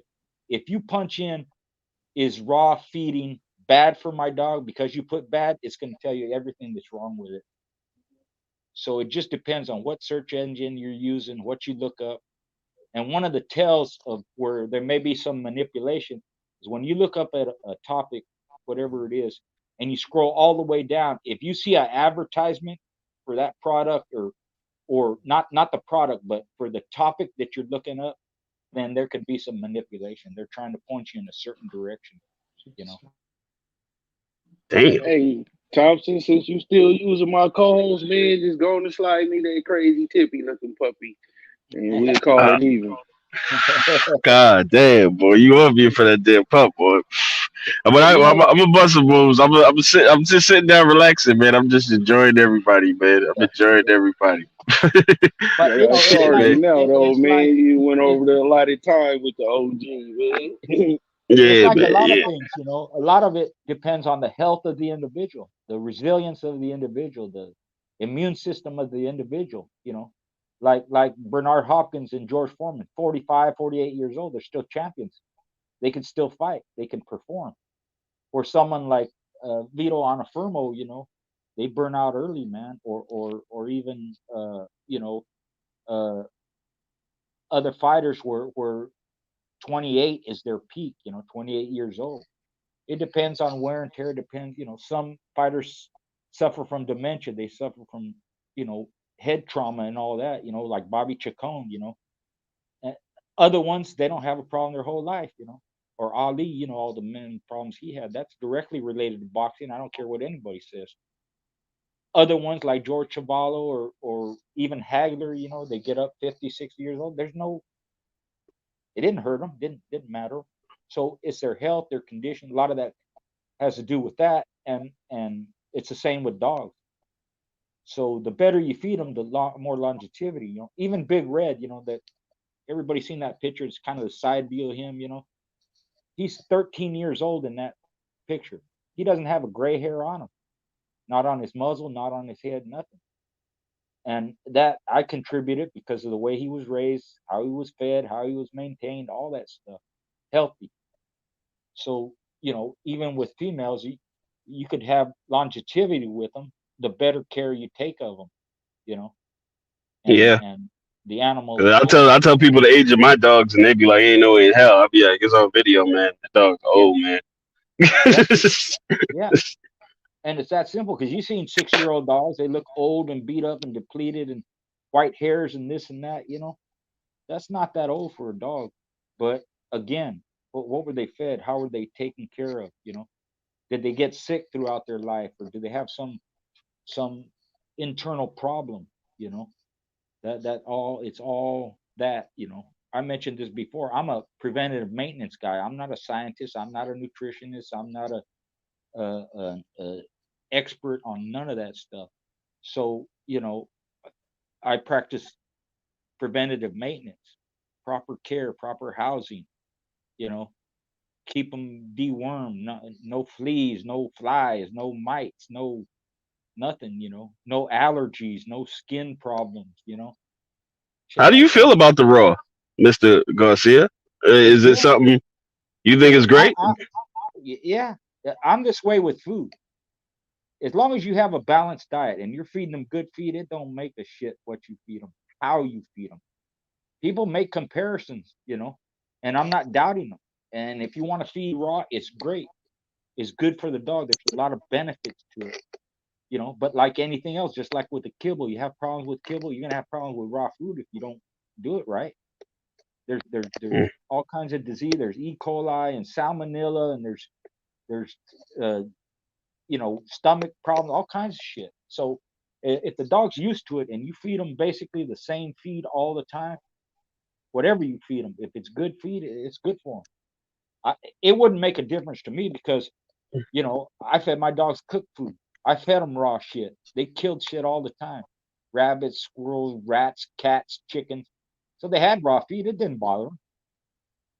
Mm. I know people that have used just straight kibble and a couple of supplements to condition their dogs. They look great. I know people fed straight raw. I know people that mix raw and kibble. I know other people that use cooked food. So for me, I don't see a difference as far as where wow, this is better. They ask me this all the time. What's the best feed? What's the best kibble? What's the best conditioning? There ain't no best. It's what works best for you. What you develop. How do you make it work? Because I've been around a lot. I've seen a lot of guys, top guys. You name 'em, Mr. Gray, OTK, Danny Burton, Ronnie Anderson, TDK, Steve Hendricks, Tito. All these guys that are considered top guys, right? They all fed different. They all worked their dogs different. they're all at the top of the food chain. Well, what's better? Shit, there ain't. It's your experience, what your results are, what you're feeding, you know, and because everything works, they ain't gonna feed the same in the Philippines what we feed here. Mexico, they don't feed the same food we do here. Panama, all that. I've seen them all different. How do So you it's feel not. about switching? How I didn't mean to cut you off. How do you feel about switching feeds up during work seasons? Like, some people say, "Hey, I'm going to do a keep on my dog for a confirmation show, a weight pull," and they switch the entire diet up on the dog, and they was doing kibble. Do you feel you need to be whatever you stick with? You need to stick with, or Well, if I did. switching up? Yeah, I did. I fed whatever it was I'm feeding it, regular food. That's what I'm feeding and keep. I'm just increasing it. That's all it is. I don't like to change it. But if you're going to change the feed, give yourself 3 months to do it. That's my 3 months. advice. Yeah, because there's people, dogs, their digestive system is different from ours. It ain't like, and you can get your dog used to eating different stuff, right? That's not the problem. The problem is when you change to something that they're not accustomed to. If you're feeding them a wheat based, chicken based lamb, and this kind of fat and that, this and that, and you change it over to beef and fish and all this stuff, it takes a while for them to adjust to it, you know, and it could cause problems. But if you feed them all Mm. different kinds of shit, then they're probably not going to have a problem. But if you're going to change the feed, like you say, for confirmation show or weight pool, I would do it as soon as you can. You know, mine, I simplified it by I'm going to feed them this type of kibble, is lamb and chicken based. So when I put them in keep, I'm going to give them chicken. They're already used to it, and I'm just going to increase the supplements. I supplement it every day. Same thing I supplement and keep, I gave it to them in their regular feed. But along with that, you have to give them regular exercise, and you have to cut the portion, the amounts way down. So if it says, like I use dog bloom, if it says, for 40-pound dog, give them a tablespoon of bloom, I'm only giving them a teaspoon. They just need a little bit because they're not working that hard. And then in keep, I just increase it a little bit. I'm feeding a chicken based uh, kibble. So I'm just going to give them chicken and keep. There's no changeover. There's no accustomed to get used to nothing. It's the same shit they eat all the time anyway, you know. So Mhm. that's the way No I look at dramatic it. changes. No dramatic changes whatsoever. No, Just no, increasing and decreasing. No shocks to the right, system. right, and just be consistent with it. There's really not, like I said, I know one guy. All he did was use the dog bloom like I did and kibble, a high quality kibble. That was it. None of Mm. this, that, and all this stuff and Cytomax and all that. And I'm not saying that stuff ain't good. You just got to be careful how much you're giving it to. How much you're giving to them, because people have a tendency. Well, if one scoop is good, two scoop is better. I No. think people get this raw. It's like always this um what people think about raw. You know what I'm saying? Like Yeah, raw chicken is just as good as fucking boiled chicken. You know what I'm saying? it Of is. course, of course, you can't give them the bones.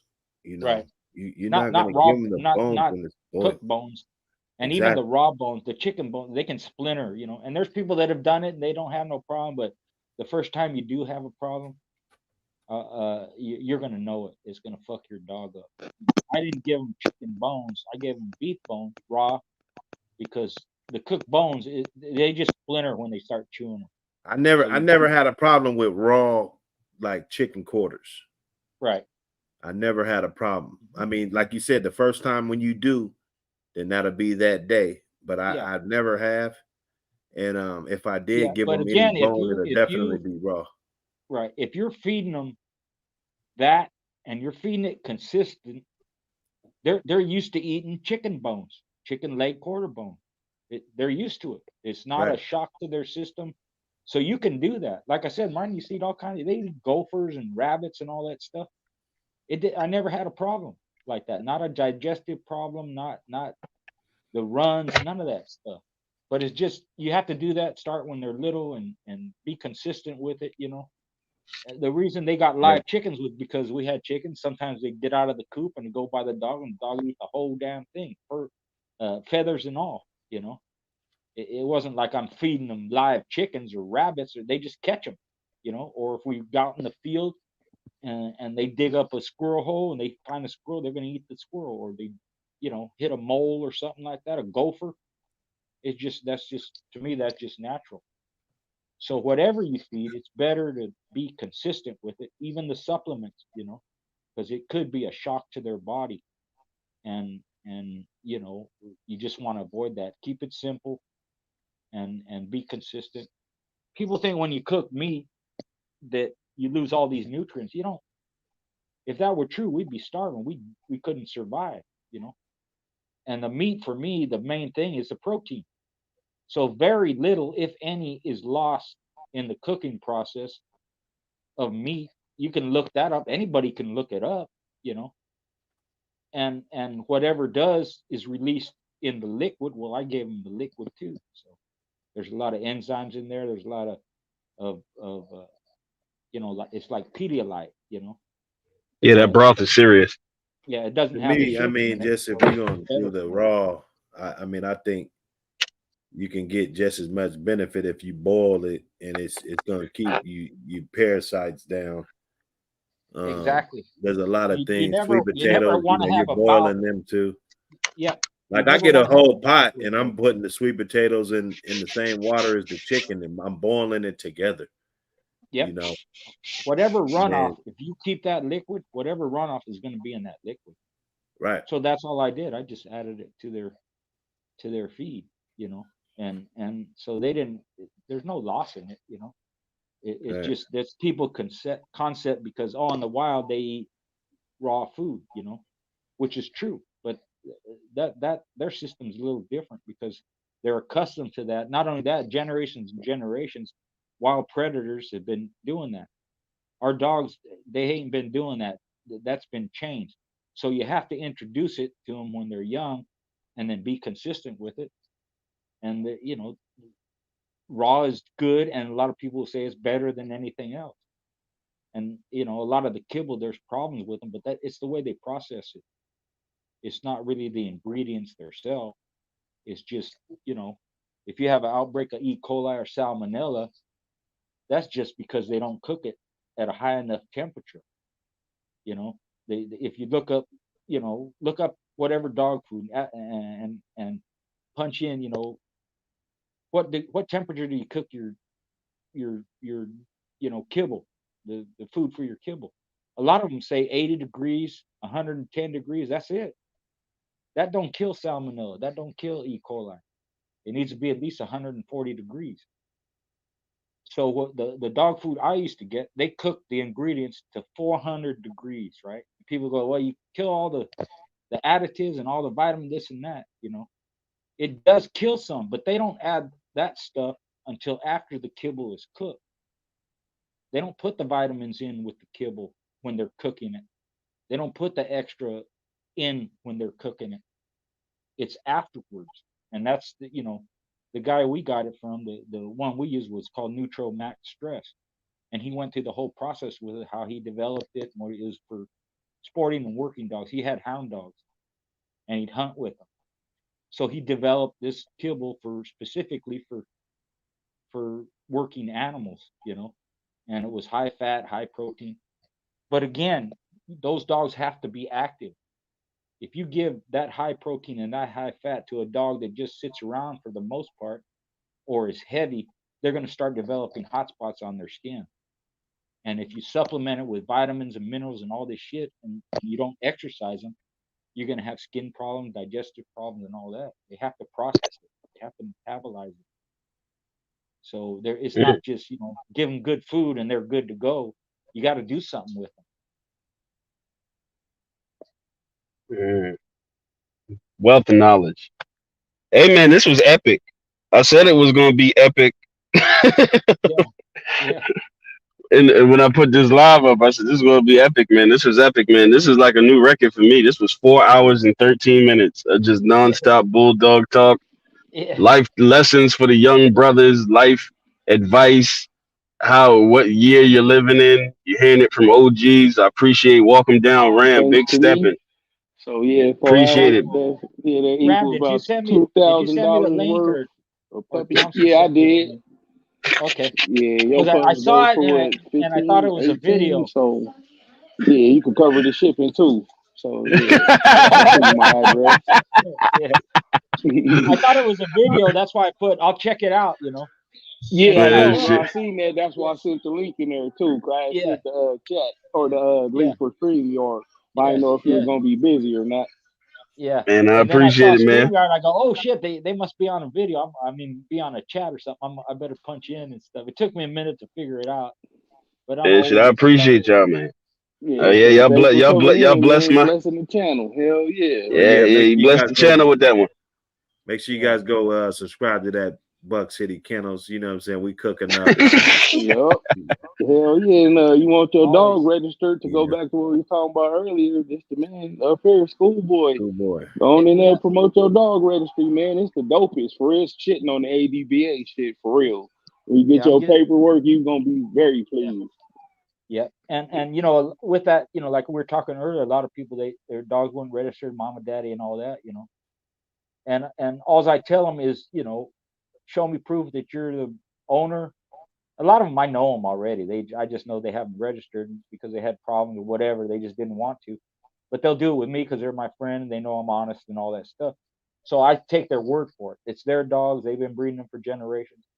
But other people that I don't know, just show me proof of that you're the owner and who the breeder is. Some of them give me the breeder's phone number. They say, "Hey, call the dude up. He'll tell you." That's good enough, because they're having problems registering the dog because you got all these whatever that they need proof of and this and that. And I don't need that, man. It's just you know, if you're honest and you tell me the truth and I can verify it, that's good enough. Doesn't matter that you haven't register your dogs for 2, 3 generations or 10 or whatever it is. As long as it's correct, I'll do it. Yep. And that's the International Coalition Coalition Dogman Registry. Yeah, dog. that Yeah, fucking got indigestion. I'm trying to burp all in the mic. yeah. ICDR. Yeah, Yep, the good old ICDR, trust me. And it's affordable. yeah, $45, man. yeah. And it was started We, by dogmen. It's me. The other people ain't involved. One of the guys died. John, rest in peace. John from Panama. Me, uh, Roque, and OTK. Those are the signatures on there. So it was dog guys that really started it. It wasn't just some breeder or some whatever. And yeah, and we're providing options for you guys, man. You getting a plethora of information, man, for all that paper talk. Mr. Garcia, and I believe you alluded to you're a very private man. Your records and stuff won't be all that. It's all. publicized. Yeah, I don't share. I've had people ask me, hey, can you show me this pet and this and that? No, it doesn't belong to you. Can you ask the guy? Nah, I'm not gonna ask him. If you want it, you ask him. Which makes me think maybe they asked the dude and the dude won't share it with them. It's none of their business. So I don't keep no public records. I don't keep nobody's address, nothing. If you register a dog with me, you get a registration number. If you ask me to look up your registration or you want to do this or that, you just give me the numbers and all the stuff will pop up. The pedigree, the sire down, all that stuff, it pops up. So I don't, and the reason I did that is so anybody gets on my computer, they can't look up John Brown and see what he has registered. His name is not in there. You got to have the number. I don't put them on Peds Online. I don't share them with people. I don't make nothing public. If you want to do it, put your Peds Online and all that. That's your business. That's your right. It's your dog. You do whatever you want with it. But I'm not going to do it. And it's just for the protection of the people. And most people like it. They appreciate it. Good. I don't want nobody knowing what I'm doing, or they don't need to know how my dogs are bred. Hey, that's your business. But they want them registered when they send them they sell them a dog or they give a dog away. They'll give them the paper. They hook me up and they say, Richard, change of ownership, and I'll do it. And it's that simple. But it's private too. Hey, man, you got books out too as well, man. Y'all Yeah, brothers, feel free to yeah. reach out to the Books, man. yeah, books, T-shirts, keeps, old sporting dog journals. hats, I do a shirt Man. every so often, different one. I'm gonna do champion home next, mountain man champion homer. I got big red Bill, Zebo, Jeep, And then you I got got your links racing on your shirts. channel too, right? I think so. I'll ask School Yeah. Baby see You check that think out. so, man? Come on, man. Get your I don't money, know how to do man. none of that. I don't do none of that. Man. They do it all. Everything. I don't even know how to turn the computer on. I don't Oh post man. videos. My daughter does that, My daughter-in-law actually does the PEDs, And even my books, I handwrite the book, right? I write it out. My daughter types it. I edit it. Both of them together. They put the font. They pick the what color the book binding is, and add the pictures. I just tell them which pictures to put.